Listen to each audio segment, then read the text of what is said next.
Welcome in. What do you mean it's been a long 2.5 years? Does PC have more storage for mods and DLCs than PS5? PCs have infinite storage because you can just add as much storage to a PC as you want. So yes, if you get a PC, you can have more mods. You get like literally different mods. Like there's more mods you can use. And then, yeah, you can basically have infinite space as long as you keep upgrading your storage. But by default, like I think most PCs ship with about 2 terabytes now. And it only costs these days like $100 to upgrade your storage or something cheap like an HDD. It is well, it's cheap, like I said. Console mods are smaller than PC mods. That's true in some cases. Actually, there's a lot of like the classic PC mods are just a script, so they're actually incredibly small. But like conversion mods would be kind of big, for example. First, for anyone who's never played Farm Sim, what would you recommend for a beginner playthrough? So the first playthrough that I always recommend to people is the tutorial, because the tutorial you play through, I'm just starting TikTok here. The tutorial you play through on Riverbend, and it gives you the basics. I would start with an unmodded tutorial playthrough, and then you could either continue that playthrough on Riverbend, or you could start a new playthrough. And again, I do recommend that your first playthrough or 2 playthroughs be unmodded so that you can learn what's actually in the game.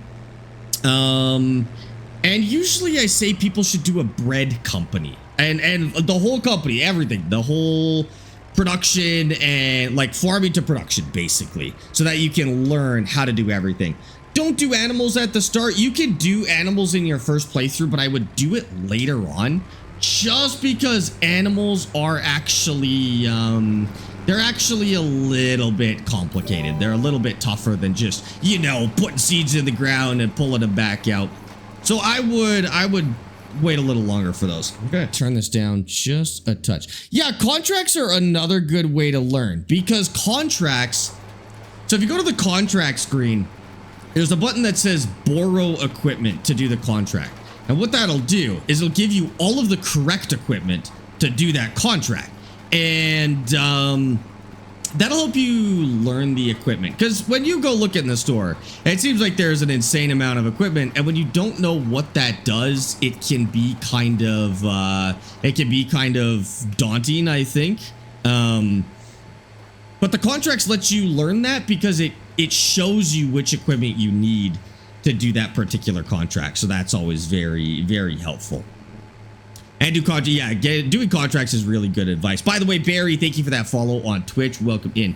Can you do a fire call this stream? I think I gotta turn it up because I didn't get one last stream. And so I think it needs to be turned back up.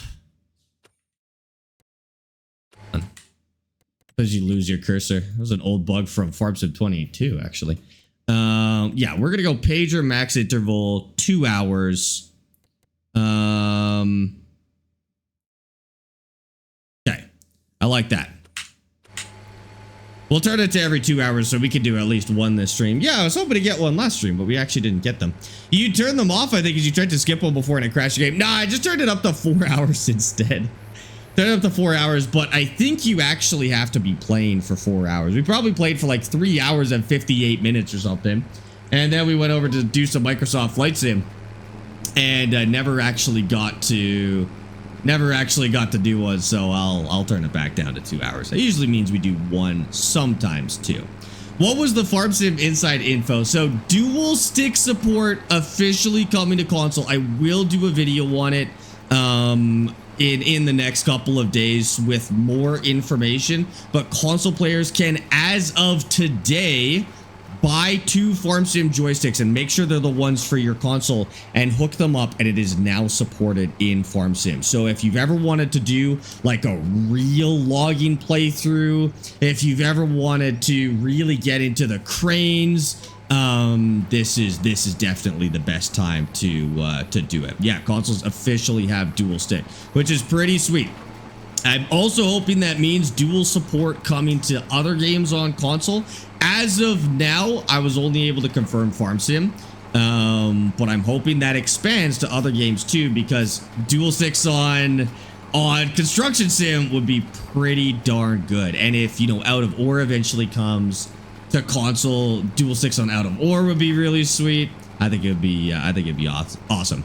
Sorry if you already answered, but there was an ad. What would the next map be? Haven't picked it yet, actually. We're for sure gonna do the new map when it comes out. So when that Brazil map happens, of course, we're doing a playthrough on that.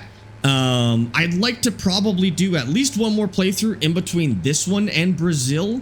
Like, I think we'll have the time to do it. This playthrough is progressing very fast now that we're getting big machines.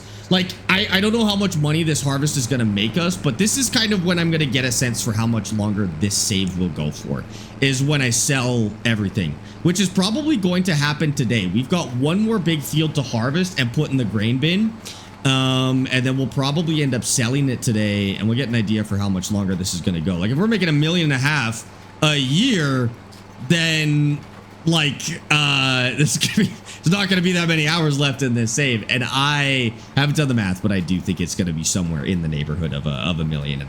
So we'll see. Country, thank you for the 20 streak, by the way. I appreciate that. You got a 3-day streak watching me. Oh my god, dude, thank you for the 3 stream streak. Sorry, I miss those sometimes. They're still like kind of, they're a new feature. I don't think I could say they're a beta feature on Twitch anymore. They're a new feature, and they don't really mesh very well with my other systems that I use to manage stream, so I don't get a notification. But thank you for the 3 stream streak.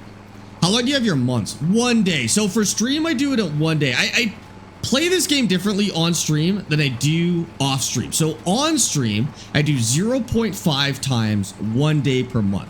And I do that so it's daytime all the time. Because at night, it's really hard for you guys to see what's going on. I can see okay on my screen, but a lot of people are watching on their phone, and it does get kind of hard to see what's going on. So I just keep it daytime all the time for stream. If I played solo, though, what I'll do is typically 2 or 3 day months, sometimes up to 5, depending on how much work I have to do that month. Like, with how much work we do now in this game, I'd probably be doing 8 day months or more, honestly. Like, they're long months.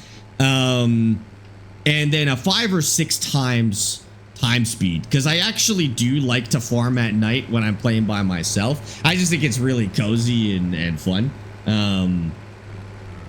But that's, again, that's off stream, because on stream it's just too hard to see. I do 2 days with 3 times speed. Sure, that's another good way to do it. Yeah, I like that as well. How long should you keep milk cows for? Forever. You actually don't need to get rid of dairy cows in real life after a few years. Like, they are no longer effective dairy cows, and you turn them into dog food or something, probably. But in-game, you can actually keep your dairy cows forever. Once they're maxed out at the maximum age, they're actually producing the highest amount of milk that they can. And so just keep them forever. What you can do if you don't need as much milk, though, is you can sell some of the older ones for money, and then the existing cows will have calves to fill in those spaces. You'll lose milk production doing that, but it's a nice way. So let's say you're doing a dairy operation, right? And you want to buy a tractor and you're $50,000 off, but you have a herd of 200 cattle. You could go sell 50 cows, 50 dairy cows, whatever your oldest ones are, to buy your tractor, and then your existing cattle will just calve to refill those empty spots. And they'll keep doing that as long as there's empty spots. The other thing you can do, and this is where it gets like really advanced, if you're big into cattle, and Chad, thanks for that follow on Twitch. Is that a Mega Bonk reference, by the way? I just got your name. That's awesome. Where was I? Yeah, so what you could do if you're running a dairy operation in Farm Sim, when you're ready to expand, don't buy cows if you already have cows. What you do is, let's say you've got one absolutely full cattle barn. Rather than buying another one and buying cows to fill that up, buy your other cattle barn and then go get a trailer and move half of your existing cattle into the new barn.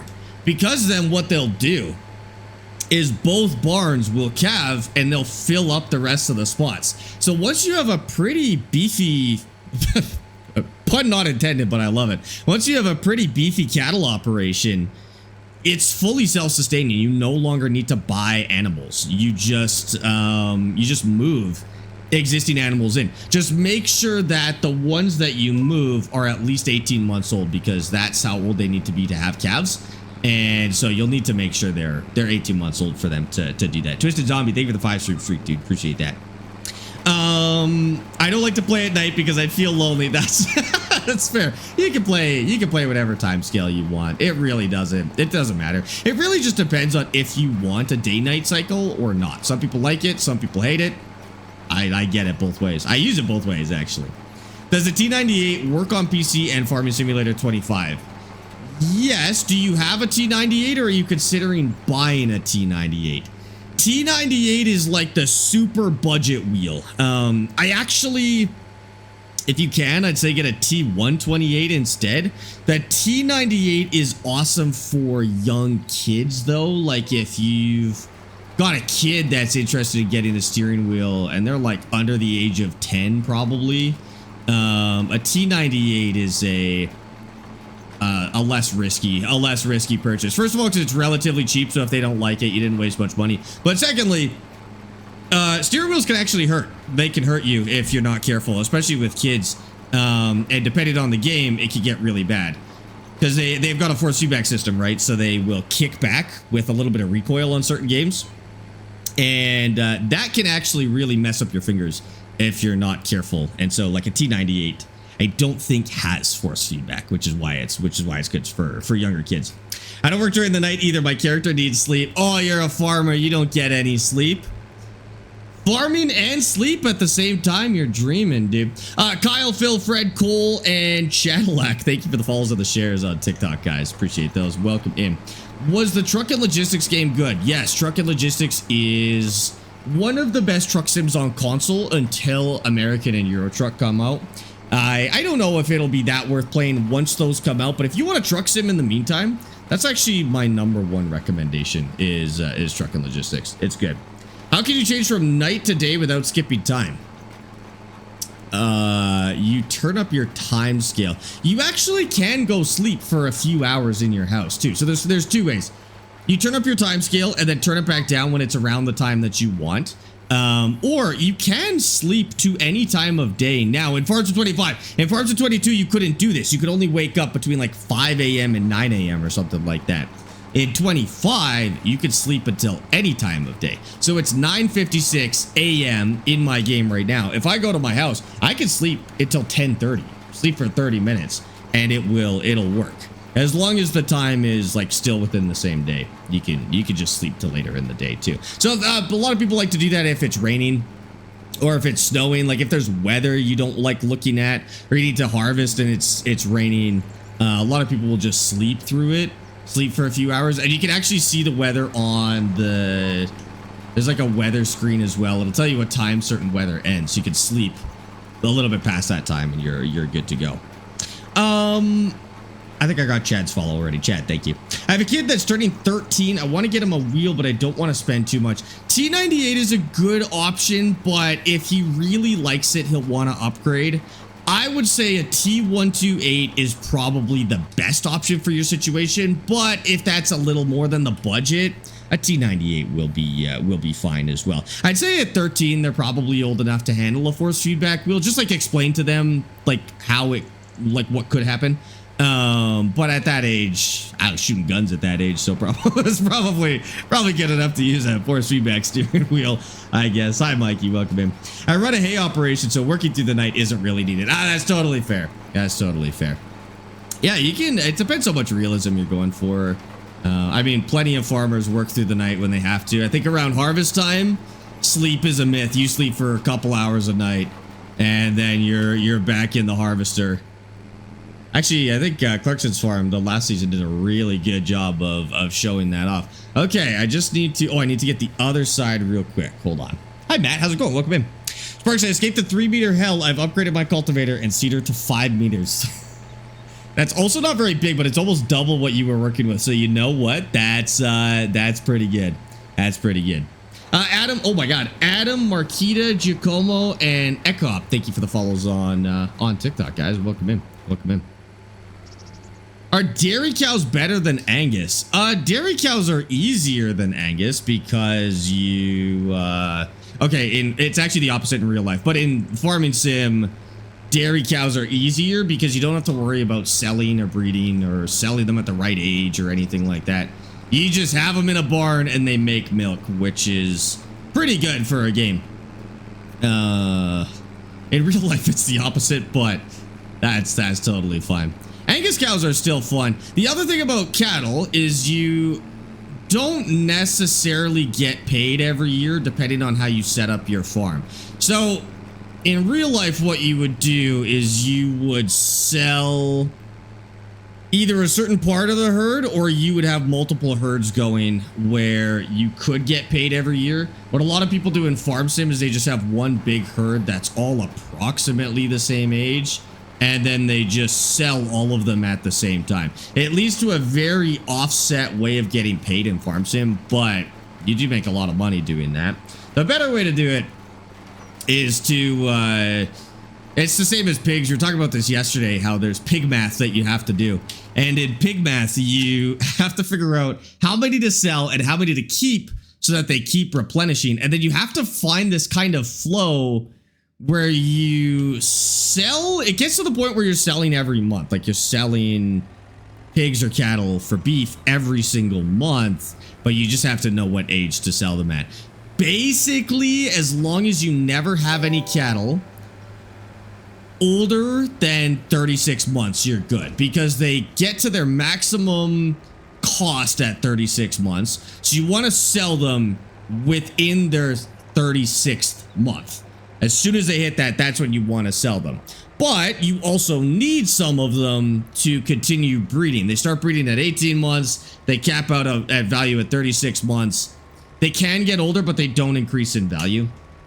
And so you kind of have to thread the needle. You don't have to worry about it too much. It's less complicated than I'm making it sound. As long as you never have any cattle older than 36 months or whatever the maximum price age is. It might be 24, but I think it's 36. Or 30. It could even be 30. Whatever the maximum price age is, just don't have any cattle crossing it and you will be 100% efficient. So basically, you never want to have empty spots in your barn where there are no calves, and you never want to have cattle older than 36. If you follow those two rules, you will always be operating at 100% efficiency. You'll be good to go. I don't know. Some people have like complex formulas and stuff so that they just know when to sell what. But realistically, as long as you're following those rules, you're actually 100% good. How'd you get poppies at Farms in 25? It came with this map. It came with the Nadenthal map. And Addy, thank you. I appreciate that. How many properties do you have in game? Well, we've got 6 fields now, and then 3 house plots that we've combined into one kind of like farmyard. So we're working at about 80 acres right now. We're working 80 acres or so. We own probably closer to 90. But we're working about 80 acres right now. Reaper, thank you for the 50 stream streak, dude. That is crazy. Don't forget to put the roads back on when you're done. The roads? What do you mean? What the heck are you talking about? There are aging mods for dairy cows. See, that would be cool. That'd be cool, because this is a very forgiving game when it comes to animals. You guys are making me want to do dairy cattle, which I'm kind of annoyed about. But I think we'll hold off on cattle maybe until the next playthrough in Brazil, because we're getting Brahmins in Brazil. And so we need, I might want to save our cattle until then, but we'll see. I do cows for milk and offset costs with grain with straw for bedding. Yeah, if you're doing cattle, the best thing you could do is a grain crop at the same time so that you have straw for bedding. And then everything kind of feeds into itself or feeds into each other. So you have a grain crop, which is just good for making some money. You get straw for bedding, because don't buy straw. It's insanely expensive. Buy it if you have to, but it's insanely expensive. You want to make it yourself. And then the straw lets you get manure, and the manure you could use on your crops so that you don't need to buy fertilizer. And then it's like a self-sustaining system. It's pretty good. It's pretty good. You can get into this really cool flow where you're using slurry and fertilizer to grow grass, and then you use your grass to feed your cattle. And then you want some sort of straw. Why don't you just do like 50 cattle? I hate feeding cows every month. I don't know. We'll see. I'll think about it. The problem is I actually really do like doing cattle. I hate feeding them every month, so on a long playthrough, it's exhausting, but I do actually like doing cattle. It's fun. He meant tram lines, not roads. Oh, tram lines. Yes, we can't forget to put the tram lines back in when we're done. I may put in bigger tram lines though and buy a bigger sprayer this year, rent a bigger sprayer, because spraying takes us too long. And with our tiny little sprayer, we put in so many tram lines that we end up with a lot of lost crop because of the tram lines. So I may sell that little sprayer, rent something bigger for next year, and then we can lose less crop to it. That would be one of the benefits of being able to spray with a plane, is you wouldn't have to do tram lines, so you'd save all that yield. I was looking this up. So I've had this question for a while as to why farmers use airplanes to spray sometimes. And I guess they use it to seed too. I'd never heard of that. But it's faster is reason number one. It's just quick to do. Like, I guess a plane can do more than 100 acres in just a few hours, which is nuts. So a plane can work very, very quickly. Apparently it's not that expensive. Like, companies typically charge $12 to $20 an acre to spray it from a plane, which isn't that bad. And then you don't have tram lines, so it actually offsets the cost of spraying with a plane, because if you seed and spray with one of these, you have to drive in your tram lines, and then you lose crop in your tram lines. But if you use a plane, you don't have any tram lines, and that covers part of the cost of the plane, which is kind of nuts. And then you don't have to do it too. You just have some hotshot pilot whip it out, and you're good to go. Rainus, thank you for the follow, by the way. Welcome in. I'm getting farms in 22. What to do first in game? Oh, does that one have a tutorial? See if it has a tutorial, but it might not. It might not. Sparx, do you know who owns Sparx clips? It's pretty funny on TikTok. Which one? I have one of them. I'm one of the Sparx clips accounts. Emmy makes the clips. I post them. But there's now multiple Sparx clips that post even more than I do, actually. And I don't own those ones, and in some cases I don't even know who has them. Presumably somebody in the community, but I don't know all of them right now. For seeding, you need tram lines. Okay, so for seeding, yeah, for seeding in the plains, they're not seeding like this. Like, they're not seeding the cash crop, but what they'll do is a little bit before harvest, they'll seed the cover crop by plane. So the poppies over there, see those poppies? What you would do with a plane is right about now, we still have a little bit to go to harvest. They'll fly the plane over and they'll seed a cover crop like clover or oilseed radish or whatever, and then it will have already started taking by the time you run your combine, so that rather than, cutting and then drilling in your cover crop, you just drop them in, because cover crop's not that finicky. You just drop the seeds on top and it's fine, right? So rather than seeding with a seeder into stubble, you just drop the seeds on top, and it has already started growing by the time you're ready to harvest, which is kind of crazy. I didn't consider that, but I was looking into that today, and that seems really cool. I'm so excited to get to the farming stuff in Microsoft Flight Sim. We're kind of working towards that, and I want to do some Microsoft Flight Sim tomorrow so that we can get closer to it.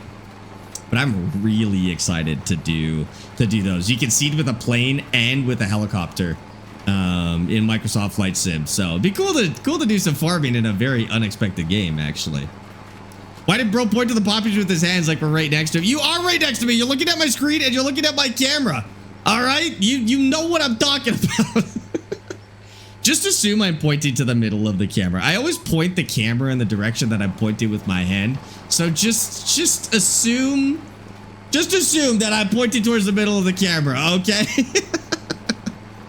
Is Microsoft Flight Sim simple on controller? It can be, yeah. It actually does a decent job of having like a more casual experience. Now it is intended to be a simulator, so it's not like Ace Combat or War Thunder or something like that. It is more of a simulator, but yes, it can just be played on controller on console. Consoles also can have some basic simulator gear, not like PC. They can have some basic simulator game if you really, really, really like it, you know?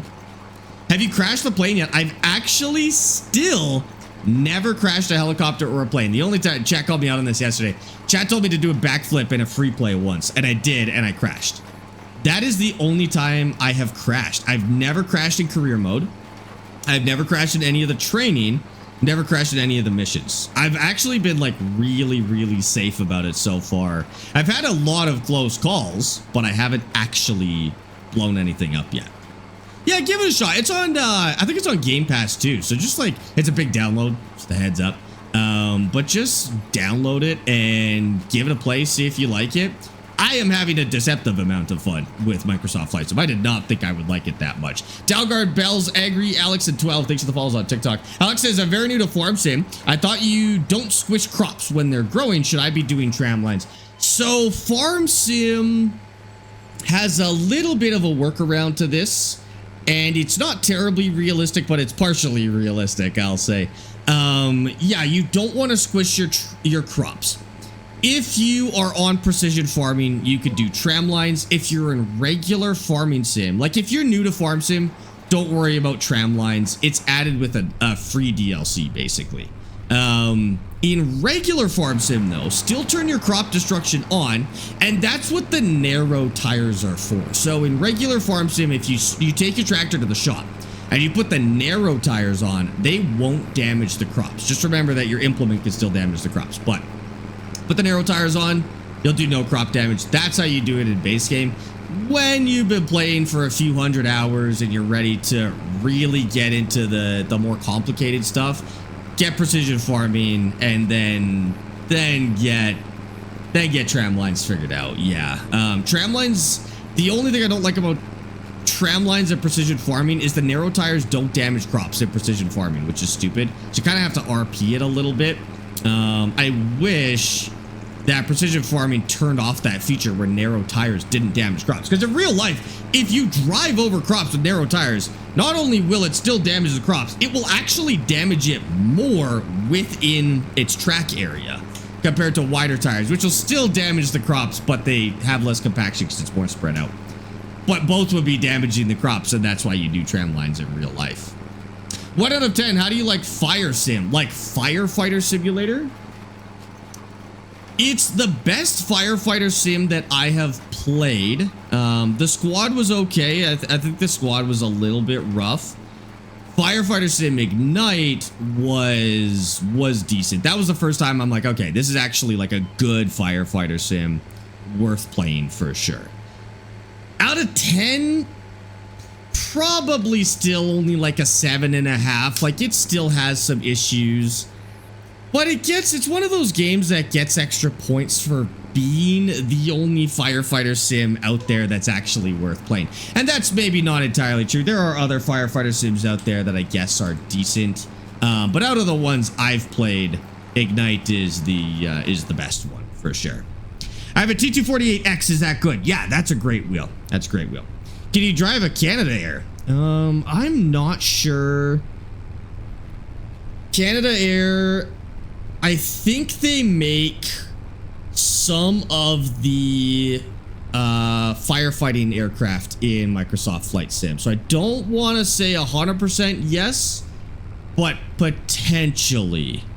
I can't remember the models that they have, but their bigger scoop plane, the Canada Air, I think is actually in Microsoft Flight Sim, and I'm pretty sure you can use it to fight fires as well. But I haven't done that yet. That's like on the advanced end of Microsoft Flight Sim, so we'll definitely have to get into that at some point. And it's probably a script, and that's why the narrow wheel can't damage crops. It would just be something to tweak, I think. Like, you basically just have it no longer classify as a narrow tire. and it should fix it, but I'm sure there's a mod that actually does it. But wider tires would damage a large proportion of yield, wouldn't they? Yeah, so narrow tires have a habit in real life of absolutely destroying the ground that they drive on, because you're taking the weight of a big machine and you're putting it on a very small space. It's kind of like if somebody pushes their hand on you, it doesn't really hurt that much, but if somebody pokes you with the same amount of force, it hurts, right? It's the same kind of concept for wide tires versus narrow tires. Narrow tires, it's like a poke. It does more damage and it hurts the ground more, and it like compacts the ground more, but it's a smaller area. The wider tires, they'll still wreck a lot of crops. It does depend on the crop, but wide tires will still wreck a lot of crops, but they compact the ground less. It's not quite properly represented in Farm Sim, but they have a halfway of doing it, I guess. It fits the game, honestly. Just look at a tank versus a ballerina on a slab of polystyrene. Sure, yeah, I guess. that's one way to look at it. RFC P-Man, thank you for the follow on Twitch. Welcome in. Can you pull the whole stream tomorrow on YouTube? The whole stream tomorrow, yes, but it'll go into separate VODs. So Firefighter Sim Ignite tomorrow will go into its own VOD, and then Microsoft Flight Sim will go into a separate VOD. I sort them by game. YouTube doesn't really like when you do multiple games in the VOD, so it will get split up across the games, but yes, they will go on YouTube for sure. I want to buy it. Is it a boring game? This game depends on the kind of person you are. Like, does this look fun to you? See, when I look at people doing this, it looks fun. I like the idea of running a farm, not so much for driving in straight lines across a field. I like looking at the tractor in the meantime, but like, that's not the exciting part. Running a farm is the exciting part.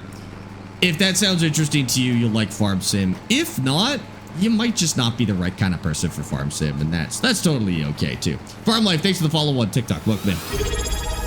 Since you're doing poppies, would you be able to make a lot of money from honey? Chris no. Barnes 302 just subscribed with Prime. You just need a lot of bees. Like, if I put down tons and tons of beehives, I could make a lot of money on honey, but they're a really boring mechanic. Bees, that is. Bees are like, they're just a pallet spawner, basically. So, yeah, you can make a little bit of money with them. They do increase your yields on flowering crops like poppies, although I'm not sure. Because it's a modded crop, I'm not sure if that's actually properly in. But it probably wouldn't hurt. I just don't have a lot of space in this map to put the bees. That's actually why I don't have a lot of them. Like, I got a beehive over there. I've got one further down. But I just don't have a lot of space to put them. I'm kind of maximizing my field size, honestly. And it's it's just pallets, right? I don't really love pallet spawners, I guess. Not sure if you saw, phone died, but I put double nitrogen on my onions by accident, and I still got max yield with precision farming. You put double nitrogen on your onions. Yeah, it just wastes fertilizer, and that reminds me, I should probably turn my turn on my crop sensor. Yeah, it just wastes fertilizer, basically. It doesn't hurt it.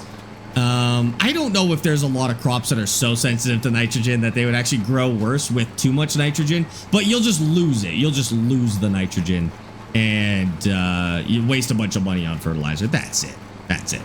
What crop are you planting? We're actually putting in oilseed radish. So we're putting in something called a cover crop or a catch crop. And this is meant to pull some nitrogen back into the soil between harvests. So we put this in, we leave it for the winter, and then we actually don't harvest it. We just mix it back into the soil come springtime. So it's not really that much work. The only work it really takes is me running the seeder over the field an extra time. That's it. It uses almost no seeds. Like, I've used less than 500 liters of seeds for the entire farm so far. Doesn't need to be fertilized. It gives you some fertilizer. It's a very efficient thing to do. And then in precision farming, you get a payout from the government for doing it too, just like real life, which is pretty cool. Do you know precision farming does anything for rice? Yeah, it would do everything the same for rice. The only thing I'm not sure about is if the rice harvesting and planting equipment can use all of the same technology. Well, harvester would be the same. I don't know if the rice planter can use precision farming stuff. Like if it can change its seed types for soil types. Or it's also possible that a rice paddy doesn't have a different soil type. Because when you build it, theoretically, you'd be using the best soil available, which would be loam. And so you would imagine that building a rice paddy basically just means you fill it full of loam and you get the best soil type. So maybe I shouldn't say yes because I'm actually not sure. I'm guessing some of the mechanics work, but probably not all of them. I'm guessing there's some that, like maybe soil types that aren't applicable. Watching this on a 75-inch TV is insane. Oh my god, you got my face at 75 inches? That's scary. I don't like that. I don't like that at all, dude. I like rice. We gotta test some rice. When's the next time you stream with Austin again? I love that challenge. It's fun to watch. Thursday. That happens every single Thursday. So we originally weren't going to stream it this Thursday because Austin and I are going on a secret project. However, that secret project got moved to next Thursday. And so we will have it this Thursday, and then next week we will not. So just be aware of that. How much would I get paid per acre then? I really don't know. It's not a ton. Like the main benefit of oilseed radish is that you get some free nitrogen. So you save on a lot of fertilizer. And then, yeah, just a little bit of cash. I'll tell you what, I'll calculate it because the payment will come in February. I'll calculate it based on my acreage, and then I'll tell you how much we make as long as we remember to do it. Yeah. You know what else is 75 inches when I see Sparx? What? Your height, I'm hoping? Not secret anymore. I think it's still a secret project. Did I tell you guys what the secret project is? I'm like 99% sure I didn't tell you what the secret project is. No, I didn't. Okay. Okay. Unless Austin let it. I was just thinking Austin might have put it out there, which is kind of fine, I guess, but I'm not sure if we're allowed to talk about it just yet. So your environment score goes up if you plant it. Yes, that happens too. Oh, that's another good point. When you use a cover crop, your environmental score goes up, which means you sell everything at a higher price. So you get paid in like 3 ways. You save money on fertilizer, you get a payout, and everything you sell sells for a higher price for using a cover crop. So honestly, I would do it because it's probably having a bigger impact than you could calculate. It probably is quite significant. Max Steven, thank you for the follow, by the way. Appreciate that. He's the kind of guy who would not keep a secret. I agree with that. I think Austin would accidentally let a secret loose. So don't tell him too many secrets. I love a minigame style like that fishing for harvesting the honey. Would that get old fast? I think I would like that too.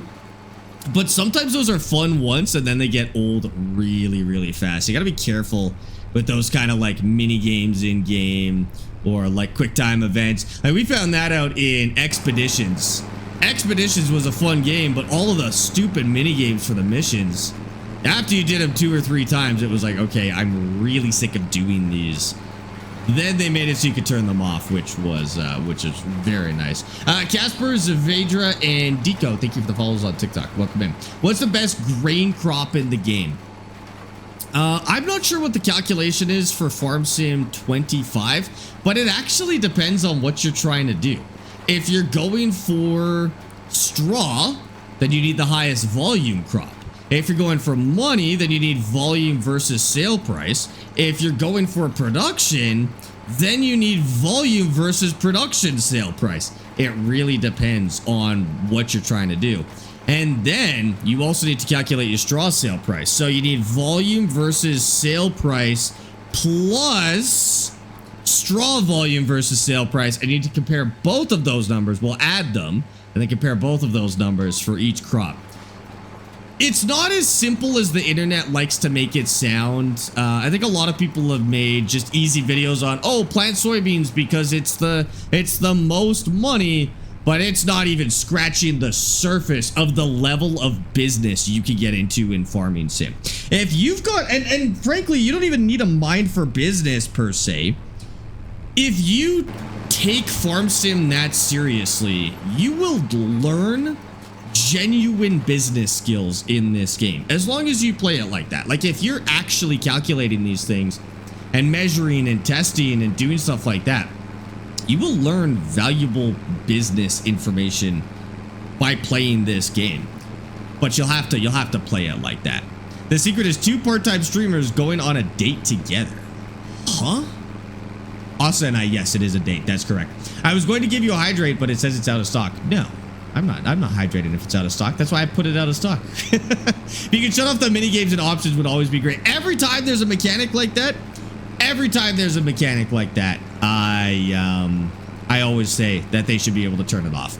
Anytime there's any mechanics, I mean, frankly, especially with simulators, I always say that developers should let you turn on and off as many mechanics as possible, as many features as possible, mini games, the HUD, whatever. I like that a lot. And it kind of bothers me when games don't do it. Actually, I could turn off my HUD in this game, right? I remember what that one does. There was a scroll lock. Yeah, scroll lock. I could turn off my HUD in farm. So there we go. Look at that nice clean screen, dude. I like that. We're gonna run that for a little bit because I'm not gonna run out of seeds on oilseed radish. I could just do it. I could do it no HUD here for a little bit. Soy is worth it as a base game crop only by the simplest of standards, like only with no calculations into what you need. Like, we just tell people it's soybeans because all you do is you cut it and sell it. But like, wheat turned into flour and saving the straw until winter will make you more money than soybeans, right? So it's not as simple as just saying soybeans. Once you understand the numbers, you will know that it's no longer soybeans. But to just give you a straight up answer, that's just the easiest answer to tell like new players and people who don't want to think about the math and stuff like that. The real answer does, like I said, it does depend on your priority. Technically, it's onions. Technically onions. If you want to go per acre, productions included, onions make the most. Onion soup specifically will make you the most money for the size of your farm. They're a little more work. They are, the equipment is kind of expensive, but they will make you by far the most amount of money per acre of any of the base game stuff. It's DLC, so call it base game or not. But they take a lot of work. And so like you maybe wonder what the most worth it crop is for the amount of time that you put on. And then your calculation changes because now you need to take all of the available crops and all of the available productions and you need to calculate it versus how much time you spend playing the game, because it's going to change, and it's going to change in deceptive ways too, because you may be like, well, I just want to buy and sell, but that changes because what if you bought a production building and set it to auto sell? Now you're getting potentially 10 to 50% more money for no extra work other than the fact that you bought the production building. That's it. So it's like, it really is not as simple as just saying soybeans. They don't give you that much money, to be honest. Again, if all you want to do is cut a combine crop, do soybeans, whatever. That's fine. If you do not care about the numbers, if you do not care about productions, if you're not interested in the other different types of crops that require anything other than a combine, do soybeans. And if this conversation is making your head spin and you just don't feel like you have the brain power to do this, farm soybeans. At the end of the day, it's reliable. It's easy to do. You don't have to think about it. If you have a functioning brain, though, try putting it to use and get into some of the other crops, because I promise you, you can make a lot more money than soybeans with a lot of different crops. I used to play Farm Sim 22 a lot. I don't know if I should get Farm Sim 25 or wait. Farm Sim 25 is worth it. There will not be another Farm Sim until at the earliest next year, end of next year. So you'll still get a year and a half of Farm Sim 25, which I would say is worth it. Coming from 22 and going to 25 myself, after I went with 25, I never looked back. I've been on 25 since. Everything you can do in Farms of 22, you can do in Farms of 25, and better and more. I would say it's still worth it. Still worth it. Cotton sheep to clothes pipeline is a lot of money too, but takes a lot of time. But it doesn't really. It's deceptive because you would think it does. But all you're doing is cutting grass and feeding it to the sheep. You don't ferment it. You don't even turn it into hay. You just cut grass, which you could do as fast as combining a field, and you just feed it to them. You do have to move some pallets, but that's it. It's honestly also insanely fast. Isn't this Farms in 27? Not yet. Not yet. We'll get there. So I have a dairy farm, my friend has a chicken farm, and my other friend has a grain farm, and we sell bread and cake. That's a sick place. You guys specialize in different things, and then you sell bread and cake. That's really cool, actually. I like that. I like that. Man, I'm gonna have to do that as a future one with friends or something like that.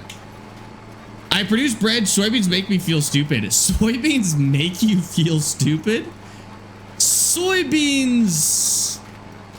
I don't want to say this in a mean way, but they're kind of the simpleton's crop. And that you should farm soybeans if you enjoy that process. Some people just like driving a combine, and they want to make the most amount of money that they can driving a combine. So I don't mean that in like a mean way.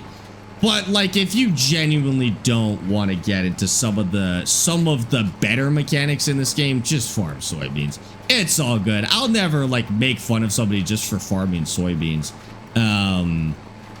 It's just that people should understand that they're not necessarily the best crop. Me and my buddy have a map, and yeah, we have our separate farms and almost complete. But separate farms and then combining them into a production is cool. I like that. Is canola oil worth it? So you're going to see this question a lot, especially as part of this conversation. You know, after we have the conversation that soybeans are not necessarily the best crop in the game, then people start asking if a particular crop is worth it. And I'll let you in on a little secret. Every crop in this game is worth it. Now, that didn't used to be the case. And if you're playing Farms of 22, be careful because it's not the case. Every crop in this game is worth it. It's fun to do. Some are objectively more money, but all of them are fun. And frankly, my idea of what crop is worth it is if I have fun building the farm. And I don't have fun building two identical farms back to back. Like once I've done poppies are worth it. But once I've done poppies, I'm not going to do poppies again. I've already farmed them. And so what I'd like to do at that point is just try something new. Maybe that means trying a crop that isn't objectively as profitable. But I think part of the fun in this game is taking any crop and making it profitable. I think the best players are the people who have the most fun in this game find fun in making every crop profitable. There's not a single crop in this game that you cannot make profitable.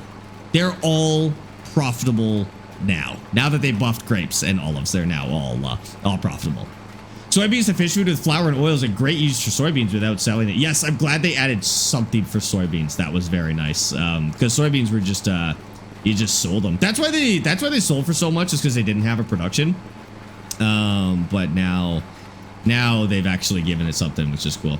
Some people only want to farm since manufacturing is not farming. It's part of a production chain, and production chains are not at all farming. Well, see, that used to be true. There was definitely many centuries where it was true that farmers took no part in the production line. They would sell their grain and they'd get paid for their grain, and that was enough to run a farm. Unfortunately for modern farming, that's really not as true as it used to be in many parts of the world. There's definitely still parts where you can do this, and if you're farming at a large enough scale, you can still do this. But it's a lot more common for farmers to take part in the production lines now. And it's something as simple as having a farm shop. Like if you've been watching Clarkson's Farm or something like that, you see their farm shop. They're taking some of the stuff around the farm and they're cutting their own steaks and selling them. They're making their own honey. They've made wasabi at some point, and then they're selling it. They're producing it and then they're selling it. But even like here in Western Canada, where I am now, a lot of farmers that used to just be able to sell canola seed now have gone in on like co-op productions. Like they work with their local farmers and they buy factories and now they produce their own canola oil and they sell it because the margins got so slim on the actual just selling side that productions are now a big part of modern farming for real life farmers. Realistically, you probably live in a place where farmers now actually do get into productions the same way they do a game. Now, are they buying multi-million-dollar factories? Not necessarily, and at least not on their own, but they're absolutely taking a shipping container and putting together like a quick way to turn their milk into a local cheese or something like that. Because I think they could sell it for like 5 times what they'd be getting, right?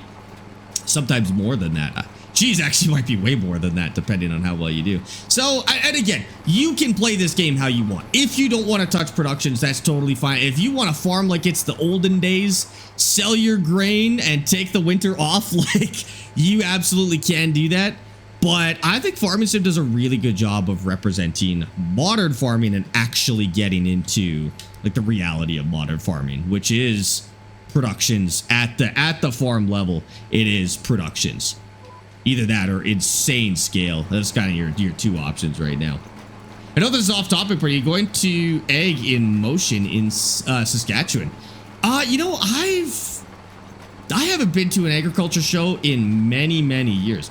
I didn't plan on it. See, I was living in Hinton for a while, and it was impossible to get to anything. But yeah, I guess now that I'm in a major city, I probably could do stuff like that. I'll look into that. Tyler. That might be kind of cool. In Saskatchewan, I don't know, but I'll definitely look for stuff in Alberta, because I'm sure there's some pretty cool stuff around here as well.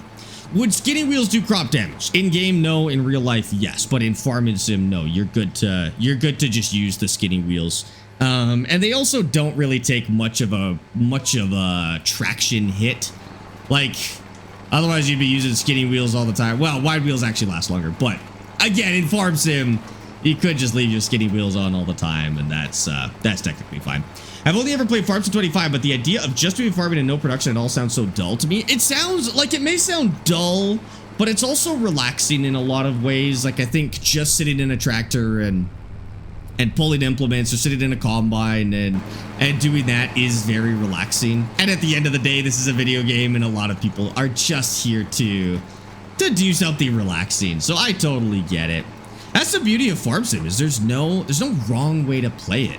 You can play it however you want at the end of the day. Now, I will still let you know, like, if somebody asks, why would I farm anything other than soybeans? I'll give you 100 different reasons. But I think it's important to point out that there isn't actually a wrong way to play. However you want to play is totally fine. I love this map. This map is very good, Colbs. Yeah. I just bought the farm stick. Is there any what? Is there? Oh, big news today. Okay, so yes, if you saw the stream notification for today and you missed the very start of stream, you might have missed the absolutely massive news that it may not even be released yet, but we're good to talk about it now. As of today, you can use 2 farm sticks in Farming Sim on console. I use 2 on PC. I've been using 2 on PC for a very long time. As of today, you can now do it on console. I really didn't think that was going to happen. I said last week that that's never going to happen. And then today, I got a notification from Thrustmaster saying you can now use 2 joysticks on Farm Sim 25, which is pretty nuts. So I do have links to them with a discount if you want. I don't have a video yet. If you want to wait for the video, I totally understand. But it's plug and play. Same way the first one was. You just plug it in and you're good to go. I like to do a cereal crop, but every playthrough I use the different crops for different products or pigs and use mods to feed it to the cow. Sure, that seems totally fine. Like I said, there's no wrong way to play. Gonna get this side, and then I think this field is good too. I'm not gonna roll it just because it's a cover crop, so we don't need to roll it. It's okay. What do you think of Forza Horizon 6? Solid 8 out of 10 game. I think Forza, it's the best Forza I've ever played. It's not the best racing game I've ever played, but it's the best Forza I've ever played. I love the map. I actually disagree with every single person who says the roads are too wide. As somebody who came from Rally, I promise you, you are not ready for the kind of roads that are actually in Japan. If you want Forza to feel like Forza, the wide roads are mandatory. My main complaint is that the leaderboards are useless, and they always have been in Forza. So you can play it as a casual car collection game, but it is so far from a viable competitive platform that's actually annoying. Like, it's actually frustrating to try and have any level of competition in that game. And I have like multiple world records in Forza Horizon 6 and 5.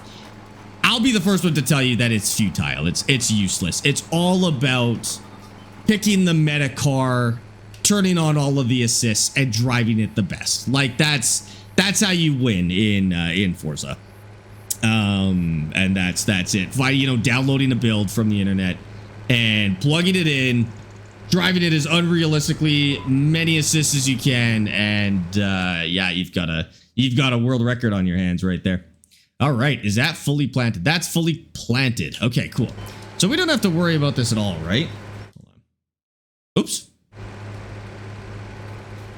Yeah, this is all good. Man, the pH is actually decent as well.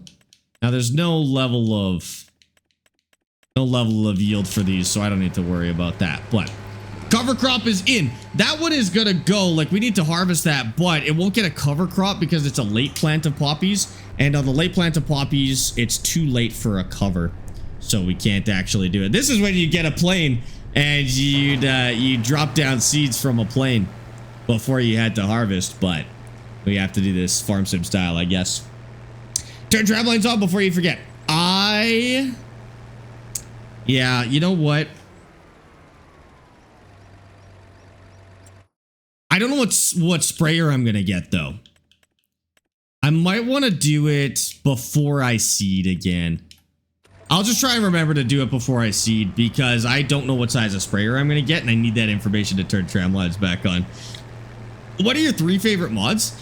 Honestly, there's no mods in this game that are must-haves. That might be a hot take. There's not a single mod in this game that I think you have to have. Vanilla Farm Sim is good. I liked hand-liftable consumables, mostly because it lets you buy like half portions of fertilizer. So hand-liftable consumables. I do like the Terraform Anywhere mod. That's a PC-only one, but Terraform Anywhere lets you fix the map when it's not working properly, which I like. And precision farming. Precision farming. Honestly, I'll say precision farming #1. That expands the game enough that I'm like, yeah, that's a top tier mod. Look at the discount yard. Oh, discount yard is cool too. We better go do that. Discount yard you got to be careful with, because I think you could wreck your game accidentally with the discount yard, but we'll go over there and see if there's anything good. Yeah, that's another great mod. PC only again. Tristan and Fabio, thank you for the follows on TikTok, guys. Appreciate that. You going to live with Dad today? No, Sundays for stream with Dad. I did ask Dad and Damon if they want to do a bonus stream next week, potentially Tuesday, and see if we can maybe do an extra evening stream or something like that. I'll figure it out. There's a submarine simulator that I want to play, but it's a multiplayer game. Like, you can't really play it solo, and so I figured I'd rope them into that one and see if they'll join. Okay, should I buy the year 1 or year 2 pass? Year 1 pass for sure.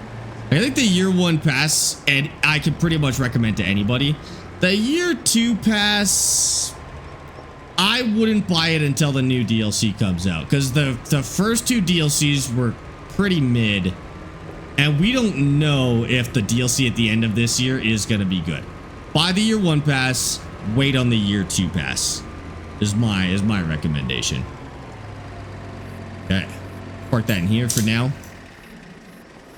Now, these are all planted, good to go. Let's skip some time, and then we'll get the combine and the truck over there, and we'll start harvesting all those poppies. I don't think we have anything else we need to do in the meantime.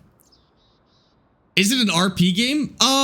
The submarine one, not really. Or do you mean this one? What month is it? October? Try 7:30. No, this isn't an RP save. It'd be weird to do RP on stream. I'm sure some people can pull it off, but I don't do RP on on stream.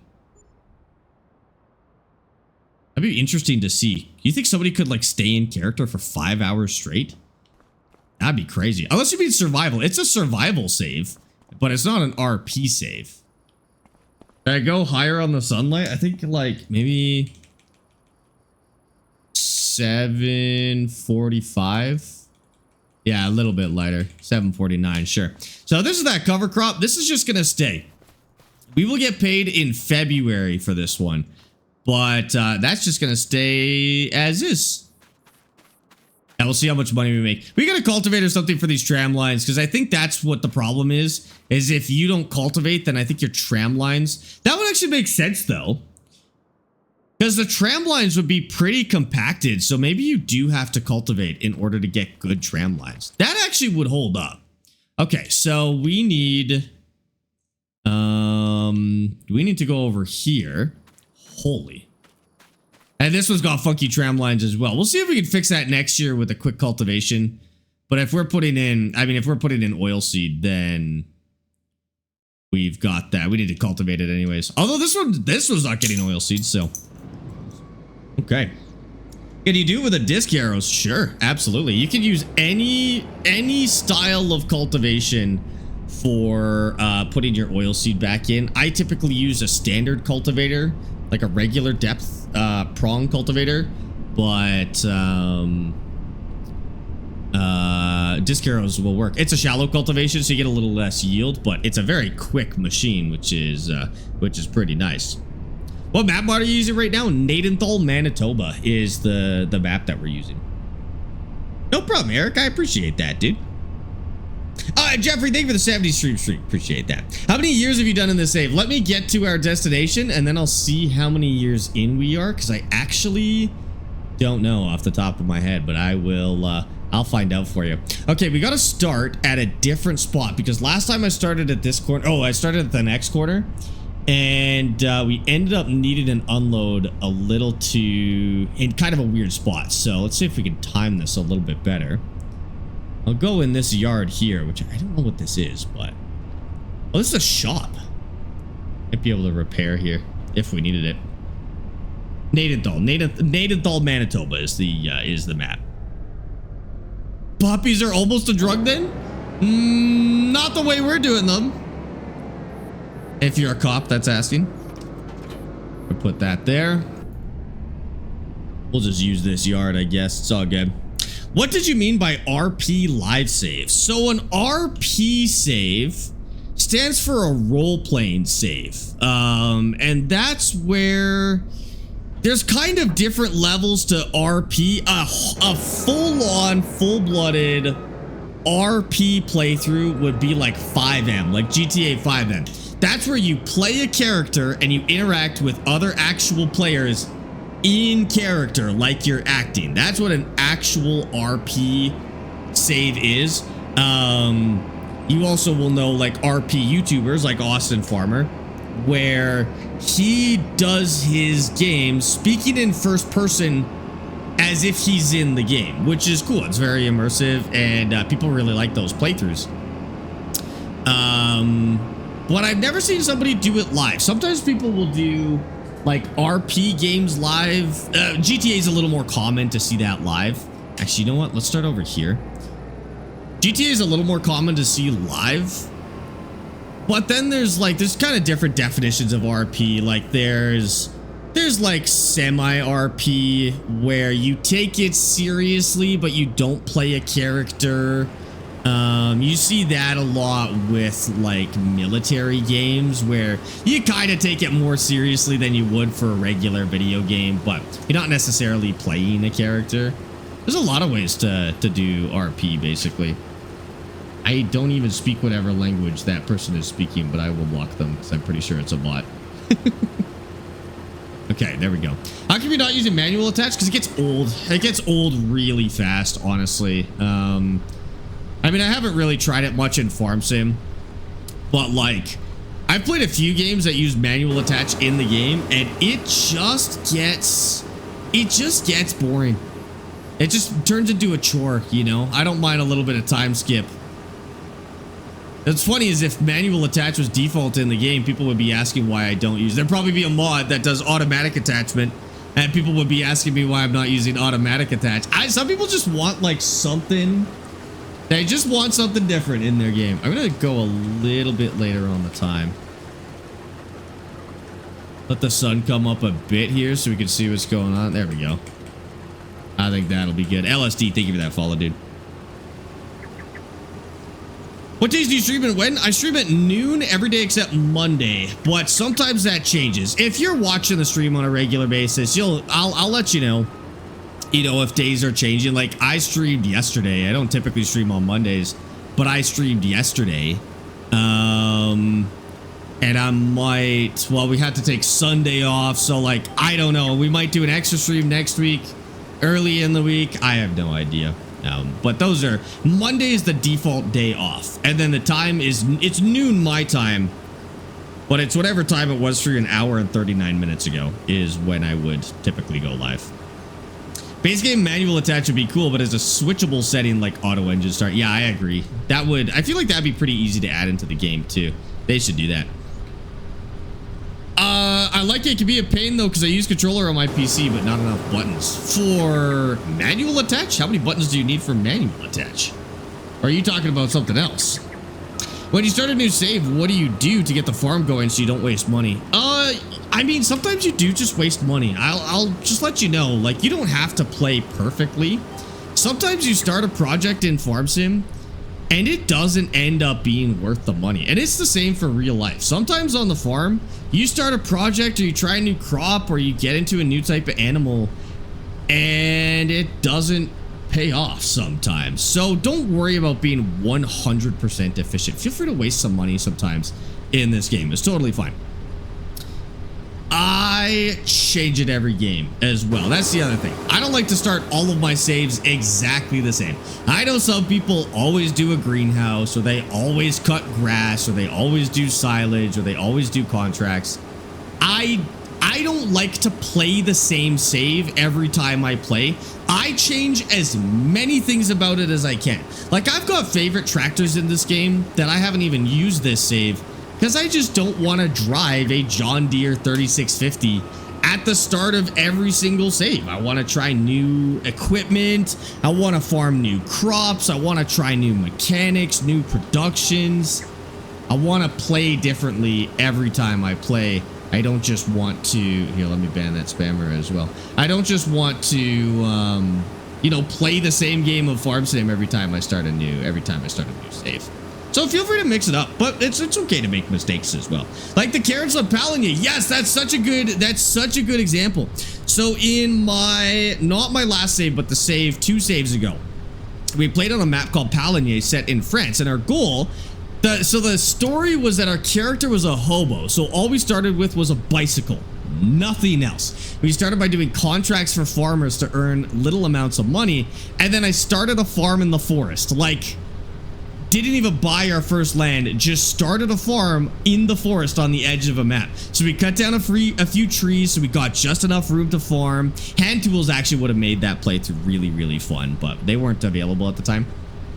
Anyways, the first thing we farmed was carrots, and it didn't work. Like, it worked. The carrots grew, but by the time we sold them, we made the same amount of money that we spent that year. So we didn't make any money. Like, we ended up with 0, and we just had to change what we were farming. Sometimes you'll just do something and it doesn't work, and that's okay. You can ban a spammer but never read my terrible jokes. Well, I think the spammer actually moved your terrible jokes off my screen, unfortunately. That's the annoying part about spammers on TikTok. Peter, thanks for the rose. Charlie, thanks for the rose. Kiki's, thank you for the 10 roses. And Sam, thank you for the heart on TikTok, guys. I appreciate that. If it was parsnips, it would have worked. I do wonder if parsnips are a slightly better crop than carrots. Basically, the thing about carrots, and this is how we discovered it, was through this save. But it turns out that for carrots, you need to actually be farming a certain amount of them before they're worth it. And we weren't farming enough of them to actually be worth it, which was how we discovered that that's how that works, I guess. We did do parsnips as well. Yeah, that was another mistake. We bought a field where parsnips is what the AI farmer had planted. And it took us a long time to farm. We barely made any money. And like, we made some money back. But ultimately, I regretted buying that field. It wasn't a good choice. Sometimes you make mistakes in this game, and it's totally okay. I think there's actually something a little bit fun about making mistakes and then having to salvage as much as you can from it. Because sometimes you're going to do something in this game and it's not going to pay off. But there is something fun about being like, okay, now we have to try and fix this and recover as much money as possible. It's like when we bought that field from Walter. Like, that field is not going to pay itself off. Not in the first year. Oh my God, Maple's in the road. Oh my God, Maple's sleeping in the road. That farm is not going to pay itself off in the first year. That field. Well, it might now that we've done 2 crops in it, but we'll see. It wasn't a mistake to buy, but it was a little bit of a waste of money. There were better fields in the map that we could have purchased, but I didn't know that until I bought it. Sometimes you just make mistakes. Sometimes it's not your fault. Sometimes it is your fault. But that's totally okay, you know? Let me rewrite that. So what do you recommend? I'm at 70 hours. I got 10 acres of onions and 7 acres of sunflowers for fried onions. But how should I start the offshore fishing so I don't waste money? Offshore fishing is pretty much impossible to waste money. You will not lose money doing offshore fishing. So, first of all, you're gonna need a ship. Okay, there is kind of a way to waste money, but it's not wasted, it just kind of delays your save.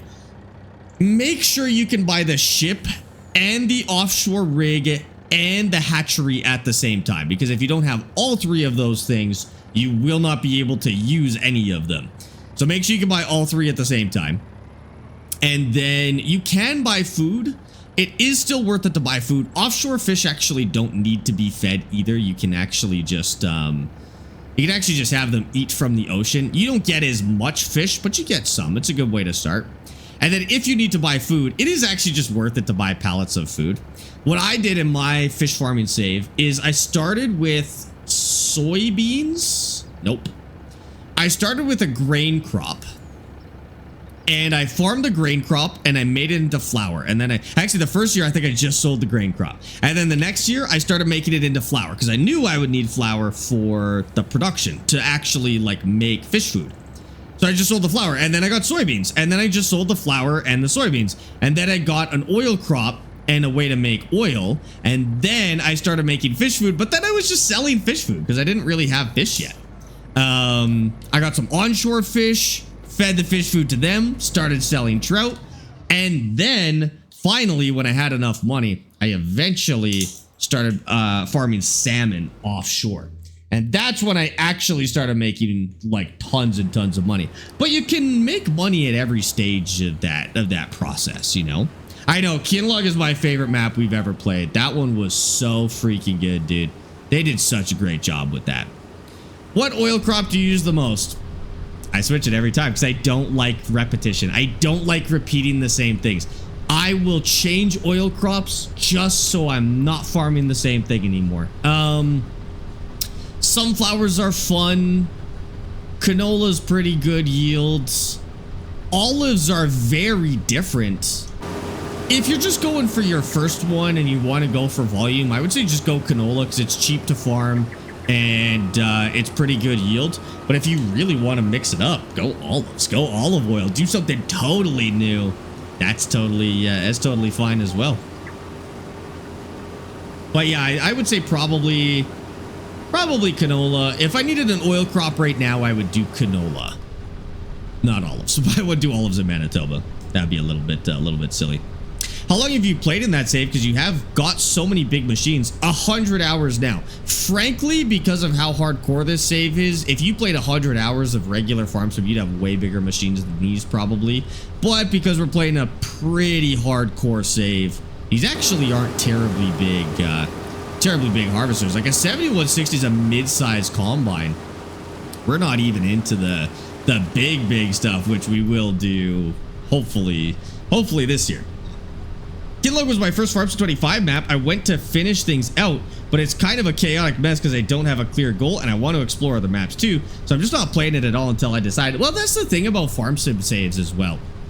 You can put them on hold and they'll be fine, right? You can always come back. Sometimes it helps to like maybe take some notes on what you were doing. But yeah, you can always just leave a save that you're bored of and maybe come back one day, maybe don't. Just don't delete your saves. Keep them. Keep all your saves. You never know when you're going to want to come back to one and play it again. Why not? Do you choose trout or salmon? I'm thinking salmon, or should I look at both? Salmon if you're in offshore. Trout if you're on land. Salmon if you're offshore is the best option. You can't do salmon on shore, but they make more money than trout do. We did that math back in the Kidlog days. Martin, thanks for the follow on Twitch, by the way. Welcome in. Do you know Austin Farmer? I do know Austin Farmer. Ellens, do you know Austin Farmer? Because we actually have video together quite recently. Welcome into the live. How's it going? I'm thinking about getting a Thrustmaster T128 wheel used for $64. That's a steal, dude. Make sure it works. That's like almost suspiciously cheap, to be honest with you. If everything's working, that's a great deal. But it's so cheap that I do wonder if it's broken or if the pedals are missing or something like that. But yeah, if you can, that would be killer, actually. Mermy, thank you for the follow on Twitch too, dude. Welcome in. Welcome in. No problem, Shmuel. Happy to help. How do you get the tram lines? That's precision farming. The tram lines are a little bit janky, but I'll chalk that up to skill issue for now. I'm thinking we got funny tram lines because we didn't cultivate, and I think I'm realizing that you may need to cultivate to get rid of old tram lines. So we're going to try that in the next year and see how it goes. Think Austin's Facebook Marketplace deals? Little too cheap? Yeah, probably. To be fair, I like that he does those because that's exactly what real farmers do like crazy. Like real farmers buy and sell used equipment at an insane rate, multiple times a year. And Facebook Marketplace is probably the best time to do it. It's really not an unrealistic thing to do. You trade with your neighbors, you buy and sell. Some of the deals are like really good. Facebook Marketplace is probably like the modern version. We didn't have Facebook Marketplace when I was a kid, so like we just traded stuff with the neighbors or bought it from family friends or, you know, stuff like that. But I bet Facebook Marketplace has made that very, very easy for farmers. Does it work on 2022 as well? What? Oh, precision farming? Yes, actually. There is a precision farming mod for Farms of 22, but I don't know if it has the tram lines or not. I never tried it in 22. Put precision farming in your save and see what happens. I think it does. I think there's tram lines in 22. Give it a shot. Chris, thanks for that follow on TikTok. You'd grab these farm equipment classified papers for free at the exit of the grocery stores. Oh, interesting. I forgot about like classified ads. That's right. That probably was the way to do it, hey?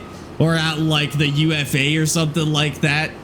Anywhere where farmers are frequenting. Yeah, that's true. If you weren't able to sell it to any of your farmer friends. Yeah, auctions as well. Be like auctions at rodeos and shows and trade shows and stuff like that. Yeah. Yeah, that's a good point. Alliance, thanks for the follows on TikTok. Why doesn't my camera show after buying the Mercedes DLC? Why doesn't my camera... Your camera? What do you mean by your camera doesn't show after you buy the Mercedes DLC? Like your in-cab camera? Which truck are you trying to drive? Only some of the vehicles have the in-cab camera. I'm assuming that's what you're talking about. And if you're talking about your game camera, then I don't know. That seems crazy. Okay, I tried to get to the end of this, but I am pretty much maxed out here. So bring the truck back around and get this unloaded again. This is a pretty decent yield field so far. Like having to unload twice already is kind of nuts. I'll show you how to do the tram lines next time I need to do tram lines. Yeah, it's if I don't need to do them, I can't really show you how to do them. But you might need to look up a guide in the meantime if you need it sooner than that. Because I can't do it until I need to actually seed my my next crop. King Viper, thanks for the follow, dude. Many times I found myself driving 5 to 6 hours away to pick up equipment for my dad in the middle of harvest because something was broken and we needed a part that wasn't made anymore. Yeah, that sounds about right. Either fix it yourself with some janky solution, or yeah, go see if you can like rip it off of somebody else's that's selling it. Yeah, that's pretty common too. Hi, Dropper. How's it going? Welcome in. I wish horses would be used to use equipment. They're just pointless in owning them. Yeah, you really gotta like horses in this game to bother farming them. Like, they're really not interesting. I think if they could do something like actually work with equipment, that would kind of fix it, but they are very boring right now. I'm a little worried that alpacas are going to be the same in the new DLC. In fact, I'm almost certain that that's exactly how they're going to work. Is you're just going to walk them around, and then it'll increase their happiness, and they'll produce more wool or whatever they make. I don't think it's wool, it's something else. I guess, like... But I'm not going to go crazy in alpacas if that's how they work. Like, I would just have a couple of them for the sake of having them, and that's it. I'm not gonna walk 1,000 of them a day, you know?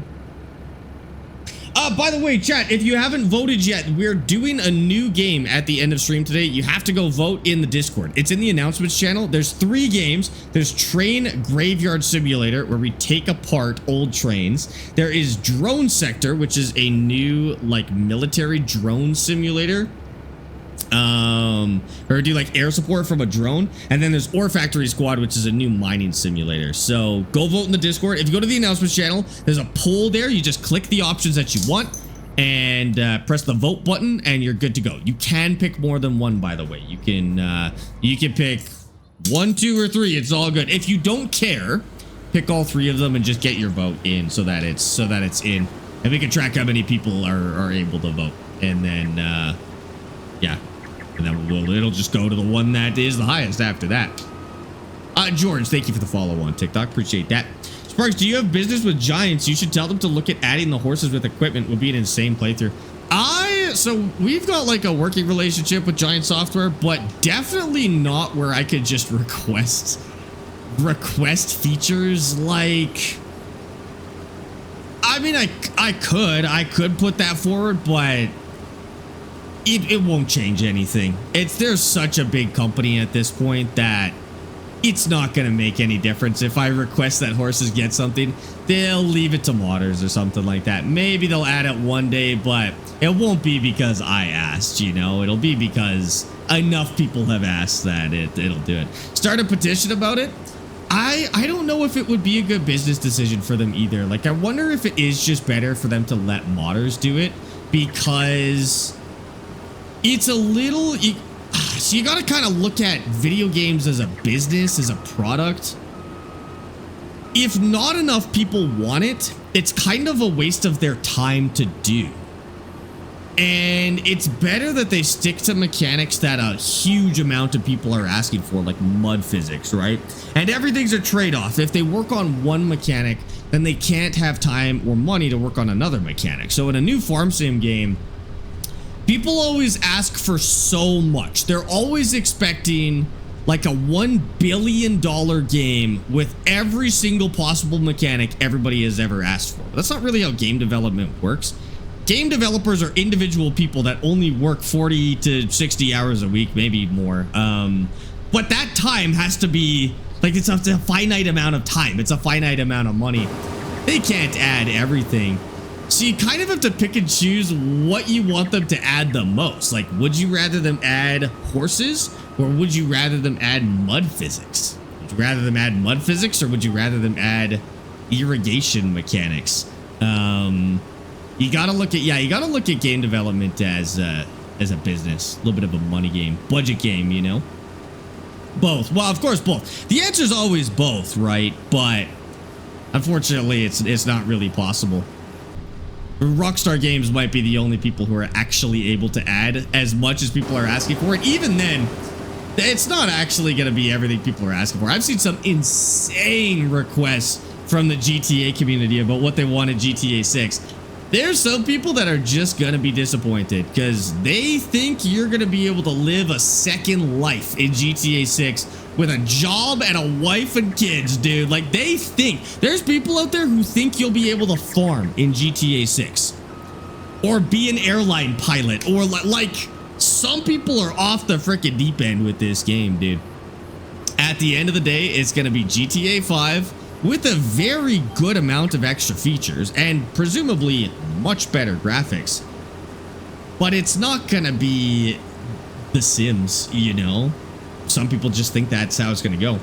Game dev might be able to do things quicker now with proper AI integration. Yeah, I mean, there's definitely some things that get faster with any sort of automated tools. Not even really AI integration, but like automated tools in general make things faster. Yeah. Did you see your message? I did not see your message. No. Why not Rockstar collab with Giants? Oh God, could you imagine? Could you imagine if the farm sim community had the GTA community in here? That might be rough, I'm not gonna lie. I like our little island of farming sim fans because it's a very chill community. Some gaming communities out there are so insufferable to interact with that they should just be on their own. And I think GTA might be one of them. If Rockstar collabed with Giants, as cool of a game as we'd get, I guarantee you would hate interacting with the farm sim community at that point. Blowing each other's farms out. Oh, the trolling would be insane, dude. Trolling would be insane. What news did I miss at the start of stream? Dual joysticks on console as of today. Out of nowhere, dual joysticks on console, which is amazing. I was here thinking about racing and League of Legends communities. Yeah, so there's... Oh man, so there is two factors here. First of all, it's the game. Some types of games just have generally more toxic communities. Competitive games have worse communities. So racing simulators, and even just racing in general, racing is a naturally competitive thing. And so you get a really toxically competitive community. League of Legends, for those that don't play, is an esport. It's a strategy game. It's a team strategy game. It's a competitive game, right? And so people get very toxic. Less toxic would be like The Sims. It's not competitive. It's a very chill game, and so you get a less competitive, or you get a less toxic community. The other factor is community size. Unfortunately, when a community hits a certain size, it also has a tendency for negativity to develop, and it depends on who's in charge of it. The Sims actually is a good example of a less toxic community for its insane size, where something like Call of Duty is moderately competitive, so it's got that as well, but it's also a billion people, right? And so unfortunately, when communities get to a certain size and they're not managed properly, they just generally get toxic. Rust is another. Rust actually is toxic, I think, because of its semi-competitive nature. Like, it's not a competitive game where there's something to win, but because it is kind of a competitive PvP game in a lot of ways, that makes it toxic. And its community is very poorly managed. It's not moderated by the game developers. The forums are pretty much not moderated. And so that negativity just tends to kind of fester, you know? F123 community is kind of chill. That's because EA is actually kind of good at managing communities. And I hate to say it because EA does a lot of stuff that I don't like, but EA is actually pretty good at managing communities and keeping them tame. Daytona, thank you for the follow, by the way. If you have a tour of the farm, like the area, just starting mine. Yeah, we got to head over there in a minute to drop off poppy seeds. So it's not very big, but you'll see it. Nacho, thank you for the hydrate. Counter-Strike at Tarkov.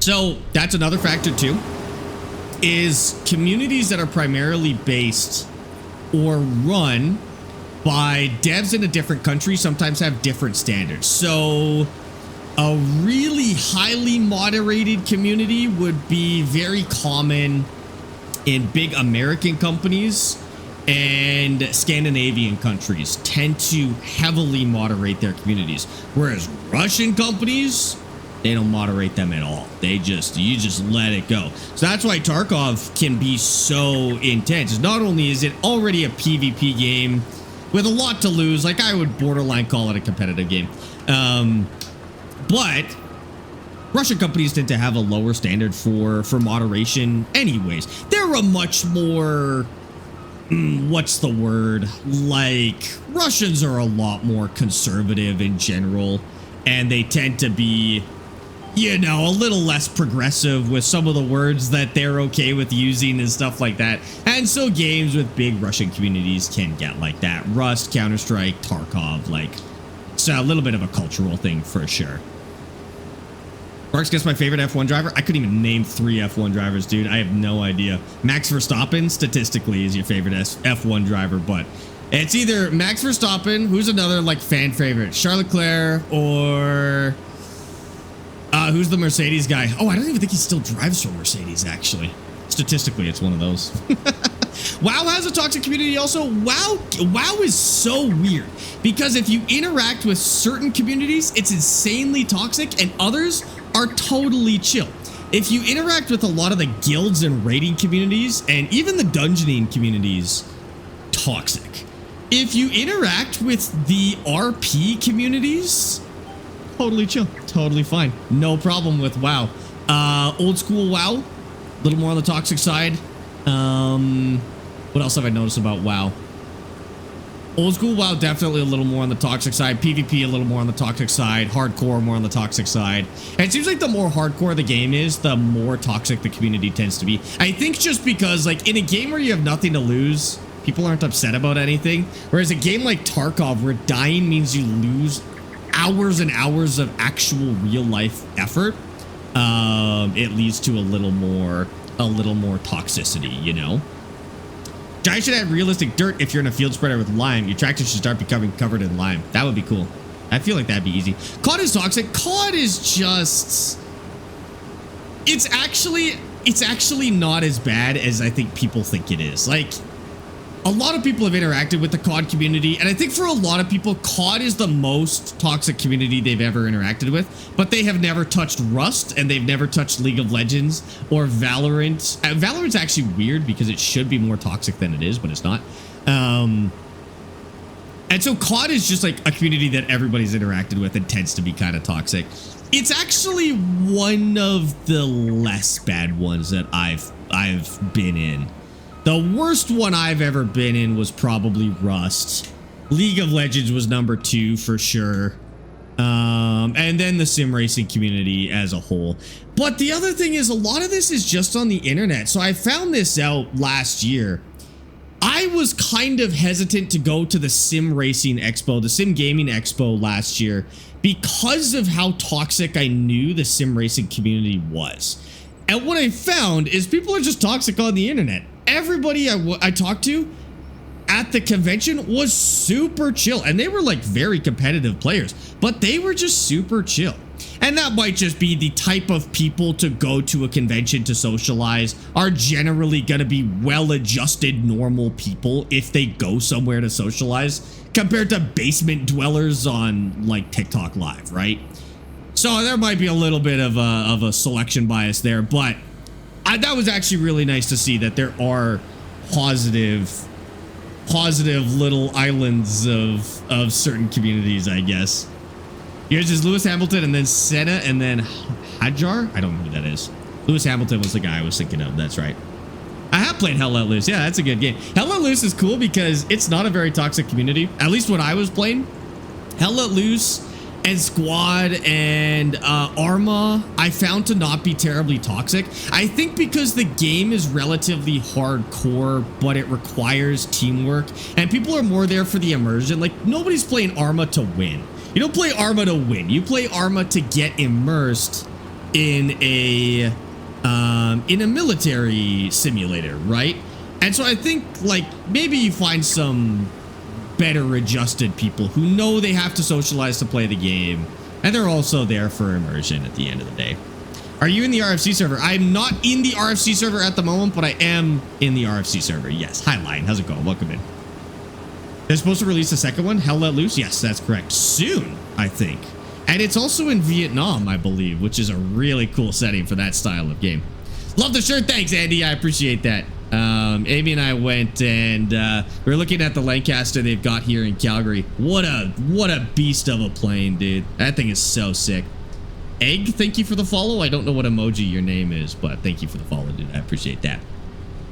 What map is a community server? I can't remember. I think it's a modded Canadian map set in Quebec, but I can't remember the name of it. Raven should be able to tell you, or you should be able to go look, I guess. Lion and Daytona. I think I got your follow already, but thank you for the follow. At least Aston Martin's getting an upgrade for next weekend. Dude, if you start chatting F1 in here, I don't know what the hell you're talking about. I do not keep up with F1. I was playing a little bit. Like, I learned how to drive F1 because I just wanted to see if it was any fun. And I did a few dozen hours racing. But it was just so sanitary. I don't know. It wasn't my style of racing. Get me back onto the gravel, dude, and I'm having a good time compared to F1.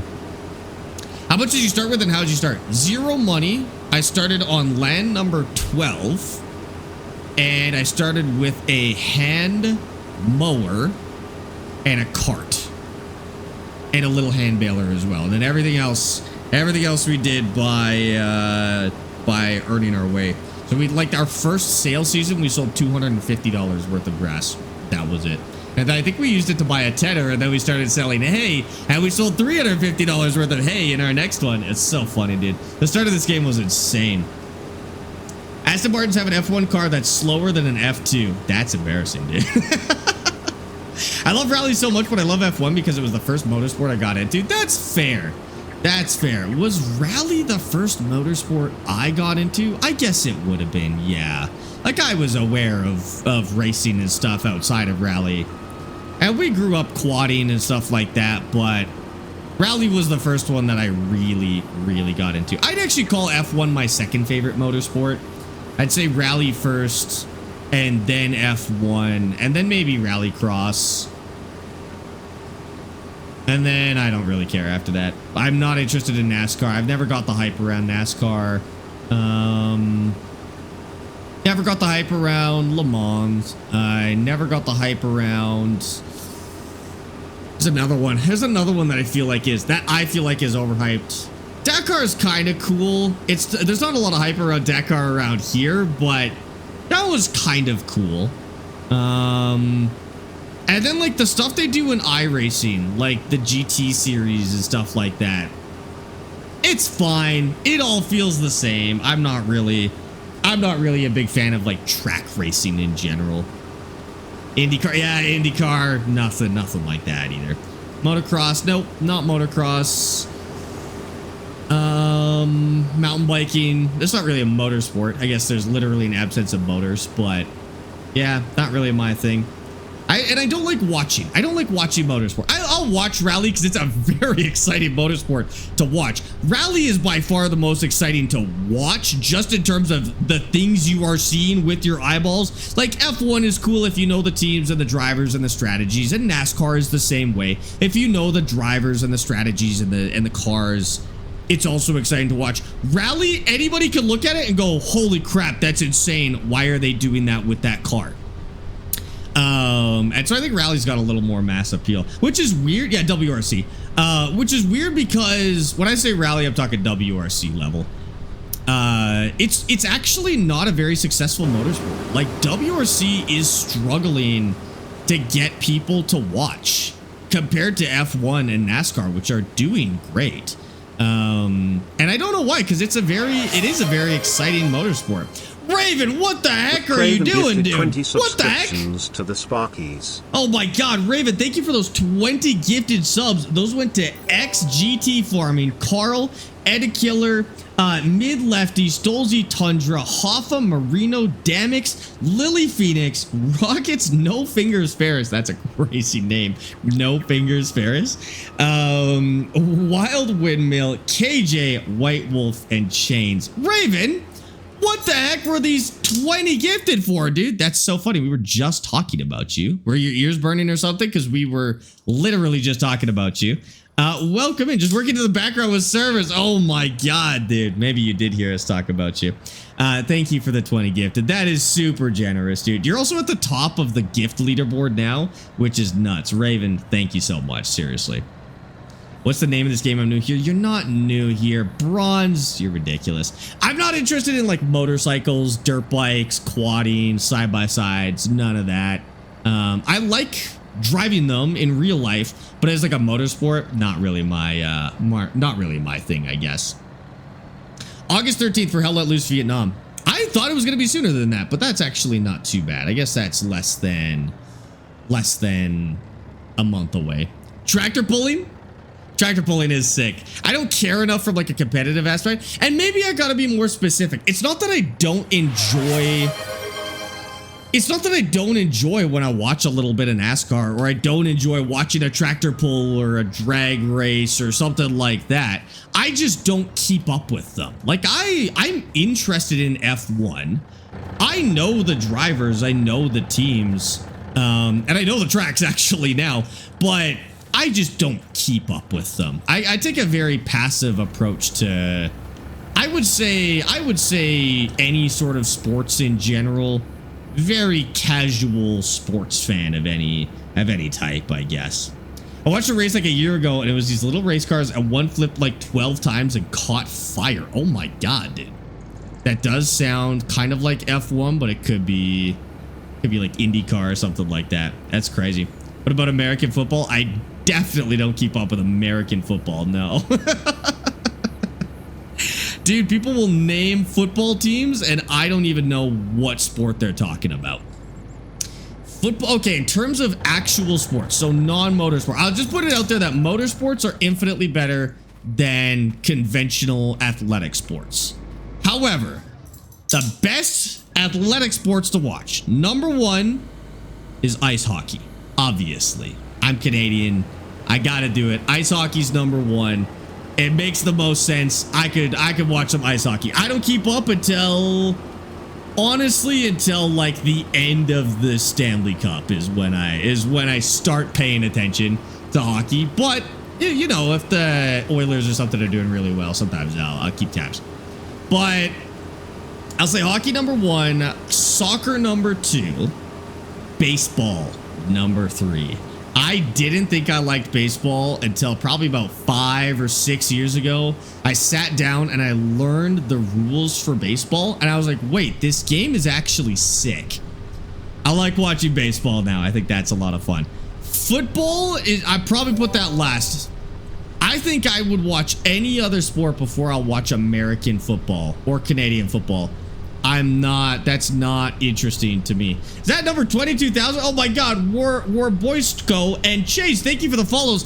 Chase, you were our 22,000th follower ever on Twitch. That is insane. Thank you guys so much for all the follows. We've gone up an insane amount of follows just in the last couple of days. Thank you to all of you who are coming in for the first time. A lot of people coming in from YouTube for the first time, and really appreciate that. Minor League Baseball is fun too because they tend to play more small ball. What is small ball? So you'd watch tennis before American football? Yeah, 100%. Dude, I watch pickleball before I watch American football. By far the least entertaining sport to watch is American football. They spend half the time not playing, then they play for 8 seconds before they have to stop the play because something happens, who knows what, and you just rinse and repeat. It takes so long. Like, watching football is more watching dudes in spandex stand around than it is watching football being played. I can't do it. I can't do it. I'll watch golf first, pickleball. There's a pickleball television at the gym Amy and I go to. Definitely better than any time football's on. Basketball, yeah, basketball. Basketball is also pretty low for me. Not a huge basketball fan, but it's fine. I find the sports with a lot of stupid rules that stop the play bother me. Football's the biggest for that, is play stopping events that happen in the game. Basketball can be kind of bad for that as well.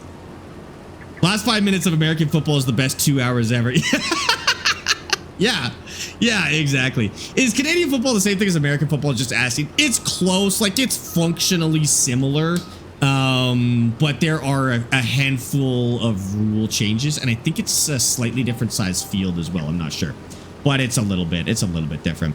I don't mind golf. I didn't like watching golf until I started golfing though. Once I started golfing, I liked watching golf. It's kind of a classic old man sport to watch. But like, you understand how golf works. Like, anybody can just watch golf and understand who's playing well and who's pitching them into the water. Like, it's not really a very complex sport.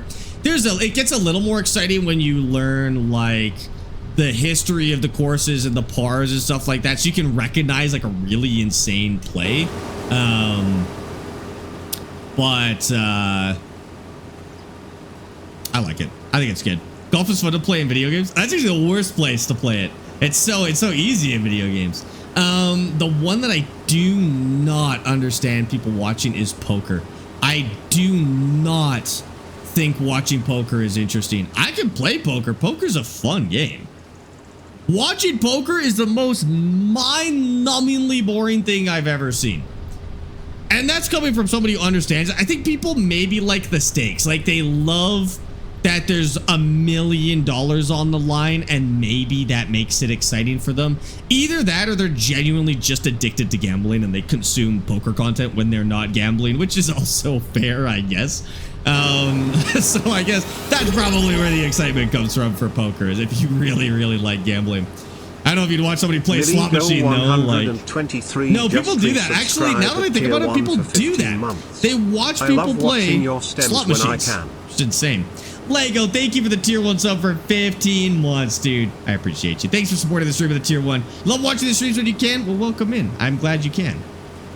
The only time I watch poker is during the championships. There's championships? There's poker championships? I thought they were just randoms, dude. No, that's terrible. I watch chess. Chess is great. I like watching chess. And like, chess is kind of a slow game, but competitive chess is quick. It's crazy, dude. I'll watch chess any day of the week. Do I know what Hornison is, though? No, I've never heard that before in my life. I'm sure we will. We do get a lot of people asking about community servers every day, Raven. So I've been sending you people. As for what they like and don't like, I guess we'll have to ask them and see what they're thinking. Because yeah, that's a good point. A big tournament in Vegas. I don't know where I expected it to happen, but big tournament in Vegas makes sense. Do you like rugby? I like rugby more than football. Yeah, rugby's definitely more interesting than football. What's hurling? No, I don't know what hurling is. I hear people talk about hurling. We have a sport here in Canada called curling that we're very good at. We have a sport called curling, and it's good. I like watching that. I don't know what hurling is, though. That just sounds like throwing something. It's in Ireland. What do? You just throw a ball or what? World Series of Poker every year in Vegas is huge payouts. I would imagine that would be like the only reason to watch, is see what kind of decisions they make for $1 million. But I don't know. It's an Irish sport? Okay. You know what curling is? Curling's awesome. The UK is good at curling. I know that. We'll see about that. Only place you need a performance broom. Is that the only place you need a performance broom? What about Quidditch? Sweep it. Need a performance broom in Quidditch. I don't know if imaginary sports count, though. Fantasy sports count. Farming's fun, but it just gets so boring because I got no work to do. How do you ever run out of work in this game? What do you mean? You run out of work in Farm Sim? That's crazy, dude. Cheese rolling is insanely fun to watch. That's not even... Cheese rolling is borderline a combat sport, dude. That is insane. But yes, if you guys ever want to watch the craziest sport of all time, cheese rolling is incredible. They've got this giant steep hill, and every video I see is always on the same hill, so I'm assuming it's a specific hill. But they roll a wheel of cheese down the hill, and then a bunch of people run down it as fast as they can. No protection, no padding. They just run down the hill as quickly as they possibly can. They always fall, and it's always the greatest wipeouts you've ever seen in your life. It's incredible. Yeah, just Google cheese rolling and watch any of the cheese rolling videos. It's nuts, dude. I don't think I can actually put it on stream. It is so insanely brutal. Yeah, people will like actually die doing it, but that sport is nuts. I would never do it. I would never do it. Also, how much can this thing twist over? Better than UFC? UFC is...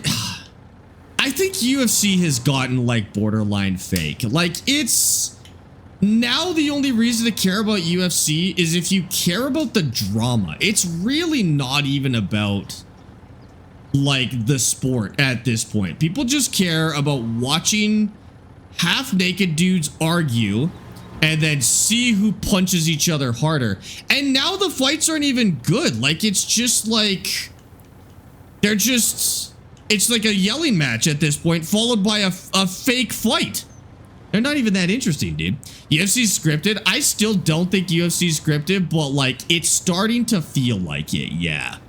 It's starting to feel like the whole point of UFC is to farm drama, to promote the fight, and then give you the most mediocre fight of all time.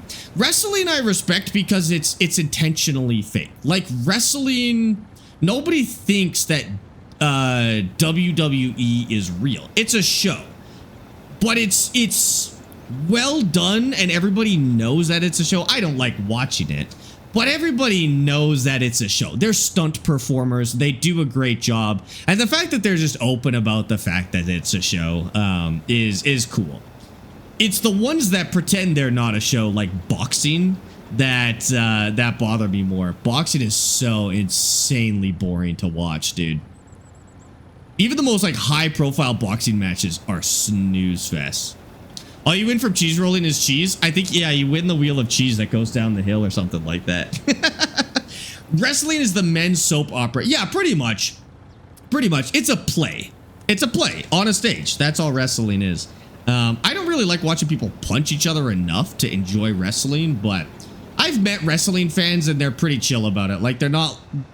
Wrestling fans don't think it's real, for the record. They know what it is, and they enjoy it for what it is, which is fine.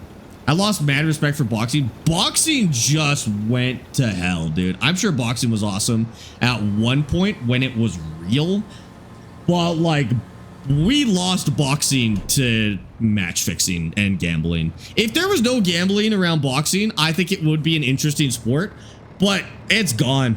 It's gone. And UFC's going the same way, I think. I think the amount of money that's in UFC is just setting it the same direction as boxing, where it's just going to end up being all fixed, all gambling, about making money, rich people making money, and the fights won't even be real.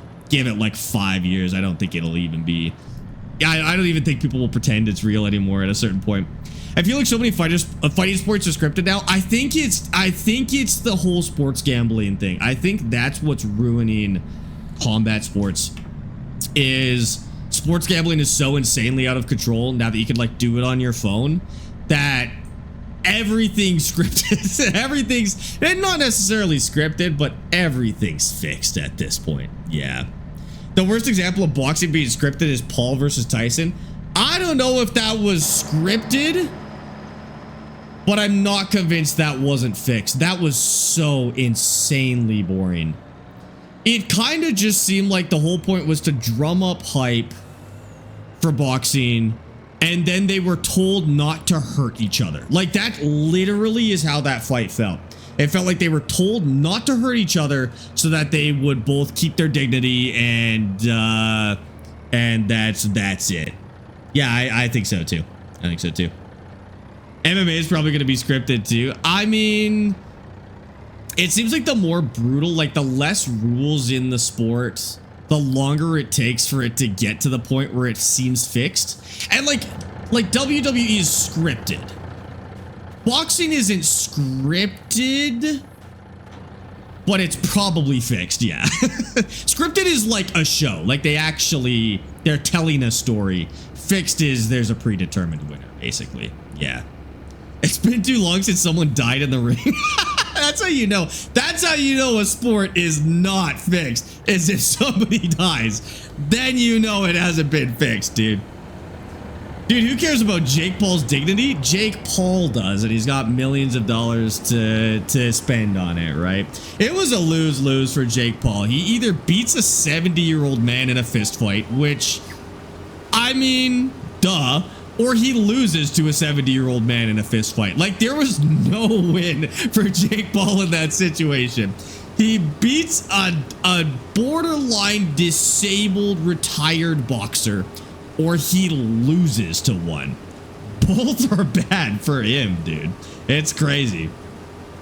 Have you watched karate tournaments? They're wild. No, I haven't. Is that the next one to get into is karate tournaments? We're just gonna find more and more obscure things to watch until everything is fixed.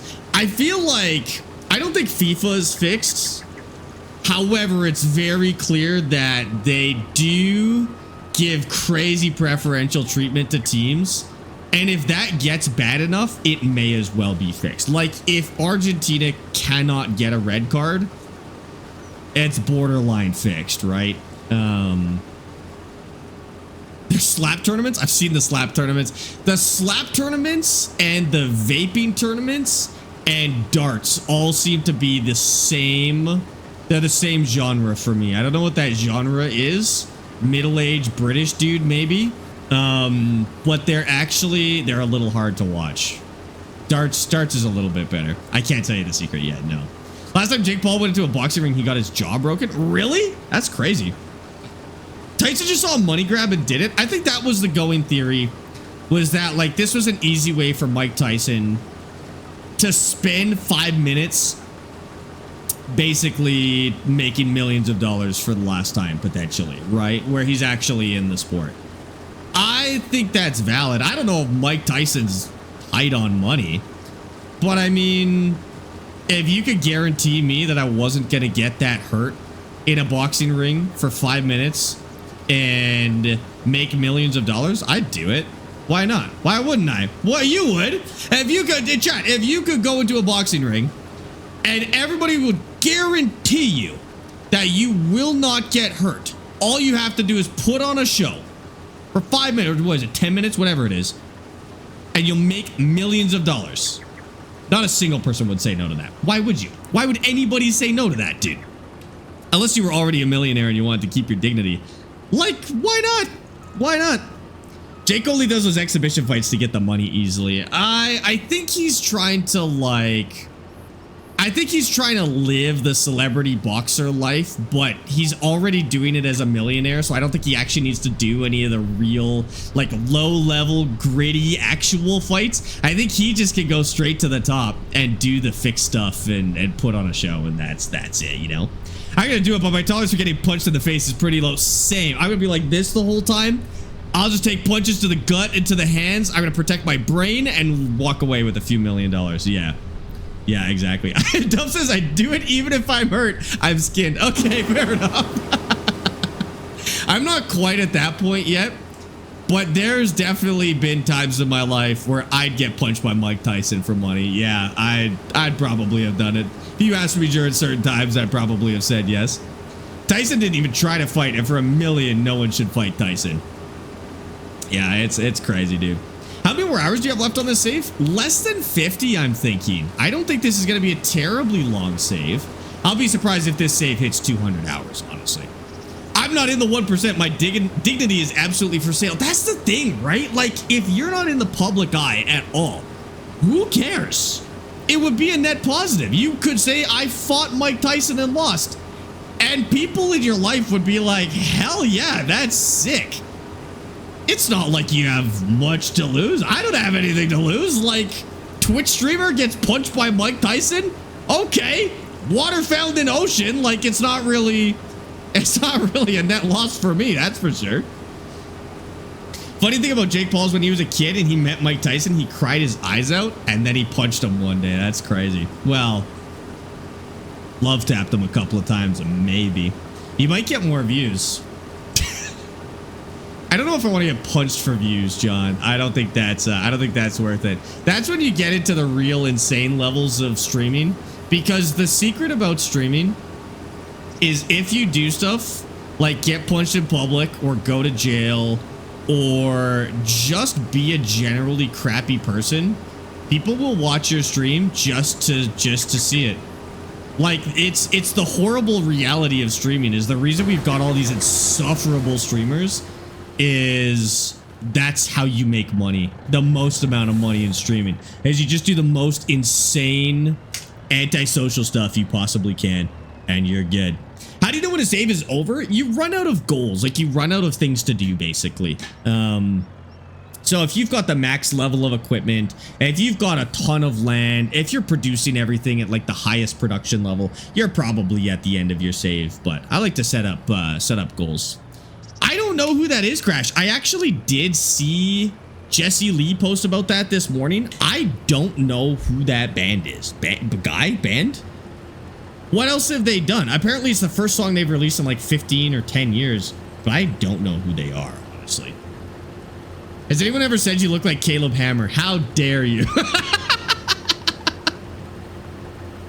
I'm closing stream chat. I gotta go for a run or something. No, nobody's ever told me I look like Caleb Hammer. I hate that though. Caleb Hammer, he's a guy. I don't want to be mean. I don't want to look like Caleb Hammer. Who's that? He's that clip farming finance guy on YouTube. I heard a little bit of a fun fact. I saw some behind the scenes of Caleb Hammer that makes me like him a little bit more than I did before. But I found out that he actually discusses with the guests what they're okay with being made fun of and stuff before the episode goes. Like, he's not just bullying poor people on the internet for views. Like, they're putting on a little bit of a show. He's already established what they're okay with and what they're not with. Now, that also means that there's a level of fakeness to it. Like, it's a little bit of a TV show. But it makes me think he's not such a crappy person. Not that I think he's a good person. Did you do that with Austin? What? Decide what we're okay with and what we're not? No, that's just regular old banter, baby. Regular old banter. Which one? Probably the biggest one. The biggest finance on... I think it's the biggest finance content on YouTube right now. Dave Ramsey might be bigger, but I'm not sure. Just because he's been around longer. I have no idea. Oh, you're okay, Connie. You're good. Aaron, the map is Nathan, though. Do I like watching MX? I don't know what MX is. Motocross? No. Is there a corn header for the starter farm combine? I think so. I think if you scroll over it and press the combinations button, it'll tell you. That's why WC is a better combat sport. You can't predict or fix the race. WRC, the combat sport. I like that. I like that. The world is a sad place when you have to ask permission to bring back Yukon the Clown. Oh, I've lost my line. Who, Alex? Alex, what are you talking about? What 80-year-old man TV show are you referencing right now? Austin doesn't like the igloo joke. The igloo joke is off limits. That's true. Not allowed to do the igloo joke. I spaced out. Did Petunia get her treat? Did somebody redeem a treat for Petunia? No, I didn't think so. But I could do. Is there one in there? 22 minutes ago? I 100% forgot that. Now she's got a treat. Thanks for reminding me. I saw it on my feed. You should check them out. Some songs are To Trixie and Reptile, Thanks for Everything, and Baby Wouldn't Last a Minute on the Creek. Okay, I'll check them out. I've never heard of them before. That's crazy. Hi, Ram. How's it going? Welcome in. Dom, thank you for the hydrate as well. Austin needs to stop being a part-timer. Get that he's got to record videos and stuff. Dude. I don't know what Austin spends his time doing. He's always off to some truck show or something. He spends his free time better than I do, that's for sure. Who's Austin? Is his page Austin Farmer? Oh, yeah. If we say Austin, we're talking about Austin Farmer specifically. I don't know any other Austins. We do a series every week on Thursdays where we play Farm Sim and we race to $1 million. And it's a ton of fun. If you want to see the last one, it's on his YouTube channel and it's posted as Race to $1 Million, loser deletes their farm or something like that. And he left out the fact in that he also had to pay us $250 for losing as well. There was a bet on this one.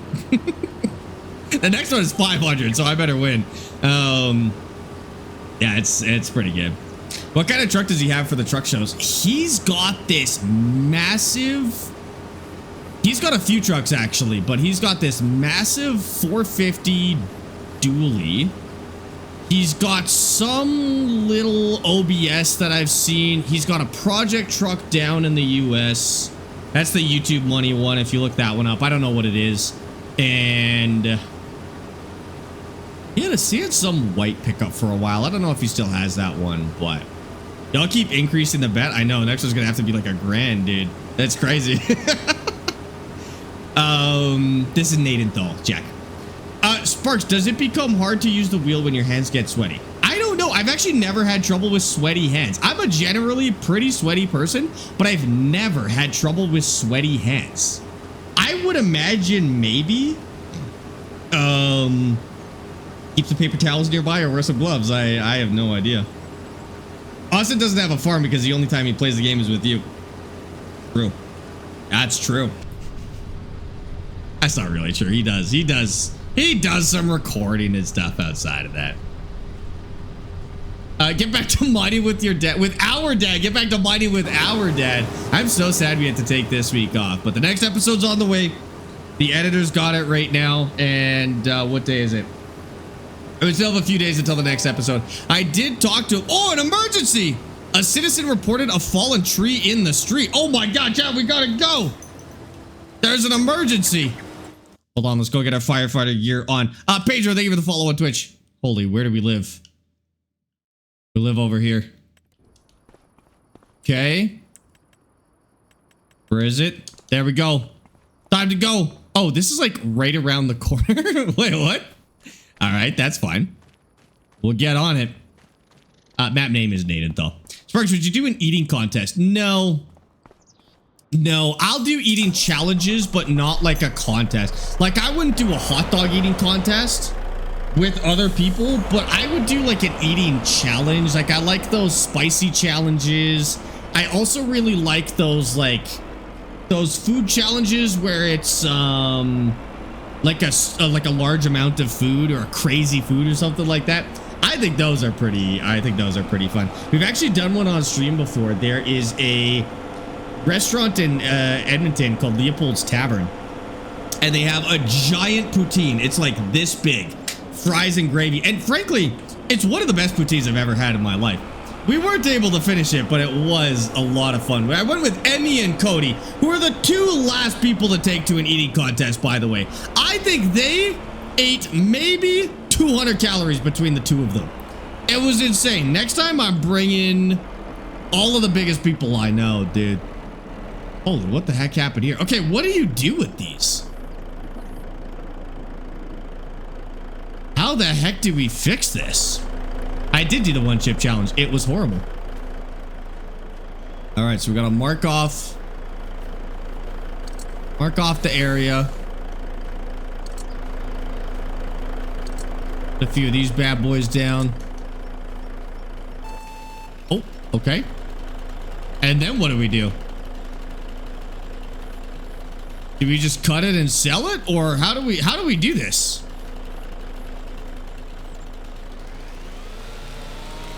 I read about how to do it once, but I can't remember. Oh God. Do we just have to take it away from the area, or do we have to sell it? Cut it into tiny pieces and then chuck them out of the way. Oh yeah, you just like move them. So we don't take it to sell, we just get it out of here. We're just taking it off the road. Can we just push the entire tree out of the way?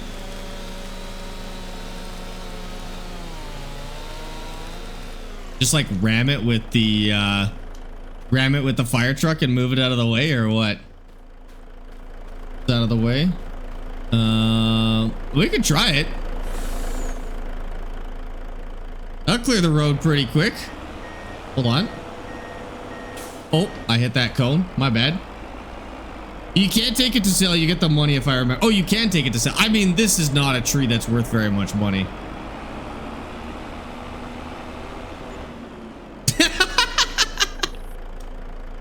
Okay, that's good. Happy to help everybody. See you next time. Yeah, you probably could have loaded that up on is that gonna disappear though? I'm hoping that goes somewhere. If it doesn't, I'll come back for it someday. But hopefully that's all good. Elias, how's it going? Welcome in Aporwi. Thank you for the follow. Or hello. sorry. How much money does your rig cost? My sim rig, 2,500 bucks or so ish. Nothing crazy. If they don't move, they don't really cost that much. It's when they move that they get a little crazy. I saw that one. It was on the Clock app, and people were doing it like professional eaters. The Clock app? Oh, TikTok? I see. I don't do any of that nonsense, by the way. I just say the names of the platforms, and whatever happens, happens. I don't worry about calling it the Purple app or the Clock app. Just call it Twitter instead of X. That's the only one I do. I still call it Twitter. I don't care. X sounds stupid. I call it Twitter still. Only because it's more fun to say. Well, that was pretty easy. Got a quick 500 bucks for that. How do I fix the camera stick drift for my farm stick on the Xbox? Pull the calibration guide, either from the Thrustmaster website or from our Discord, and just go through those steps. Should be good. If that doesn't work, you can reach out to Thrustmaster, but that fixes it 99% of the time. All right, I gotta take this off. Wait. No, I gotta put a different one on. Yeah, there we go. I'm changing sweaters again. Why not? What do you mean 2,500 ain't much, buddy? Fame and money changed you big time. 2,500 bucks? I bought the parts over like 7 years. It's so cheap. A couple $100 a year, you buy a new joystick, you buy a little, you buy a little, what are these? Like a little control panel, you buy your second joystick. Like, honestly, over the years, it's not too bad. If you were gonna buy it all in one shot, like dropping 2,500 in one go, that would be a lot. But that's not really how you build a rig. You really do it over time. A friend of mine has a $60,000 US 6 DOF degrees of feedback motion rig. That's crazy. Yeah, that's a lot. The motion rigs are when they get really crazy. Without them, it's just, pieces from Walmart at the end of the day. Now go to the casino and gamble it all the way. Dude, I'm up on the casino. I'm good to go. Well, okay, actually, I'm even right now.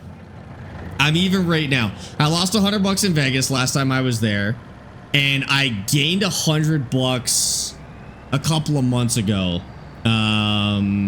Austin and I and my family, we were having dinner in a casino near some conference we were at, or some expo we were at. And on the way out, I literally took a $100 bill, put it all on red, and it hit. And then I walked away with $200. So now I'm even. Degrees of freedom. Ah, okay. Yeah, so now I'm even. I don't know if I should keep it that way or what. I should probably just leave it now, right? Dustbox and Apori, thank you for the follows on TikTok, guys. Appreciate that. Are you the best brother ever? I don't know you, so I don't know. You tell me. I want a movie rig so bad, dude. Me too. Me too. If it's ever in the budget, we're getting a moving rig. That'd be so sick. It won't work for this game, but we'll try it in some good games for it. I was up in Vegas until I was there in May for my brother's 40th. Oh, I was up on Vegas until I was there for my brother's 40th. Now I'm down a lot more. Should have stopped till you were ahead. Should have stopped till you were ahead. Everybody knows that. See, I can't stop even. Yeah, I gotta go big or go home. Exactly, Dennis. I can't stop on even, dude. I either have to stop while I'm behind or get ahead. What do you call biting? This is Poppy. No, I don't use any mods outside of Mod Hub. I don't bother with any of that nonsense. It's not worth it. The risks you take going from non-Mod Hub mods and the benefits, which is not very much at all, not really worth it. I might check out some mud mods at some point. I don't think I'm going to check out the mining mod. I'd rather just play Out of Ore. I think between Out of Ore and Gold Mining Sim 2, I don't even think we need the mining mods. I think I might check out mud at some point, and that's it.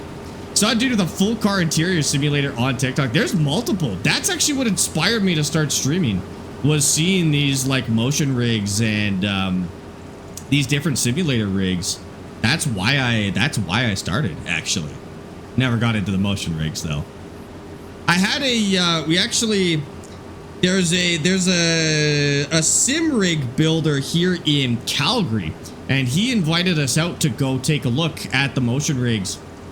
And it was awesome. It ran great. And then he actually wrote up a quote for me for how much it would cost. It was a 5-figure number though, so I might do it one day, but again, there's a lot of things that have to go right for me to pick up a motion rig, that's for sure. We'll stream American Truck Sim when that new DLC comes out. This is a T598. It's a good wheel, actually. I was surprised. Him and my sister's boyfriend were down to until she stepped up on the slots and earned like 50 bucks, turned 50 bucks into 300. Damn, dude. I did check the Derail Valley update, Homer. You misread the update, though. End of 2027. It said end of 2027, potentially later than that. You told me the end of 2026, so I was really excited. That's a crazy big Derail Valley update. I'm very much looking forward to it, but yeah, they said end of 2027 or later. Which is sad, because that means we're not really getting any Derail Valley updates for a while. I misread, I apologize. No, you're all good. I was just so disappointed when I read it. I was like, damn it. Because I was reading all the exciting stuff first. I was like, man, we're getting this soon. This is so awesome. And then I read end of 2027. I was like, why did they even tell us now? They shouldn't have even told us yet. Tell us later on, dude. AJ, thanks for that follow on Twitch. Appreciate that. Homer did ask what the news was. Oh, the news is dual joysticks on console, which is awesome. I'll do a video with more details soon, but actually I already recorded it. It just needs to be edited now. Yeah, pretty excited about that. Saw a notification where you said don't miss the intro. What did I miss? The intro. You missed the intro. That was the news that you missed though, Marius, was that the dual joystick news. My wheel stopped working and I can't figure it out. Know anyone near Calgary or Edmonton to fix it? It's probably better to ship it back to the manufacturer, Kayam. What wheel is it? And what's wrong? What's wrong with it? And what wheel? What brand is it? You used to get the McDon header. I might, but it doesn't work for poppies. But we might do it. It just says, I'm watching your first episode of Fence Line Feud on YouTube right now. Are you watching the old series or the new series, AJ? But thank you. That's awesome, dude. Welcome in. I know the next Farms to 25 expansion is going to be pretty cool. I'm really looking forward to that. How long? Not till almost November, right? That's all right. It'll be good. It's like end of October or something like that. Tomorrow we're going to do the new Firefighter Sim DLC. And then probably some Microsoft Flight Sim. I'm actually itching to play Microsoft Flight Sim right now, but we're already playing a new game for today. I figured we'd do some more Farm Sim. We'll play our new game, and then we'll play some Microsoft Flight Sim tomorrow. I'm just like, I want to play so bad, dude. I'm addicted to that game. The one from 2 months ago. Oh, that's the new series. Okay, gotcha, AJ. That sounds good. Let me know what you think. What were the other discount codes for the farm stick? We only have one. It's Sparx. Sparx is the discount code. If there are other discounts, it gets put on that code. So always just use that code. If there's other discounts, they go on to that code. I know that's a little bit confusing, but that's basically how it works. If we ever do like another community event, we could maybe talk Thrustmaster into a new discount or a special discount for that week or something like that. Well, I can only use a swather depending on what I harvest. Like I can use a swather if I do a grain, but not if I do poppies again. So I don't know what I should do. Like maybe I use a swather and we do wheat. See, the nice part is that I could keep this combine. I wouldn't have to upgrade the combine if I use a swather. I could keep this same combine because it just picks up with a little header, and then the swather uses the massive header. That might be the move. Should we do that? Okay. Yeah, maybe that's a smarter move. I'll plant something that the swather could harvest, and we'll do it like that. I think that would be sick. I watched the one that you guys did before. That one led to what you guys are doing right now. Okay, gotcha. I wasn't sure if you watched it on like the VOD's channel or if you watched it on Austin's channel or what. But it sounds like you're watching the whole thing, AJ. Dude, appreciate that. Thanks for watching those. Yeah, those are a lot of fun. We record those on Thursdays. If you join us this Thursday, you'll be way ahead because obviously those were posted a few months ago, but we do it every Thursday if you want it live. When do you say it's time to move on to a new map? Is it when you own all the fields? No, I don't go that far. Some people go until they own all the fields, but honestly, the game gets boring long before you own all the fields. I usually say when I'm using the biggest sizes of equipment for what I'm farming, when I'm making $1 million or $2 million a year on the final product that I was going for, that's usually when I call it quits. When things stop changing every year, when you run out of things to buy, when you run out of things to build, when you're no longer upgrading equipment, you're probably at the end of your save. What some people do at that point is they get into a new industry on that same save. I would recommend you don't. If you want to get into a new industry, I'd highly recommend starting a new save and doing that industry from scratch. Because if you get into it when you have $1 trillion, you just kind of start at the end of that industry. You immediately buy 5,000 cows, you buy a cheese factory, you buy all the biggest equipment, and then that's it. So I would suggest restarting. I also do not know which button 15 is. It's kind of helpful to have the mapping if you're looking at that. Is there a big difference between 25 and 22? Yes, there is. Now, it does depend on how you play the game. If you just want to harvest soybeans, I'll be honest with you, the only thing that's going to change is the graphics. Like, if you're just the kind of person to combine all day, that's all that's happening.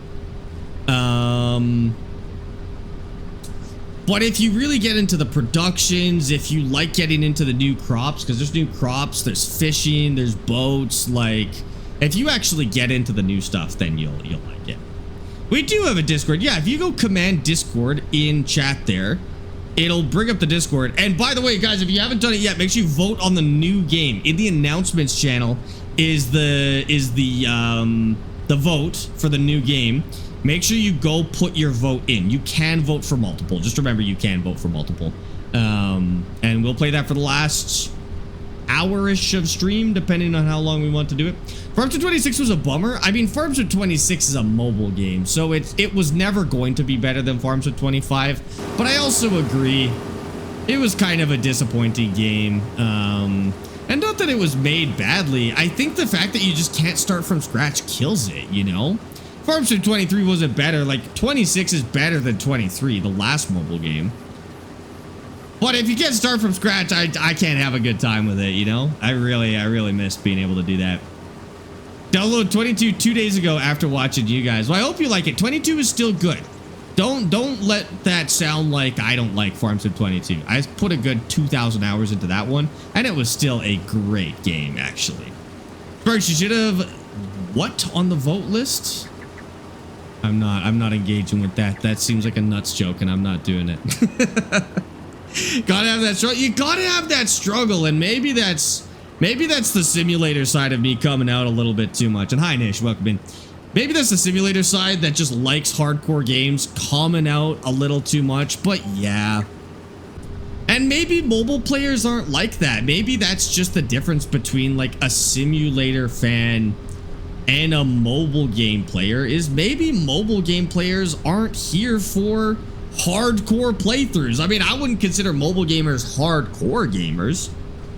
I do know that mobile gamers do like slower progression, which is kind of an interesting fact. But they're not generally that into hardcore games. My friend thought I'd lost my mind because she's been trying to get me to play it for months. Dude, the first person that tried to get me into Farm Sim, I actually hated it. Like, I had a friend that was really into Farm Sim, and he's like, you gotta play this, it's amazing. I played it, I was like, this is the dumbest game I've ever played in my life. And it wasn't until much later, like middle of 2023, that I was like, all right, that's actually good. I always start from scratch. No, I hate the starter farms. I always start from scratch. The starter farms drive me crazy. I want to start with a field. Not even. No field. I want to buy my first field. I choose what my starter field is. That's how I play. What sim game would you play if they made it, or what sim game hasn't been made yet? What sim game hasn't been made? So, I mean, 5 years ago, I would have told you that a flight sim with a career mode is what I'm looking for. But now we have a genuinely good career mode. Flight Sim could probably use some tweaks to its career mode, but it's what I needed. I would have said the same thing about train sims as well until I played Derail Valley, but Derail Valley is a train sim with progression, with a career. It's amazing. Probably something to do with like heavy equipment. I think maybe like a junkyard simulator where you're using heavy equipment to crush cars and move stuff and bulldoze a landfill or something like that would be kind of cool. A different construction sim. I like construction sim. People are too dramatic about construction sim. That's a good game. Also, we're getting a new one, so that one's also on the way. Another simulator. We're getting some more decent mining sims. We're all set on trucking sims. Farming is pretty good. Yeah, dude, I don't really know. Probably some sort of military sim. I really like Arma, but I think there's still some potential there for some better military sims. But we are getting them. Like, Arma's constantly upgrading. We're starting to get stuff like Simcades, like Squad and Hell Let Loose. So we are actually getting there. They need a Twitch streamer simulator. It exists. I've never played it, but it's real. I didn't play Drug Dealer Sim, but I played Schedule 1, and that was awesome. I actually really like that. Oh, should we play Streamer Sim at some point? I'm gonna look it up on Steam real quick. Hold on. Streamer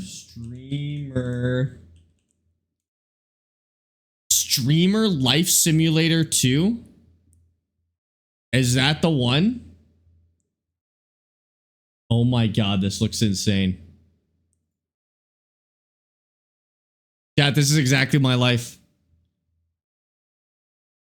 What?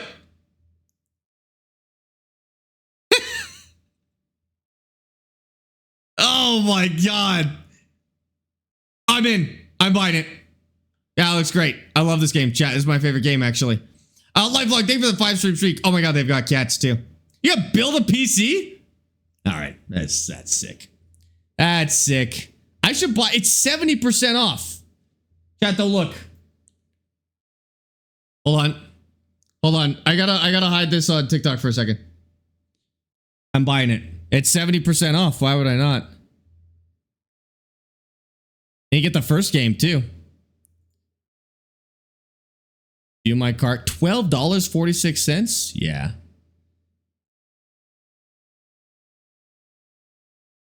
Okay. Hold on. The trailer looks okay, but the game is crap. It's 12 bucks. It's 12 bucks. Who cares? Who cares? What are the ratings like? It's got mostly positive ratings. That's actually surprisingly good. I'll take mostly positive ratings, honestly. Okay, I'll add it to next week's Tuesday. If we don't end up playing it, I'll add it to next week's Tuesday. And maybe it'll be good. Then buy me it. No, I'm gonna tell you if it's good. I'll see. We'll see if it's any good first, Homer. I know it's got a cat. Exactly, dude. I did buy it, yeah. Might be overlooking it, but I can't find the guide on how to fix the stick. Oh, you need the calibration guide. The calibration instructions are what you're looking for, Carson. That'll help you fix it. Cheesecake Dev as the dev/publisher? I don't know who that is. Have you played something else by them?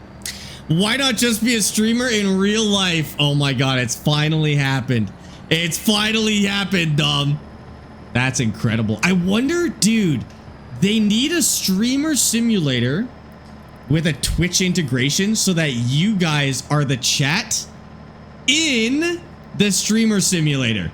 $1 billion idea right here. Streamer sim with Twitch integration so that you guys are the in-game chat as well. That'd be so sick, dude. I don't know if there's Giants Editor experienced people in my Discord. Yeah, Trucker Matsy's in there. You could maybe ping him and see. I wrote a mod for Farms for 25 that allows you to mow anywhere, but if it's deco grass, it paints it with meadow grass so it grows back, turns it into a legit lawn care simulator. Wait, that was smart. Because, yeah, that stupid deco grass on some mod maps really ruins that, doesn't it? Tomorrow I have surgery and I'm staying up late because I love the stream. You better, dude. You better get enough sleep before surgery. This stream will be recorded. You'll be all right, but you better have a good recovery. Sleep is the most important. Sleep and food are the most important factors. Although you're probably not allowed to eat yet. But after you've had your surgery, those are important. It's the third party mod on Nexus that gives Twitch integration. For that game, really? Is that the only, like, is that the best streamer sim? I probably should have looked at some other ones. But, like, that's fine. We'll play that one. The reviews are good enough. Cheesecake did Internet Cafe Sim and Sheep Move together. Were they good? I am genuinely not familiar with those games. How far off are we? You're still... Are you gonna play Hell Let Loose Vietnam? It might be a little intense for this stream. I'm gonna play it probably, yes. On stream, maybe not. It might be a little intense for stream. This is not the best trailer to be doing this with. Gotta be something else we can pour it into or something. Watto and Jake, thanks for the balls on TikTok. Freddie, thank you for all the roses on TikTok. Cam, thanks for the awesomes. Oscar, thank you for the rose as well. Can you show me the map? I really like it. Just check it out. It's Nadenthal. Gnadenthal on the Mod Hub. Great map. Go take a look. Go take a look. Liam, thanks for the follow as well. That's an After Dark type of stream. Yeah, I have a secret second Twitch account that I sometimes play less family-friendly games on. This stream isn't family-friendly. This stream is 13 plus. However, I do like some other games that are a little more intense. Like, I'm a big fan of Escape from Tarkov. Hell Let Loose is great. Squad is great. Ready or Not was one we played on there. Ready or Not is an intense game. I played on that one over there. He hates that second. What do you mean I hate that second account? I don't stream on it regularly or often. I just stream on it like when there's a game like that I want to play on stream. But you'll see it go live sometimes. Do you do farming in real life? I grew up on a farm in real life. I don't farm now. I don't really have any interest in... No, that's not true. I do have interest in farming now, but not professionally. I might do some hobby farming someday or homesteading or something like that. But beyond that, no. And that one doesn't go live very often. Please don't subscribe to it. Twitch no longer gives you the option to turn subscriptions off, so it has subscriptions. Don't subscribe to it because I don't even use it once a month. You just might occasionally see a random notification in the middle of the night from that one of like drunken playing Tarkov or something like that. You never know. You never know with Sparx After Dark, honestly.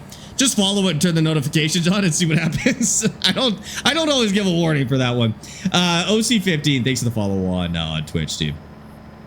Why weren't you online on Femboy Sim yesterday? Because I do it in real life, obviously. Duh. Come on, Dennis. Just do it in real life instead. A sad stream is a quarterly event once every 3 moon cycles. I don't know if we even stream every 3 months. Well, yeah, you know what? You might be right. That's the acronym for the channel. SAD, sad. So we call it sad. But yeah, like maybe every 3 months at the most. You're boycotting Taylor Farms? Dude, Taylor Farms is just a company that contracts out a bunch of smaller actual farms. They're not really like, I don't know how heavily they actually like run their own farms. I'm pretty sure they just brand local farms, you know. Do you stream every day? Pretty close. I take Mondays off, and then unfortunately, I've had to do more real-life events later, which are a blast, and they're tons of fun. But I do miss some streams if I have to, like, go to an event or if I have to travel for streaming or something like that. That does happen. That game is less fun, Intoxicated Bannon. So far, the best of the best is Tarkov. Tarkov and Sid Meier's Civilization. Sometimes Kerbal Space Program, but Kerbal Space Program is a little bit harder when you're in that state, that's for sure. Yeah. Lego, thanks for the follow. Appreciate that. Sent you 20. I love you so much as well. I can't afford subs on Twitch, so I'll support you here. Freddie, what the heck? Thank you so much, dude. I appreciate that. Thank you for all the gifts on TikTok. Listen, you don't have to pay to support this stream. Seriously, I do this for free. Watch it for free. Like, I pay my bills because of our sponsors and stuff like that. At the end of the day, please do not feel guilty about watching this stream for free. It's the reason I do a decent amount of sponsored stuff is because I don't really love the idea of begging for subs on the internet. I'd rather just work with $1 billion corporation to pay my bills and then stream for you guys. I think that's perfect. You've yet to win on Civilization? What? What difficulty are you playing on? I have to beat Civ 7 on Deity still. I've done all the other ones on Deity. I have to do Civ 7 on Deity. It's kind of a weird game though, so I think I gotta do it. Gonna do it on Emperor next. See how it goes. Or did I beat Emperor? I'll see. Civ 7's a weird game. It's a good game, but it's a weird game. Mike, thank you for the hydrant. I gotcha. I can see a headphone dent. Oh yeah, it's definitely like leaking into my brain now too. Doing all sorts of weird stuff. Proofwatch, thank you for the follow on Twitch. Welcome in. It's your first time in the stream. Hello, Kale. Welcome in. And Mr. AV Effects, thank you for the follow on TikTok. And Pierce, thank you for the follow on TikTok. Welcome in. I played everyone since Civ 3. I enjoyed them. I'm just bad. I think the trick for Civ is you really have to slow down. Like, a lot of people, I think, move the units and build cities and just put something into the production queue and then they hit next turn. I like dig into the stat reports. Like, there's spreadsheets in that game that'll save your life, dude. It's so good. In the game, like stat pages built into the game. If you really want to treat that game like a, I don't even know, like a job, you probably could. I haven't played a Civ game since 1. Speaking of Microprose and Sid Meier, Microprose hasn't worked on Civ in a long time. It's been Firaxis for sure since 5, maybe 4. Who did BE? I think also Firaxis. Yeah, Firaxis did BE as well. I always run out of turns in Civ. Oh, yeah, you have to. Okay, you can play it like that. Most people turn off the turn limit. So turn limits are meant for multiplayer games where like you can't have a 10-month long playthrough. If you're just playing with you, turn off the turn limit. Make it so score and turns cannot be an end game condition. Just make it so domination, social, economic, and culture fake victories are possible and you're good. I had no clue you could turn those off. Yeah, you can. What's the point of Civ? Civ is like a really complicated board game. So the idea is that you start as a nation in the ancient times, like in the caveman times, and you go through the ages as your nation until forever, basically. And as you go, like, you research new technology. So you research like spears for the first time, and then you upgrade your club guys to spearmen, and then you research bows and arrows, and then guns, and then you find oil. And so you basically run a civilization through the ages. And the idea is to win in a few different ways. There's actually a few different ways to win. The first, and probably everybody's favorite, is domination. That's where you go to war with everybody and you take all the land and you are the biggest, baddest civilization on the planet, basically. It's played over a whole planet. But you can also win by scientific victory, which I think is you send colonists to another planet. That's how you win like that. You can win a social victory by basically starting and controlling the UN is basically how it works, like a world forum. You can win a culture victory by basically having like the most culturally interesting nation. So you make so much money on tourism and stuff like that. That basically are the most powerful nation. And then you can win by religion as well, which is where you start a religion. And if you get the majority of the world following your religion, then you win that way, because you basically have all this religious power over the other nations. That one's a hard way to win. Depending on the game, that one's a hard way to win. But yeah, it's a cool game. Hi, Bubs. How's it going? Did I hear oil? Yes. Yes, you did. Yeah, it's a cool game, but it's a lot of people don't like it because it's turn-based. It's like a board game. So you do your turn, you move all your pieces, and all your units and stuff like that, and then you hit next turn, and then the next player goes, and then you basically rinse and repeat. What's nice about turn-based games is they require no reflexes. You can take as long as you want on the strategy, and then you hit next turn, right? So if you want a game where you don't have to be good skill-wise at all, turn-based games are great. So if you just want to be smart about it, you can do that. So you need to win by being the Vatican? Pretty much. But you have to be even more influential than that. Like, it has to be a majority of the nations have to have you as their primary religion or something crazy like that. Couldn't even tell you how many hours I put into Civ 5 back in the day. Dude, I remember when Civ 5 came out and people hated it so bad. And they do this every time a Civ game comes out. People hated Civ 5 so bad. And it's so nice to see that everybody kind of like clocked it as an actually great game. I think Civ 5 is potentially the best one we've had. I like Civ 6 a lot as well. But Civ 5 was, yeah, that was like a few hundred hours for me. What a great game. I do a playthrough of Civ every 6 months or so. Recently, I picked up Civ 7, and I'm aware of the fact that everybody hates the Civilization games when they come out. I've never been like that. I've always really liked them when they came out. But I don't think I like Civ 7. I'm actually not... I do feel like it's the first one we've had in a while that's not very good. It like ends in World War II. The other ones, you go into the future and you get like futuristic soldiers and like tanks and flying things and stuff like that. This one ends like in World War II, which is a weird choice. It doesn't feel like you get a whole game of Civ, but you know, if you give them some time, they'll probably end up fixing it. Civ 5 is a perfect game to play on the Switch. Yeah, it was on mobile as well. It's on your phone. Civ 5 and Civ 6, I think, is on your phone as well. It's pretty cool. I think Civ 6 might be my favorite. I like the meta in 6 a lot. Civ 5, the problem with Civ 5 is it wasn't as balanced. It was pretty much like just spam industry and you win. Civ 6 is a little more balanced, so I did like that. I like the space version of Civ. I think it was Masters of Orion. Well, okay, so Civ, like Sid Meier's actually did put out a space version. It's called Civilization Beyond Earth. It's probably the worst reviewed civilization of all time. I liked it. So basically the story is, I was saying the scientific victory is when you send colonists to another planet. In Beyond Earth, you play on that other planet, basically. So it's like a continuation of the other Civ games. I thought it was good, but a lot of people didn't love that one. You like Civ more, Age of Empires? Ooh.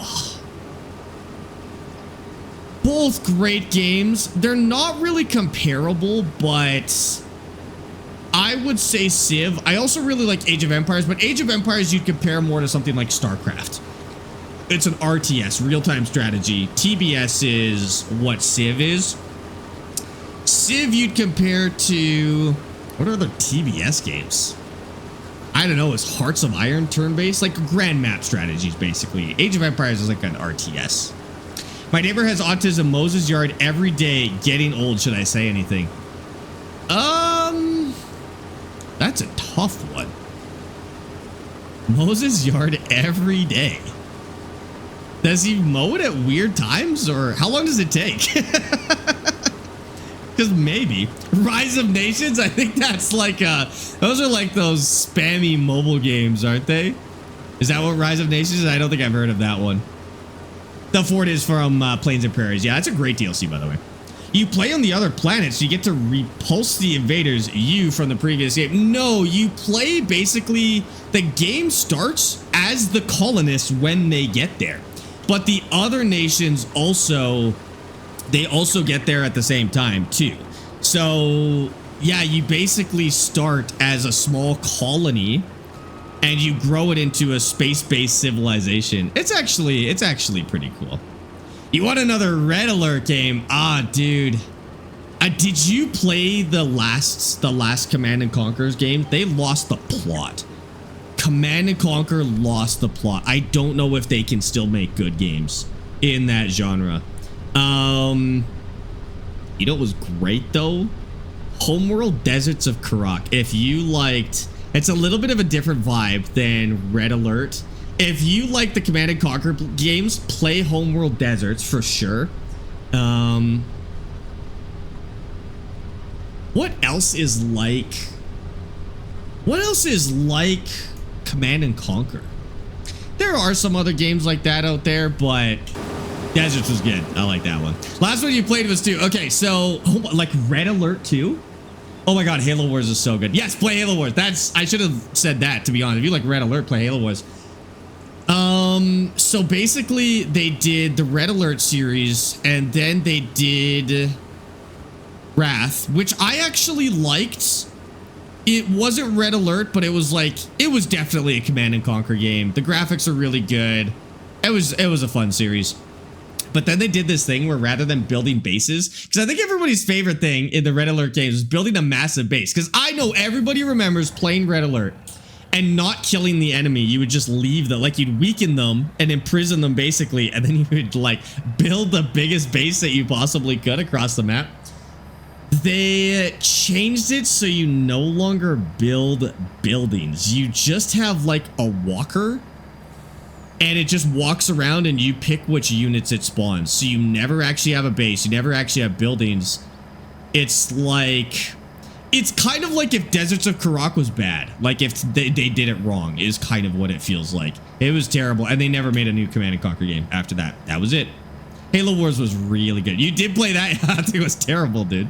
StarCraft is great. I played a lot of competitive StarCraft. That was actually my first esport, was StarCraft and StarCraft 2. Great games. I like those. I didn't play Stronghold. I don't think I know that one. I got into some kind of crazy RTSs after that. I got into things like War Games and Warno. I think it's just called War Game, Warno. I actually ended up playing Arma as an RTS for a little bit there. Some crazy RTS game modes in Arma, weirdly enough. And then just kind of in and out of StarCraft. I tried to do Company of Heroes. I wasn't a huge fan of that one. I don't really like the campaign-based ones. I like the match-based ones instead. Rise of Nations was a CD game at the same time of AoE 2. Rise of Nations, I'm pretty sure, is that stupid mobile game. Are you thinking Age of Mythology, maybe, Spirit? Maybe there was a Rise of Nations. I feel like Rise of Nations I see mobile game ads for all the time. But maybe they bought the IP or something like that. They actually did the same thing with Age of Empires as well. What socks are you wearing? They got glasses of whiskey on them. And it's thank you for the follow, dude. Appreciate that. It's my first time on your stream, but I've enjoyed your mining videos with your dad. Burst, thank you for watching those, dude. I appreciate that. You fixed your camera issue. Okay, I don't know what the issue was, but I'm glad you were able to fix it. Rise of Nations, I got it on Steam. Oh, okay. All right, fair enough. Have you seen Jimothy, the new American mascot? Our country's supposed to have mascots? I thought we had animals or something like that. No, I have not. That's news to me. Hi, Unique. How's it going, dude? Welcome in. Man, this... there's way more poppies in this field than I thought there was. This might be... We might make more money than I thought. I'm not going to lie to you guys. This might be a multi-million-dollar year. We'll see. It's a raccoon? That's sick. I would die for Jimothy. Oh, is it that raccoon with no neck? Is that the one? I did see the raccoon with no neck. That thing is hilarious. That's him. Oh, dude. Yeah, that's really funny. We should have named him after Ed from 90 Day Fiancé, though. That would have been better. I did get the Lancaster shirt from the Hangar Museum here. Yeah, it's true. He has short spine syndrome. Well, it's very cute. It's a very cute raccoon. You take your smoke back. It's in Wales. We have our own fires. We're getting smoke here from the Americans now. It's some crazy reversal of events here. The Eastern US is getting smoke from Eastern Canada, and Western Canada is getting smoke from the Western US. So we're getting smoke from, like, Washington now. It's very weird. We're gonna make the Americans pay for it or something. America, get your fires under control. This is irresponsible. Ridiculous. I don't like the smoke in here, guys. We're sharing. They did turn on the fan. I did say that they need to turn on the fan to get rid of the smoke. I didn't think they'd actually do it. Don't blame us. That's your fault. No, this is actually your guys' smoke. This one's actually yours. We're just trading smoke now, dude. Nightmare blunt rotation. Did you hear about the massive fire in Norway? Over 100 houses were lost. Holy, that's kind of scary. For Norway, like that is a big fire. We're so used to how big our fires get here that 100 houses is like a small fire, but dang, that's scary, dude. It's all part of Operation Blowback. Don't say Operation Blowback, dude. That's crazy. that's terrible.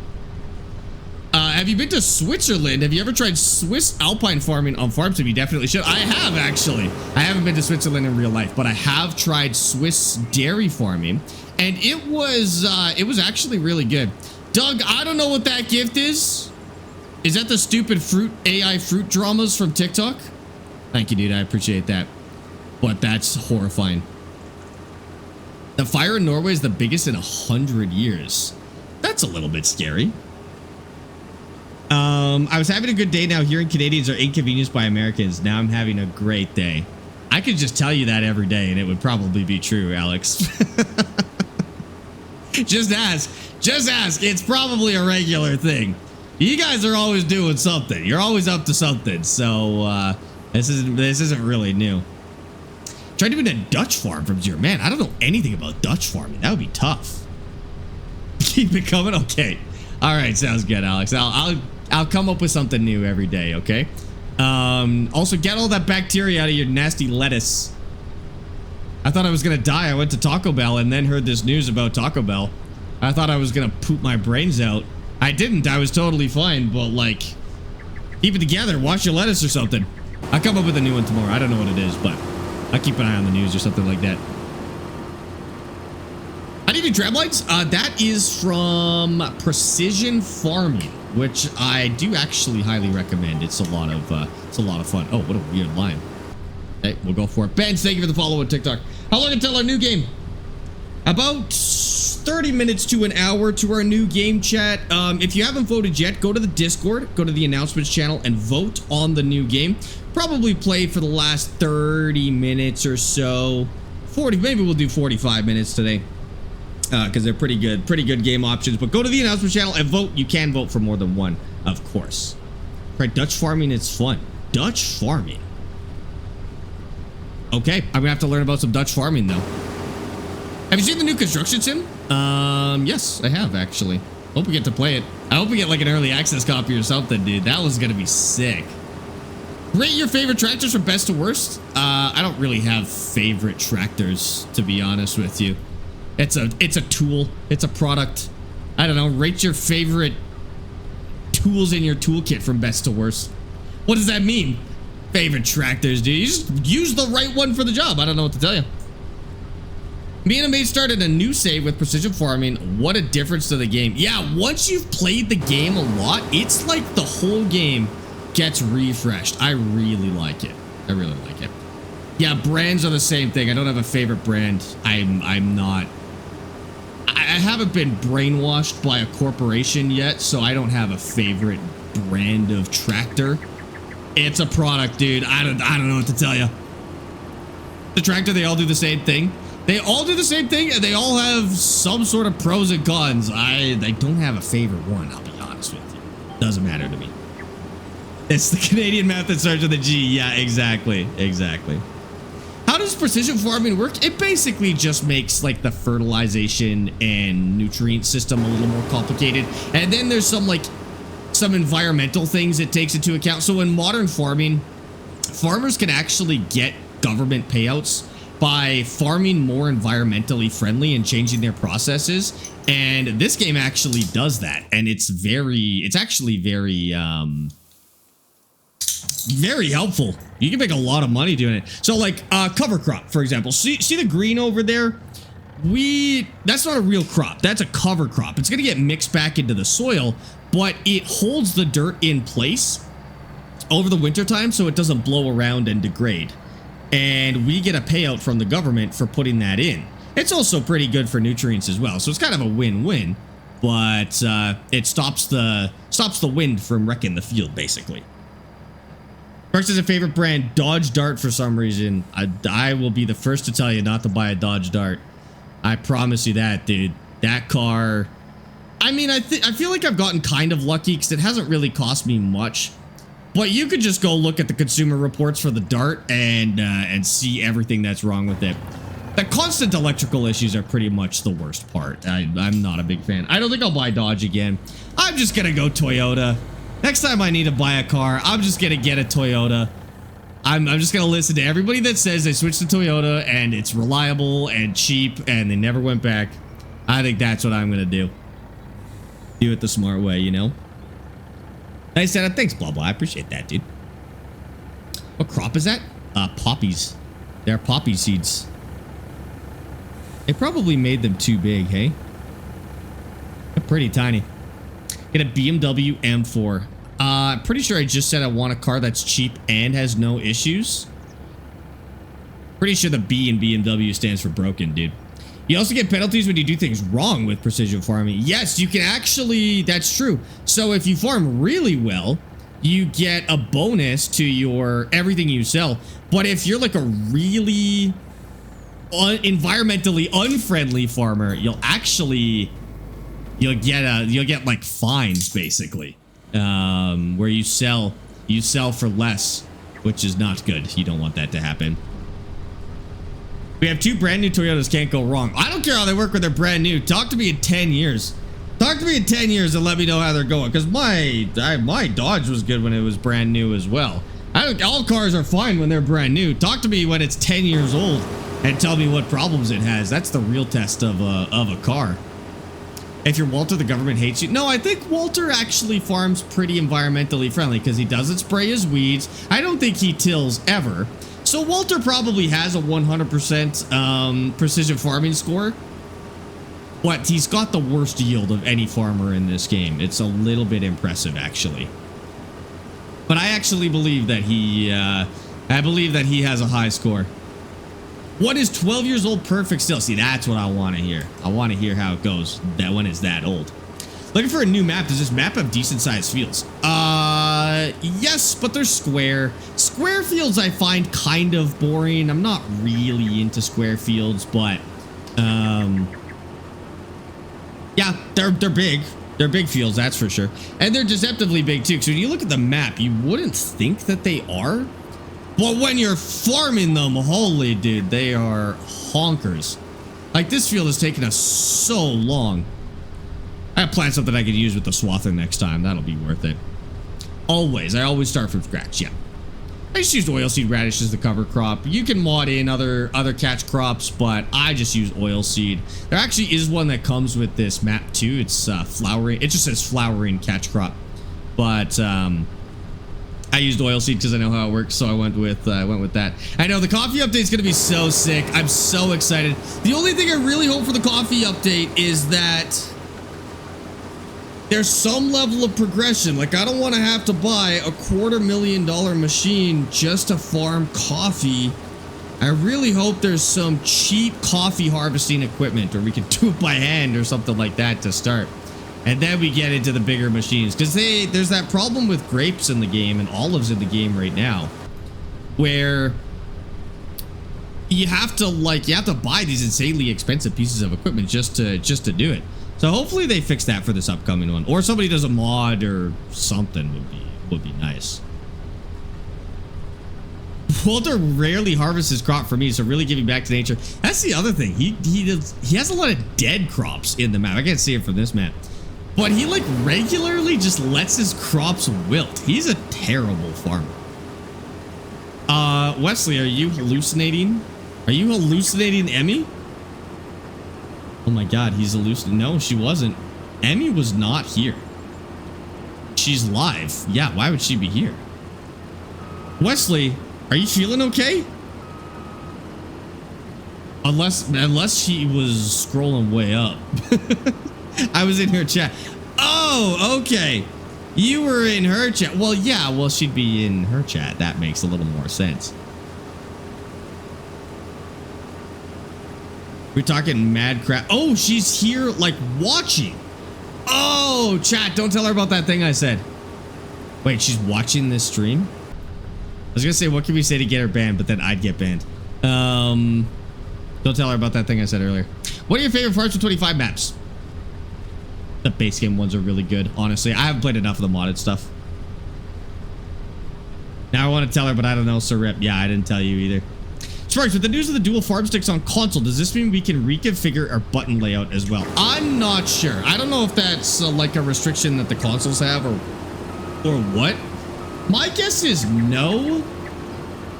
Like I wouldn't get your hopes up, but probably not. What's the SawCon plans? Yeah, Emmy, what's the plan for SawCon? That's so good. That's so good. She was looking at Sparx from her stream. What? Why? What's the Wesley? What's the context of this? Why was she looking? Why was she looking at my stream? Trying to find out what a really, really good streamer looks like. Probably. I think that's what she was doing. SW, thanks for the follow, dude.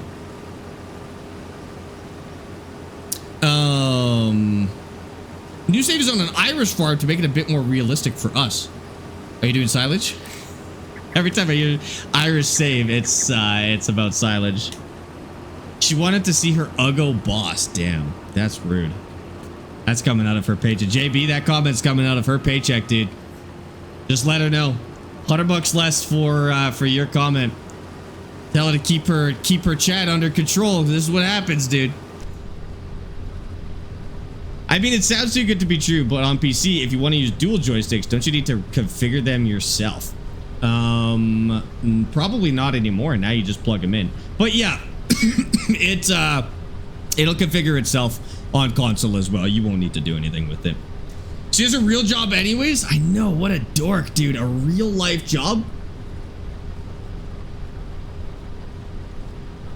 I can't believe it. It's nuts. It's nuts. I don't know if that's confirmed, Habis. I have to see. I have to see what happens with it. Sounds cool though. I think I got Doug's weird. I don't even want to say the name of the gift. It freaks me out. It's got 2 AI fruit kissing on it. TikTok's lost the plot. They have lost it. That's crazy. First, I want to get joysticks, but I don't know which one to get. Are you on PC or are you on console? If you're on console, you don't have a choice. You gotta get the farm stick. There's nothing else for console. On PC, it really just depends on how much money you want to spend, though. You're on console? Oh, you gotta get farm sticks. Then there's no way around it. It's the only one that works for farm sim. Make sure you get the correct one for your console, though. Levi, thanks for the follow. Should I connect my steering wheel and pedals to my PS5? Yeah, absolutely. What kind of question is that? Of course you should. Of course you should. Chat, last chance to vote on the new game. We got about, I don't know, maybe 25 minutes or so until we go to the new game. Last chance to vote. It's in the announcements channel. Go put your vote in, and then we're switching games. Man, how much field do I have left here? I think we might have to go empty the truck again, too.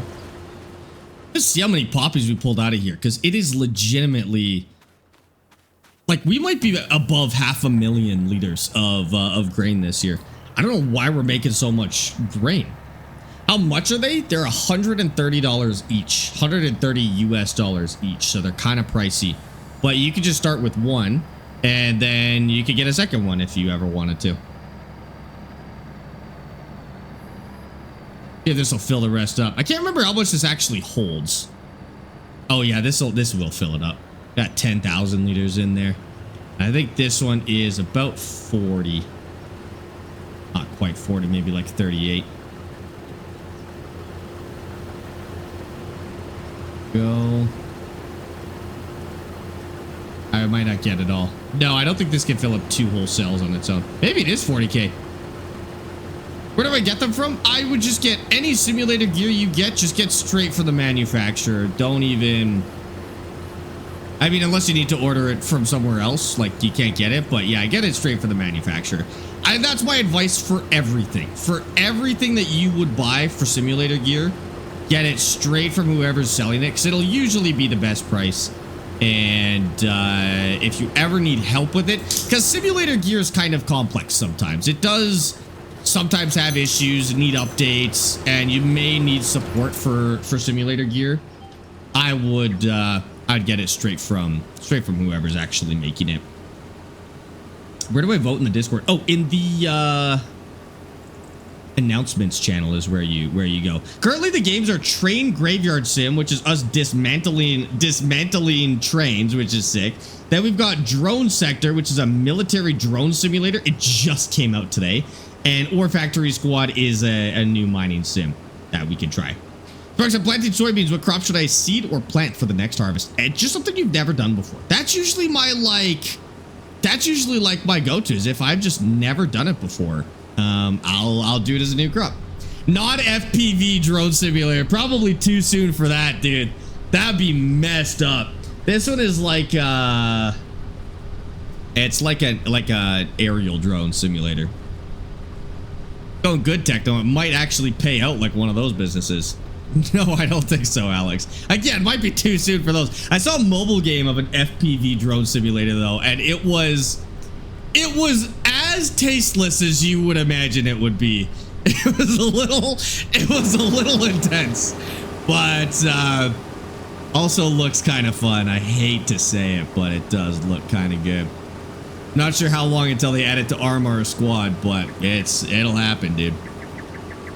The game is good in vanilla. Like, I would not run mods until you feel like you actually need to. The mods in this game aren't like totally game changing. They're mostly just new pieces of equipment and a couple of new features. Like, it's not turning it into Grand Theft Auto, you know? I think people tend to over mod this game and then not actually enjoy the content that's in it. Play some vanilla farm sim for sure. I'm a bit late, just started playing. No, that's okay. I mean, you can get into farm sim whenever. I was a bit late. I started 2022 and I was a bit late to the farm sim game actually.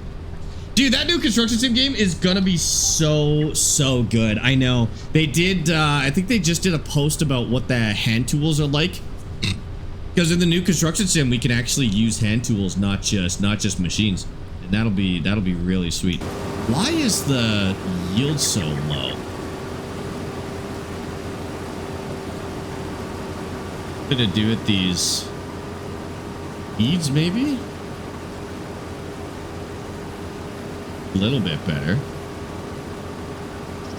91%. I'm getting like nothing from this line. This is terrible. 3.6 tons per hectare. That's brutal, dude. I'll go back for that spot. Don't worry. I have a theory that hitting weed actually reduces your yield. That theory is incorrect. Okay. Never mind then. Ralph, thanks for the follow. What's the best farm sim in your opinion? It's Farm Sim 25. Other than nostalgia, there's no real reason to play the old farm sims. Like, people play them because they're nostalgic about it, or they just don't like change. But in terms of like getting the best experience, Farm Sim 25 is the best farm sim. There's really not a reason to play the other ones once you played these.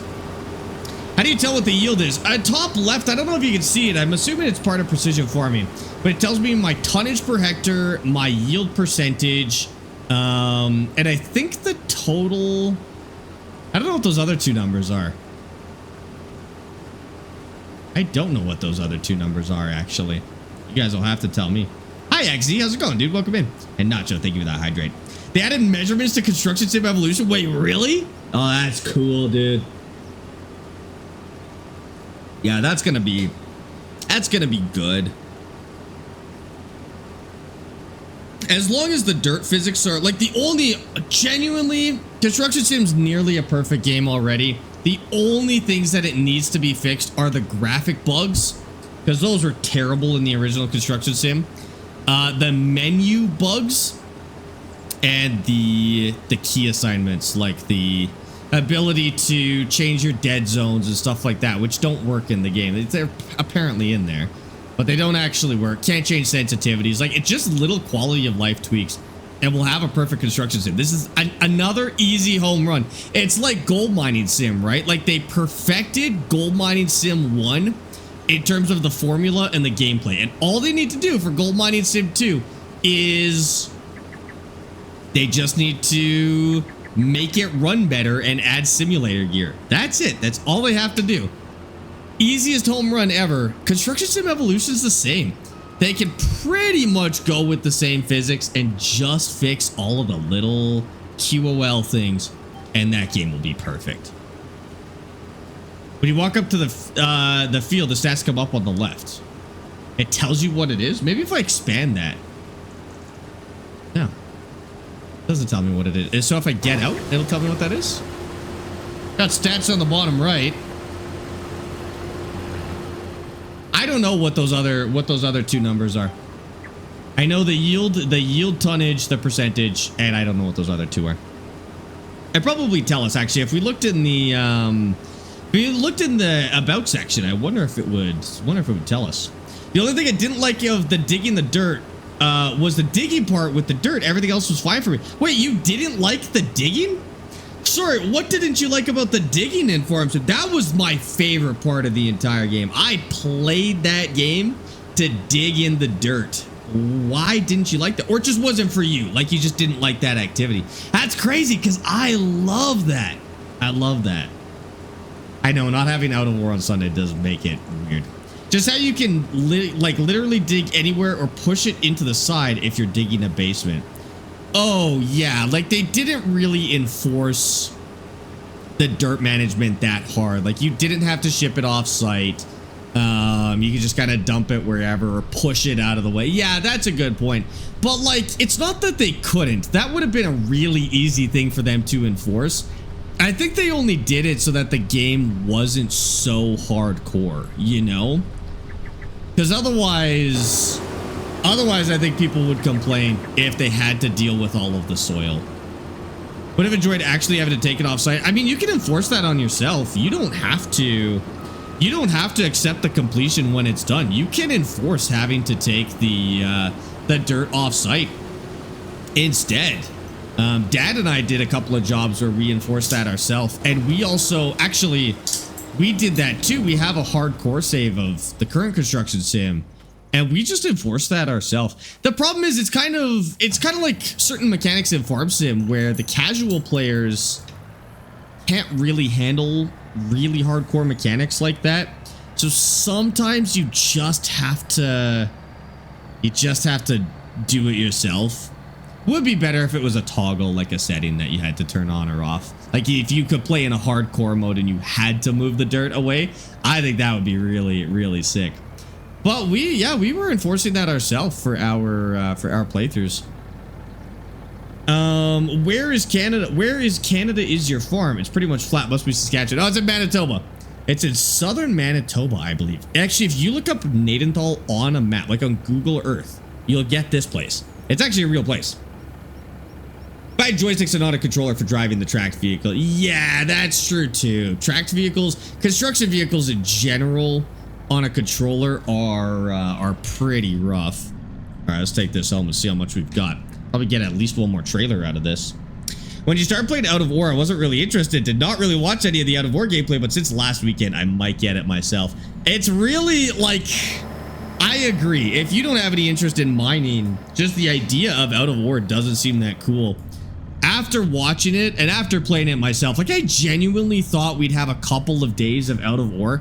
I was not expecting to be this into Out of War. Because, you know, the first time I played it, I was like, this game is fine. It's hard. It doesn't work that well. Now I get it. It's great. Playing this game on controller is rough. I don't mind this one on controller so much. I'm sure logging is a nightmare. I don't mind too much. I have a Thrustmaster Farm Stick coming tomorrow. Does the mapping with Farm Sim 25 come plug and play, or do you have a list of keybinds somewhere I can use? Both. It does come plug and play, and I have the list of default keybinds that you can use. Mine is more or less default. I changed a couple of things, but more or less default. If you go to the Discord, go to the Farm Sim channel and look in the pins. I've pinned it on for every platform. So I have PC, Xbox, and PlayStation in there, as well as the calibration guide, which you'll probably need if you're buying the Farm Stick, because you want to calibrate it the first time you use it. So that's in there as well, actually. I copped Gold Mining Sim 1 for £2 because of you guys playing Out of War. That game, yeah, that's the closest you could get on console right now. Still a good game.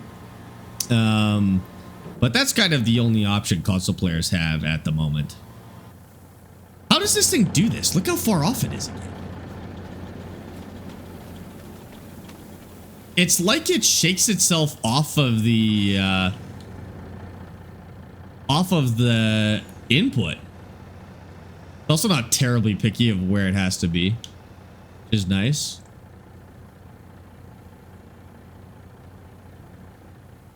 Chances that's in the right place. No? That was worth a try. That's gotta be close, right? I don't think we're bumping it. I don't know how we'd be bumping it, but... That.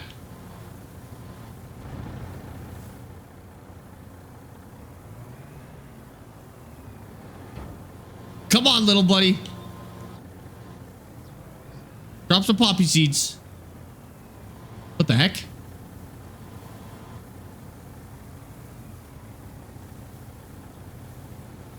Like 1 inch at a time? Oh, there we go. I do not like how finicky that is. That is a little bit annoying. Oh, well. I blame the boars? Yeah, maybe the boars are getting into it. I do too. I blame the forest hogs. Oh. Should I get the farm sim panel for farming sim, or should I get the American trucking panel? Don't get the farm sim panel. Like the Logitech one? Yeah. I just don't think it's a good use of money. It's not even that bad of a panel. If it didn't fall apart, I think it would have been a good kit.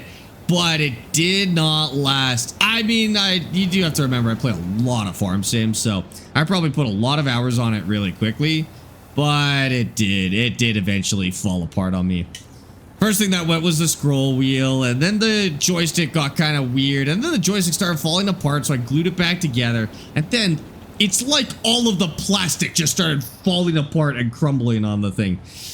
So I stopped using it, but we got the farm sticks. I actually think I got the farm stick because that thing broke, and I couldn't go without a joystick, so I figured I would get the real one. Okay, how much do we actually have in here? This seems insane. Whoa. We're above 500,000. We're at 350,000 liters of poppy. We'll be at around 400k. And we're at 182,000 liters of wheat as well. This may be a $2 million year. Last time I was over here, I thought maybe 1.5 mil. This might be a $2 million year. I mean, it feels like it, because how long have we been harvesting? We've been on this harvest for like 3 streams now. We're almost done. We better be making 3 million out of this, dude. This thing is, this is nuts. But we'll be able to upgrade multiple machines. We'll be able to buy like the biggest harvester. We'll be able to get like a 9RX, dude. We'll be set. Are you selling this stream? If we've got time, I mean, it might work out. It just depends on how long it takes us to do this. We might be able to sell it this stream. Let's see how close we get. I'll try and hustle so that we can get as much as we can. What's the best semi and farm sim without mods? Just go by horsepower. It's whatever has the highest horsepower. Probably not this one. I do find this one's a little bit on the slower side. FH16 probably. But yeah, you're basically just going on horsepower for that. Okay, we'll go up here. Then we just have this little patch over here. This isn't too bad. Oh yeah, we gotta check the used lot as well. I might do that right now. You finished Clarkson's Farm Season 5 today. Nice, dude. We'll go a little further.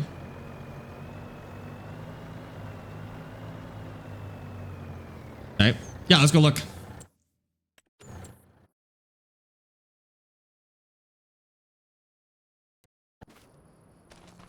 And we got nothing. Nothing terribly good. This is here last time we checked. All of this is here last time we checked. Okay. Nothing terribly good. This is new, I think, maybe.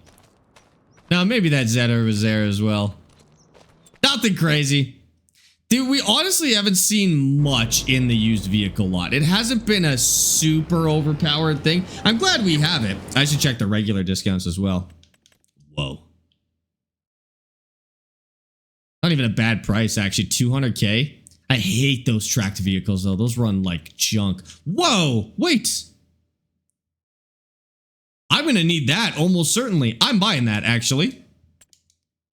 I'm almost for sure going to need that, because if we do any sort of grain, then we're going to want that for our straw. And we probably will do some sort of grain. Yeah, that one is a base game. I do use that a lot. Oh, the used vehicle lot is not base game. And it's PC only, unfortunately.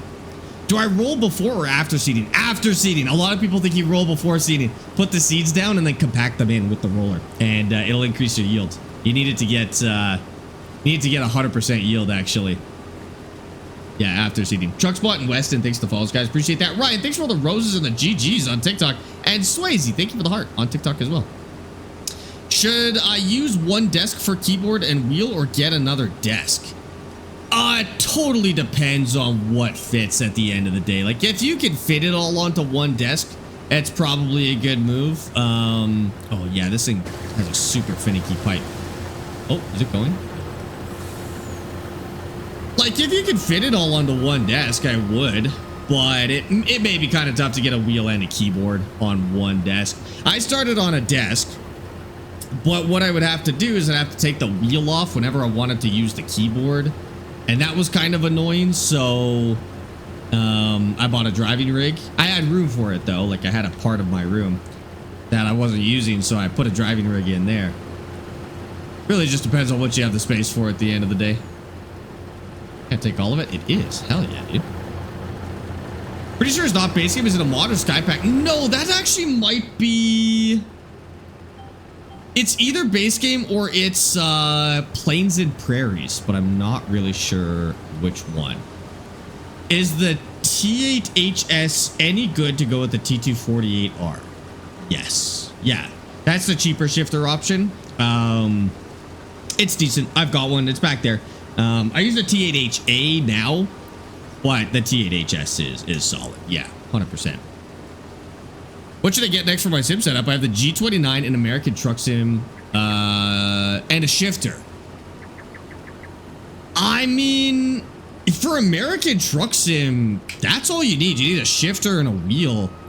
Maybe some way to control your camera. So, like, if you get a joystick so that you can move your camera around, that would be good. A button panel would be another good one for American Truck Sim. And a key to start your truck would be kind of sick. That's what I've got right here. And that's pretty good too. The what is 3 times as expensive? The T8HA is 3 times as expensive. Yeah, it's like the buy it once and you're set forever kind of thing. I'm buying that tattoo on your arm. Do you have or plan to do a farm sim tattoo? You kind of have to, right? I'm trying to decide how I feel about video game tattoos. Because, like, I like the idea of video game tattoos. I have a policy of no tattoos of famous people, especially if they're still alive. No famous people tattoos. I could do a game, but, like, there's always that association, right? Like, if you did a video game character and the voice actor turned out to be like a secret Nazi or was it the Epstein files or something, then that would be horrible. But do I think that's going to happen with Farming Simulator? Probably not, but I don't know. I don't think I really want to do a video game tattoo, but I also don't have one that I think I would like. Like, there's no video game characters or games that speak to me that hard that I would do one. This tattoo actually has a bunch of flowers from the farm that I grew up on. And so it's like already partially there. Farm sim tattoo would be so cringe. I mean, you'd have to be done right. I don't know if you could do a farm sim tattoo, but you could do a farming tattoo. How about a petunia tattoo? That's what that is. That's petunia. I think I'll do some floral stuff. What I kind of want to do on my left arm is I want to do like some some floral stuff, but in negative. So like the flowers would be untattooed, and then I'd black out the rest of it outside of where the floral stuff would be, and just do a full sleeve that way. For the right arm, I don't really know. I don't want to do any quotes. I don't want to do words. But I do want to fill out the rest of that arm at some point. I just don't know what it'll be. I do still have to get the milk tattoo. No, I do have to do that still. For the goofier ones, I think I'll do goofier ones on like maybe my legs rather than my arms and hands. I think for my arms and my neck, I want it to be a little less, a little more serious, I guess. Zijek and Carter, thanks for the follows on TikTok, guys. Do I like beef jerky and country music? I like beef jerky. Country music, it's mostly missed these days. Modern country music is there's some good stuff out there, but I think when I say I like country music and then I hear the recommendations people give me, they got the wrong idea of what I like. Like I'm not here for Jelly Roll and Post Malone and like Blake Shelton, you know? Not that kind of country music. Some of the older stuff, yeah. I did play Farms for 26. It was not that good. Do you enjoy beer? Old school country is best. New one is poo-poo. Okay, so we're into the same kind of country music. Beer, yeah. I don't like that beer makes me fat, though. So beer is definitely an occasional thing for me. Maybe at a restaurant or a bar or something like that. But I don't drink beer on the daily. It's just too... I feel kind of bloated when I drink it, but also it makes me fat, which sucks. I don't like when that happens. It makes my face fat too. I like Jelly Roll and Falling in Reverse collab. That was good. I like Falling in Reverse's old stuff. Their new stuff is rough.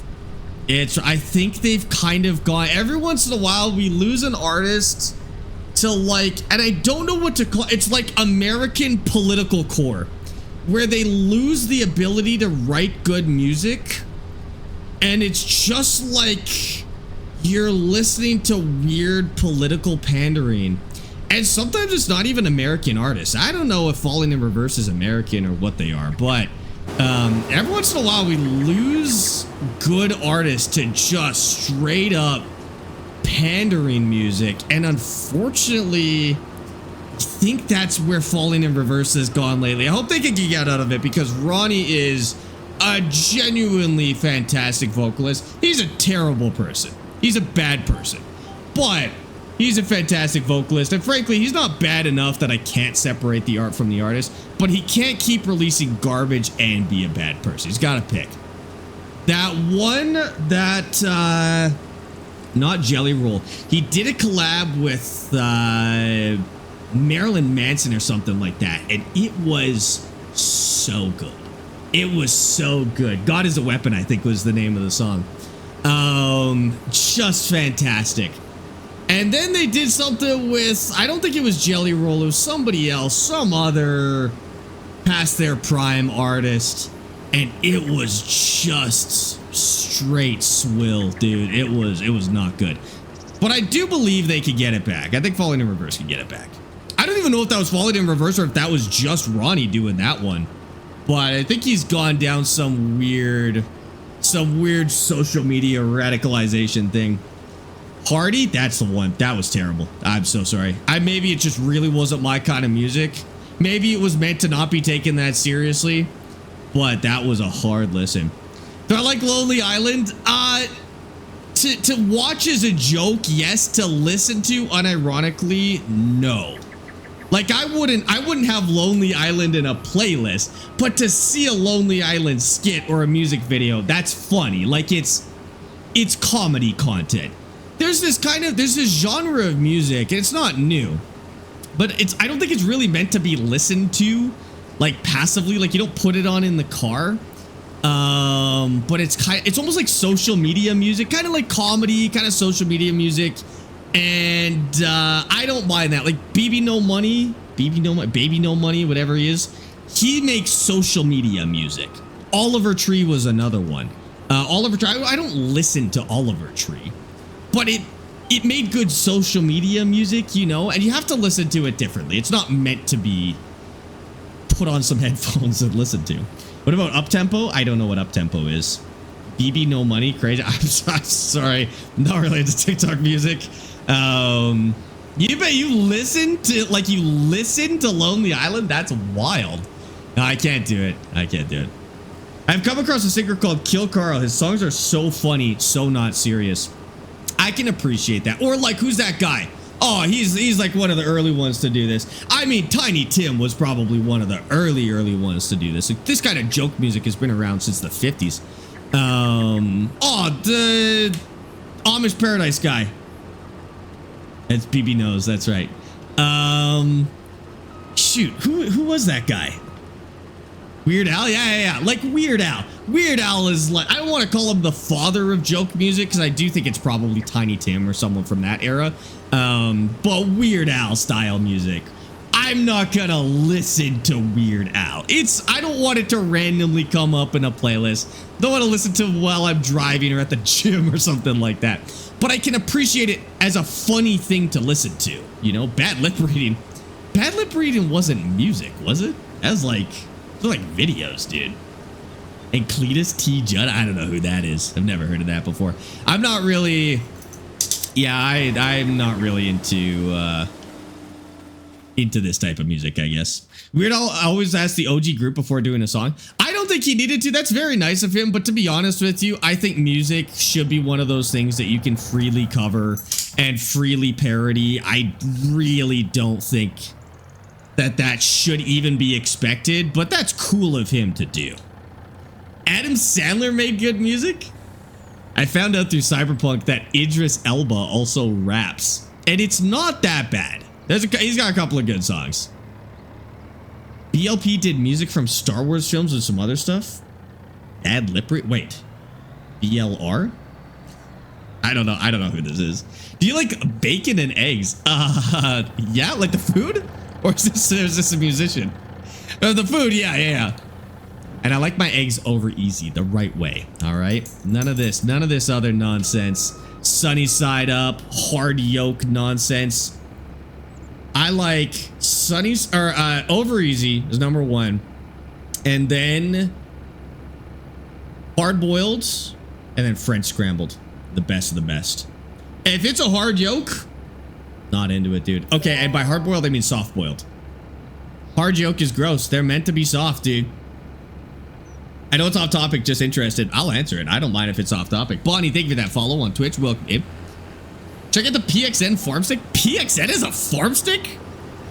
I can't speak to it. I've never seen it. I don't have a lot of experience with PXN stuff outside of some that I've tried at some conventions. They have some genuine crap, but they also have some decent price stuff just with terrible compatibility. So didn't know they had a farm stick though. That's new to me. What's over easy? Over easy is like sunny side up, but you do it for 60 seconds on each side. So it's just a quick fry on each side. You try not to make it filmy or like crunchy. Just a quick cook on each side, and then the yolk is still a liquid on the inside. It's perfect on like a piece of sourdough or something like that. Oh, I bet you listen to the Demon Hunter, like K-pop Demon Hunters. That was a good movie. That was a good movie. Yeah, I'm not super into K-pop, but I'd be lying if I'd say it's not catchy. Like, I don't listen to a lot of K-pop, but first of all, the music from that movie was genuinely well done. And also K-pop, I think it's just meant to be catchy like that. They do a good job. It's not really something I go out of my way to listen to, but I gotta give it to them. It does get stuck in my head. It does get stuck in my head. Pickled eggs are great and they have hard jokes. Pickled eggs are fine. Yeah. I would rather have nearly any other type of egg other than that. My wife Stockholm me into liking Stray Kids and BTS. Amy likes K-pop, BTS, yeah. Couldn't really name any K-pop songs. I know the ones from like K-pop Demon Hunters. Yeah, BTS is all right. Again, I don't really go out of my way to listen to it. I'm not really into pop music in general, I guess. This is better than beer and six? You guys have to tell me if these are bands or if these are things. If these are, oh, hydration and food. Okay, well, food is a weird choice for that, but I get you. What farm sim is this? It looks amazing. This is Farm Sim 25. This is just like well, okay, there's mods, but not like graphics mods. This is just regular old Farm Sim 25. Crazy. I think I do that every time. I guess wrong on this line every single time. Hates me. It hates me. BTS, bacon, tomato, and spinach. Yes, that's exactly what it stands for. I think all Korean media is awful? Why? The Koreans make some great movies. They make some catchy, good music. But like Parasite? Parasite's a Korean film. Train to Busan, Snowpiercer is a Korean director. This is all the same director, I think, actually. Dude, the Koreans have media figured out. Just not your thing. That's weird to write it off as just not your thing. Because they're not similar. You've never heard of Parasite? Parasite's one of the greatest movies of all time. Isn't Samsung Korean as well? Yes, I work with Samsung Canada more specifically. But yeah, Samsung is a Korean company. I don't know what else is Korean companies that we would use. Is it Squid Game Korea? Yeah, Squid Game. That was a good one. That one was great, actually. Yeah, 100%. Didn't Parasite get a few Oscars? All of them, probably. Dude, that movie was genuinely insane. In a good way. Dune is a great movie. Can't wait for part 3. Okay, Dune isn't a Korean movie, but also a great movie. Yes. You've never heard of Parasite? Yeah, dude. You gotta check that one out. That's a great... I'm not even much of a movie guy, but that one I would consider a must-watch, honestly. I don't know. I think some people just write off non-English media, and I don't really know why. Like, there is a world out there of incredible media that are just not in English, but I think a lot of... And I think particularly Americans and Canadians tend to do this. There's a lot of media that people just never interact with because they're I don't know if they're scared of it or if they just like won't give it a chance, but there's some great stuff out there.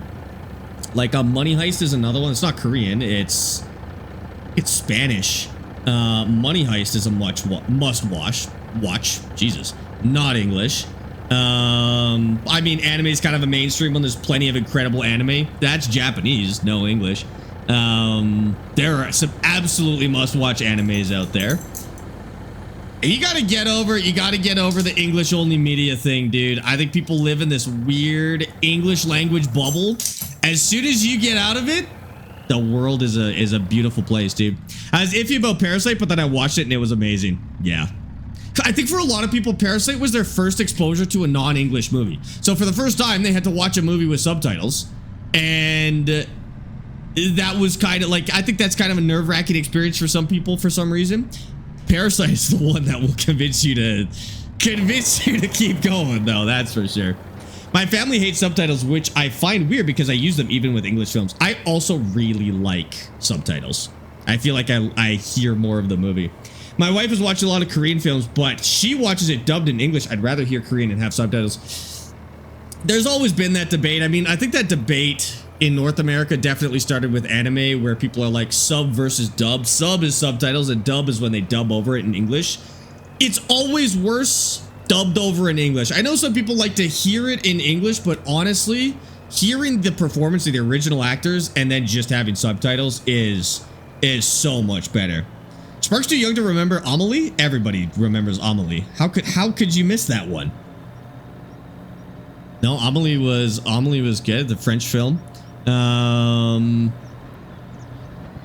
Yeah, dude, there's so many good pieces of media, or even music. Like sometimes I'll play like French music, and people will be like, "What the hell are we listening to? Why would we listen to this?" But like, if you're just discounting all non-English media, you're missing out on some good stuff, dude.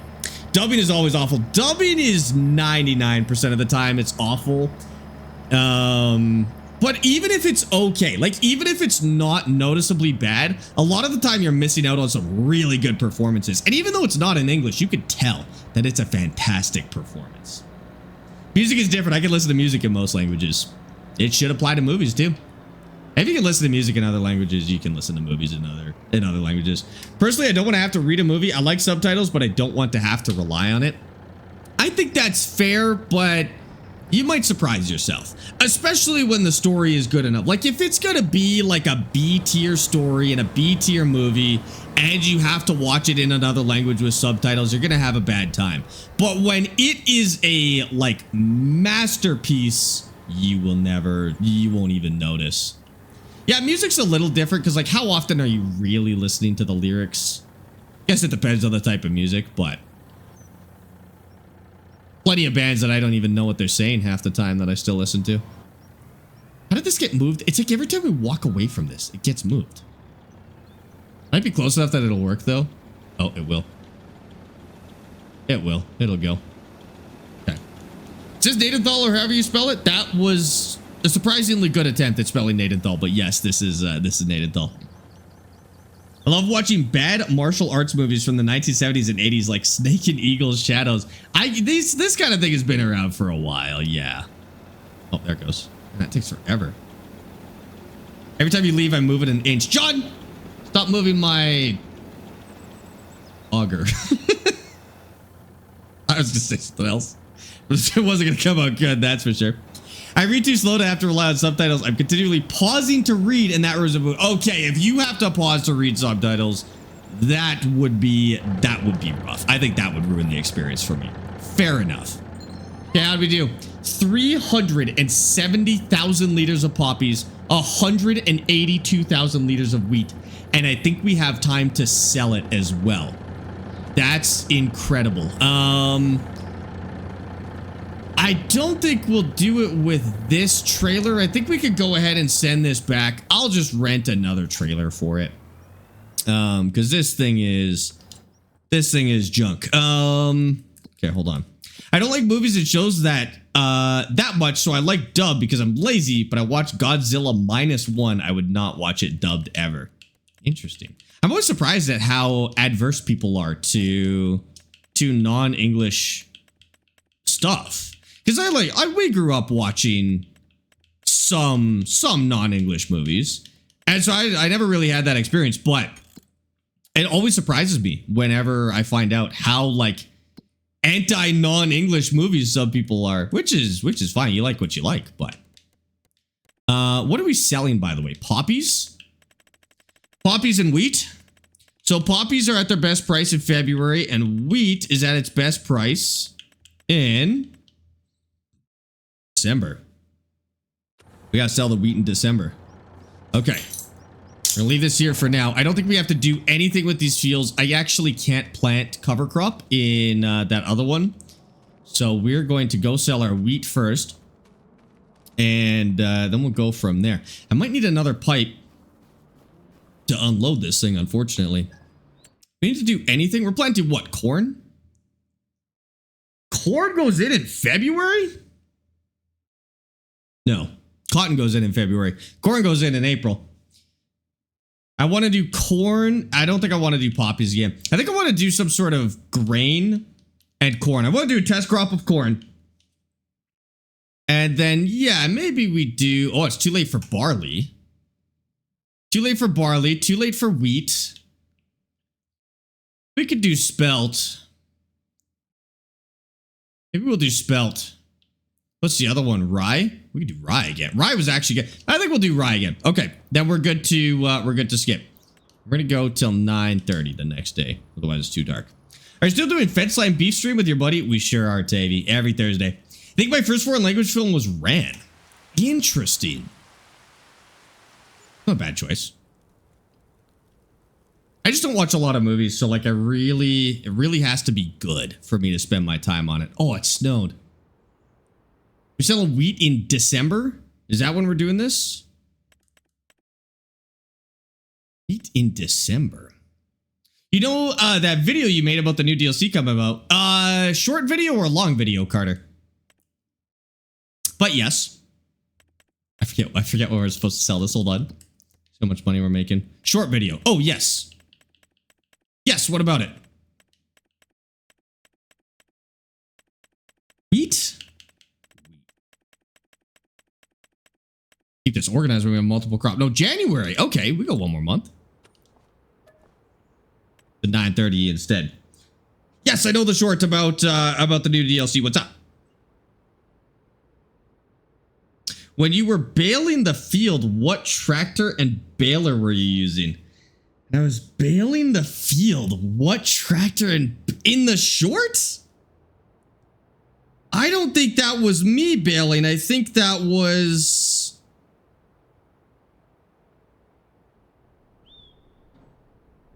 Hold on. I'm baling the... I'm pretty sure it was all footage from the DLC. I'm baling the fields. In the new DLC, is there... Did it show a baler at any point in this trailer? Let me look. I swear I've had this trailer memorized. I think I put some footage from Highlands in there, so that actually might be in.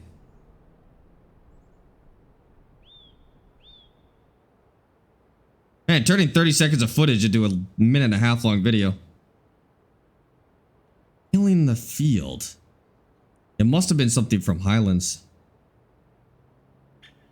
Hold on, still going.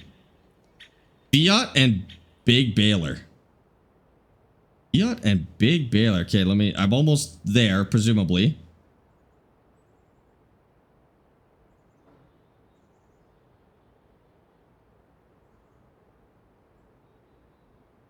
I haven't seen any.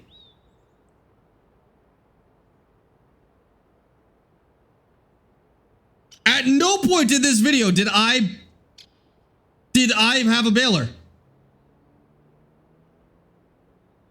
There's no footage of a baler in this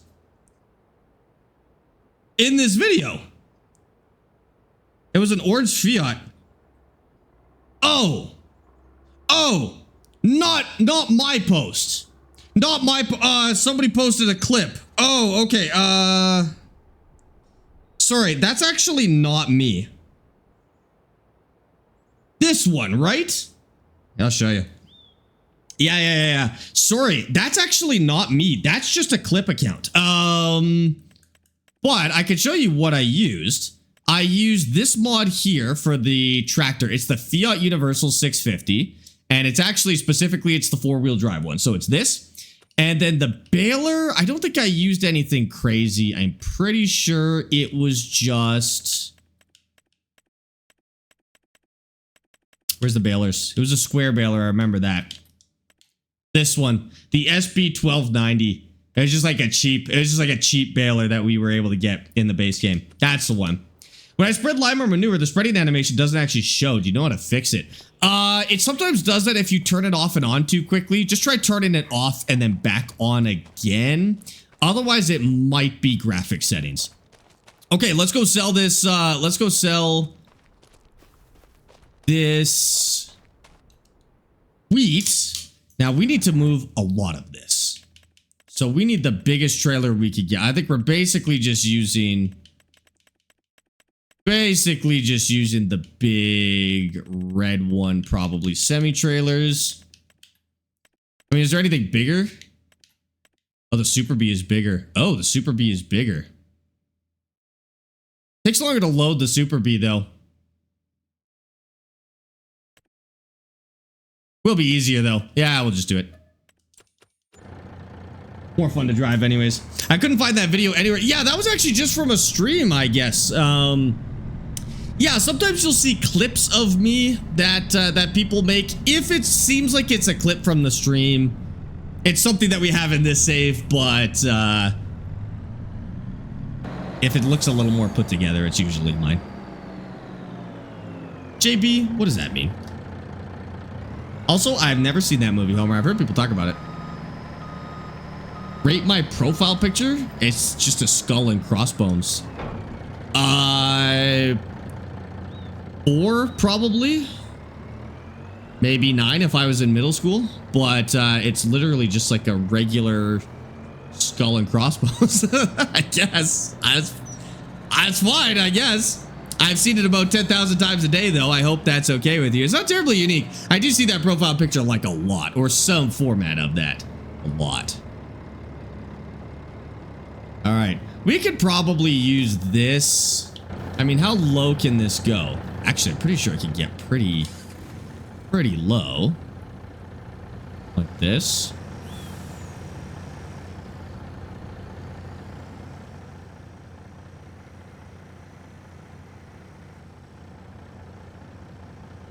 That. I can't steer when it's that low. That's so weird. All right, we'll steer it high first.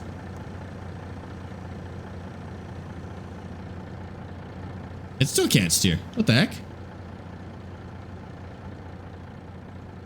I need to be all the way out to be able to steer. And let's bring this thing in too.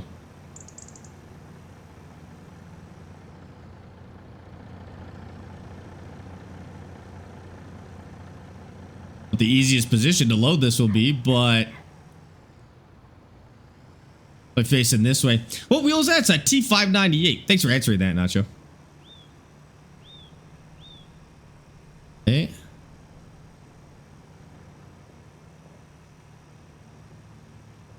Yeah, sure. That should be good enough. And then we'll just go down once it's actually in.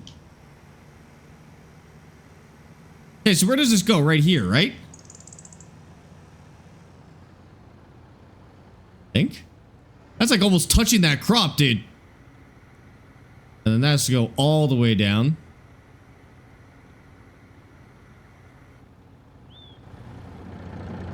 That should work.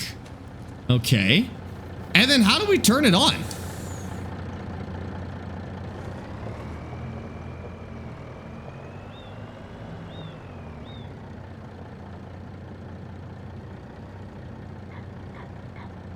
Should be good enough. Like that. All right, how do we do this? I do not know how to open this up. Is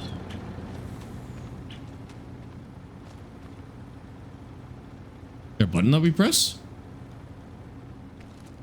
Oh, it probably goes like you get in here. And then you press R? Yeah. There it goes.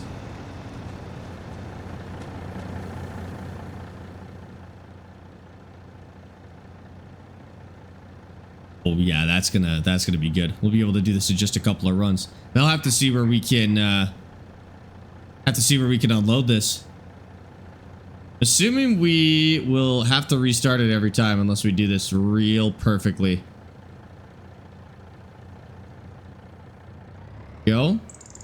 Keep going. Oh, nice. You can access it from here. Oh, that's perfect. Never mind. You do have to restart it, but you can actually access it from this end, which is very nice.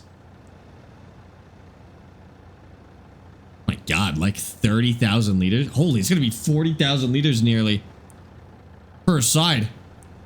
Hell yeah, dude. Could put a triple in there. Also, the hogs are eating my oilseed radish. Assuming we don't need to worry about that. Okay, good. Man, this is going to take like 3 runs with this just to sell all of our wheat. That is nuts, dude. This is the Simtask farm stick. Might have been a little, cut it a little close. But it'll go. I think it said it was 79K for the Super Bee. 79,000 liters. That's awesome. We won't be able to sell everything, I don't think, but we'll be able to sell all the wheat for sure. And it's just 1 harvest of Walter's field. That's all we did for wheat. Oh yeah, spilling a little bit, but that's all right. So whatever we got, I mean, as much as we talk crap about Walter, this will be whatever we salvaged from his field. Too bad. Bets on profit? Bets on profit. I think 500,000 just in wheat, probably. Do you guys want to get? I mean, if you want to guess this load, I think probably about 200K a load. Because we'll probably have 1.3 loads or something like that. I'm guessing 200K. 645 total, you think? Where do we sell this? To the grain mill. I think that'll be the easiest to unload. Profit is different from sale price. Well, unless you know my inputs, we'll just say sale price. How much money do you think you'll make for the wheat? I think 200K a load. It's an 80,000 liter trailer. Holy, we can't go out that way. We're gonna go in that way next time, maybe. It's an 80,000 liter trailer. And I could probably move 3 of them here.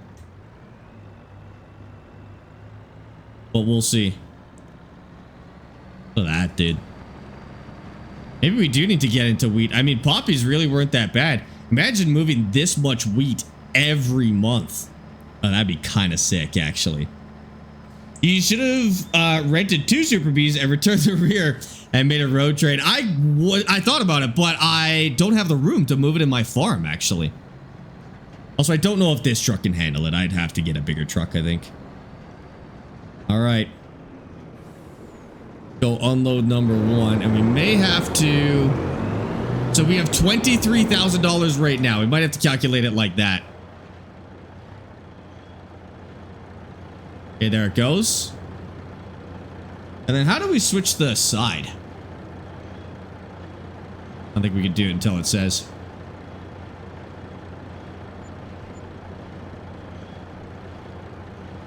Oh, it's way less. It's way less. Tip side back.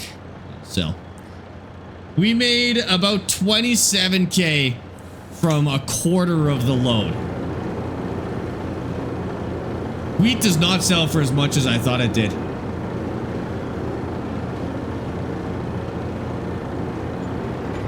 Another 27K.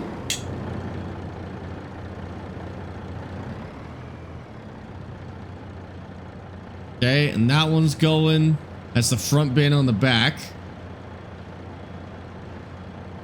We do get a decent bonus. I mean, what's our environmental bonus? 99. So basically full bonus.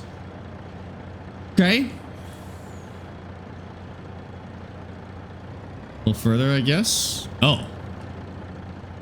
Oh no, it's going. We're good. Okay. Where'd you get that wheel from? I ordered this one from the Thrustmaster website. Just over 100K for a full trailer. For one full trailer, but we're gonna get more than that. What did I say? I thought 500,000 in wheat is what I said.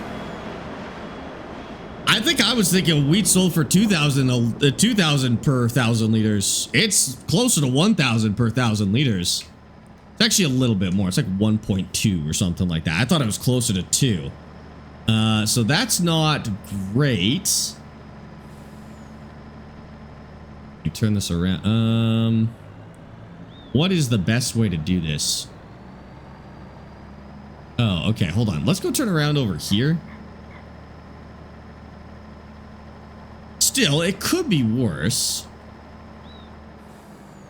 Really have a good place to turn around. We'll try this.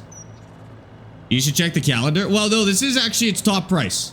This is the highest price we can sell it for. So whatever we're getting is what we're getting. See how much is left in there. But I mean, 250,000. Yeah, there's 100,000 liters in there. 250,000 for a field that we spent 755,000 on. So it'll take us 3 years.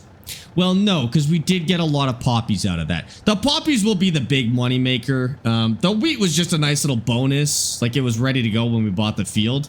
The poppies are really where we make our money. 20K right there. And then we'll have to come back for like a quarter load, basically. And then poppies have to go in another month, actually. I think they go February instead. And we'll calculate how much we made off this cover crop too. I'll calculate the acreage and see how much we get in subsidies. Best steering wheel and joystick for console on Xbox? That just depends on your price. Xbox actually has a decent amount of options, but it just depends on how much you have to spend. Joystick, you got one option. You get the SimTask Farm Stick. That's it. But steering wheel does depend on how much money you wanna spend. Sparx, you have two of those joysticks and the steering wheel. How much were those? So the joysticks are 130 each. This steering wheel is overkill. It's like a $400 steering wheel. It's overkill for Farm Sim, but I got it for Forza. Well, I got it for all of my games, but I bought it before Forza came out so that I could have a direct drive. I'm actually gonna not accept that this time. Do an oil spill right now. Oil spill can figure itself out. I just wanted like a direct drive wheel for when Forza came out. I've got other direct drives, but wanted to test this one, and it all just kind of worked out. I think I get money. I think I will get. I hope I get money. Have you seen the road trains they have in southern Alberta? There's road trains in southern Alberta? I mean, as long as they keep them... Oh, actually, I do. Is it that guy with the Oshkosh truck? And he runs the road train on his property. And it moves like 6 bins. Moves like 6 grain bins at the same time. He's got this big old tank hauler. It's not road legal in Alberta, but this guy's got like tons and tons of land. And he runs this ridiculous setup on his fields. It's so sick, dude. For Farm Sim 25, do you think I should get a PS5 or a PC, seeing as they are now both dual joystick compatible? A PC. Genuinely, if you can afford a PC, go for a PC. I think consoles are great for 2 reasons. A, they're lower budget than a PC, at least in the short term. And B, they're easy to use. Those would be your 2 priorities for buying a PC. I can't download these both at the same time, can I? No, that'd be sick. Those are the 2 priorities for buying a PC, I would say. You can't do it while it's going. Oh, okay. Wait, what did I say? For buying a console. For buying a console. Those would be the 2 reasons for buying a console. If you can buy a PC, I would get a PC. 6 bins is rookie numbers. I do 20 in Kinlock. In Kinlock, of all the places, dude. No, you don't. I don't believe you. That'd be a nightmare. Unless you got little baby bins. What's the funnest crop to do in Farm Sim? Now, that's a good question. The funnest crop to do. Like, a lot of people are going to lie to you and tell you it's beets or potatoes, but they're liars. Don't listen to them. Man, that is such a good question. Carrots, not carrots. I think grapes are fun because they're hard, but I don't think it's the most fun. I think onions were the most fun I've had in a while. Onions are like, because they're a root crop, but they're not as infuriating as other root crops. I think onions were good. Really depends on what kind of machines you like doing, I guess. Like, what do you want to drive? Some people like a big, wide combine, and that's where they have the most fun. Some people like the more intricate things like grapes or onions. And some people just like pain and torture, and they do carrots. It's not carrots. I'll tell you right now. Carrots is the last one. I do not love my parsnips. That is not true. It's a slander. If the world is about to end, what song would you want to listen to? My vote has to go to Where's My Mind by the Pixies. If the world was about to end, that's a great pick. If the world was about to end, what song? Yeah, I feel like would you want to listen to your favorite song, or would you want to listen to like the most peaceful, satisfying world-ending song? That Radiohead song on Kid A. Oh man, what is that? What is that song, dude? It's like one of the first couple of songs in Kid A. Hotel California is a great one. End of the World by Rem. Okay, fair. Highway to Hell is crazy. I don't think, you know, I don't think it would be any of my usual music. Yeah, let me find that song.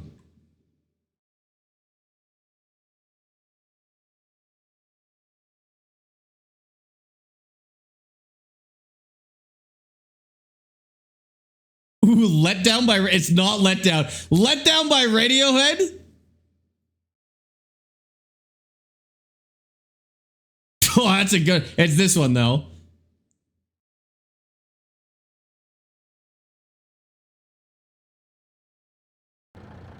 That would be the one. That would be the one. This is such a good song. You can't really listen to this one outside of that condition, but that's all right. What's it called? Everything in its right place. It's the first track on Kid A.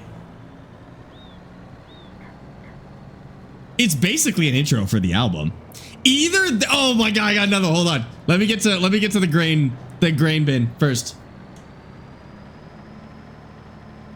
Oh, this would be such a good end of the world one, dude. If I wanted it to be mushy, it'd be how do I say goodbye? Song breaks my heart every time. I don't think I want my heart broken. I think it's got to be like melancholy, but not depressing. I don't think I could do Let Down. I think Let Down is depressing. Okay, so either this one.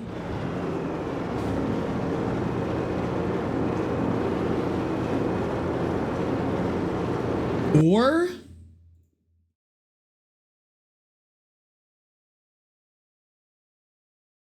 And this one might be a really meta pick.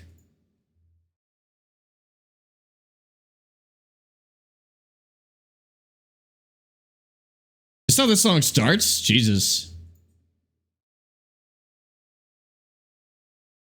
This is the cheesy pick, I think. Sweet Home Alabama? That was not the THX sound.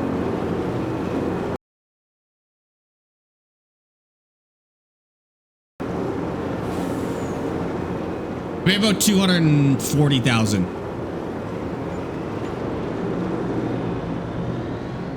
This actually isn't the one I was thinking. I think I was thinking Solitude. No. Not Solitude. What song am I thinking of? It's definitely an M83 one.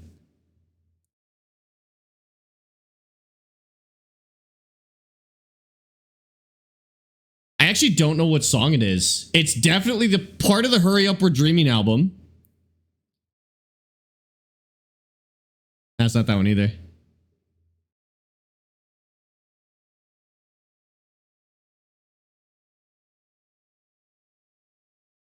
That'd be a good one too. I don't know.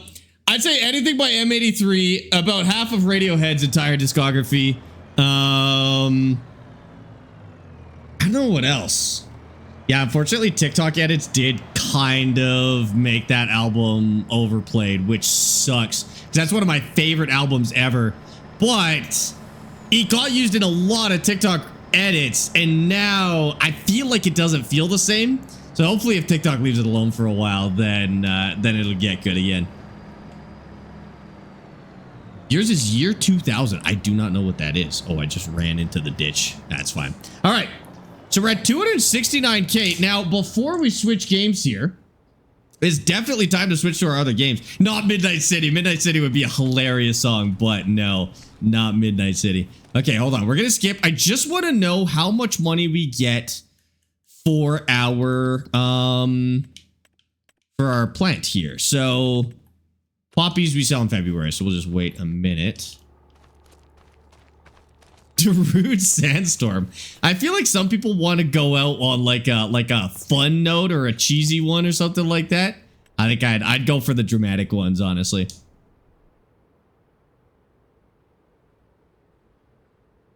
Frank Sinatra, My Way. I hate that song. Dude, I'd be so pissed if I went out to Frank Sinatra, My Way. That's his worst song. Closing time is great. Well done. Well done. Okay. 2,600 bucks? That's it? We made 2,600 bucks? For like 60 acres of cover crop? I'm not doing that again.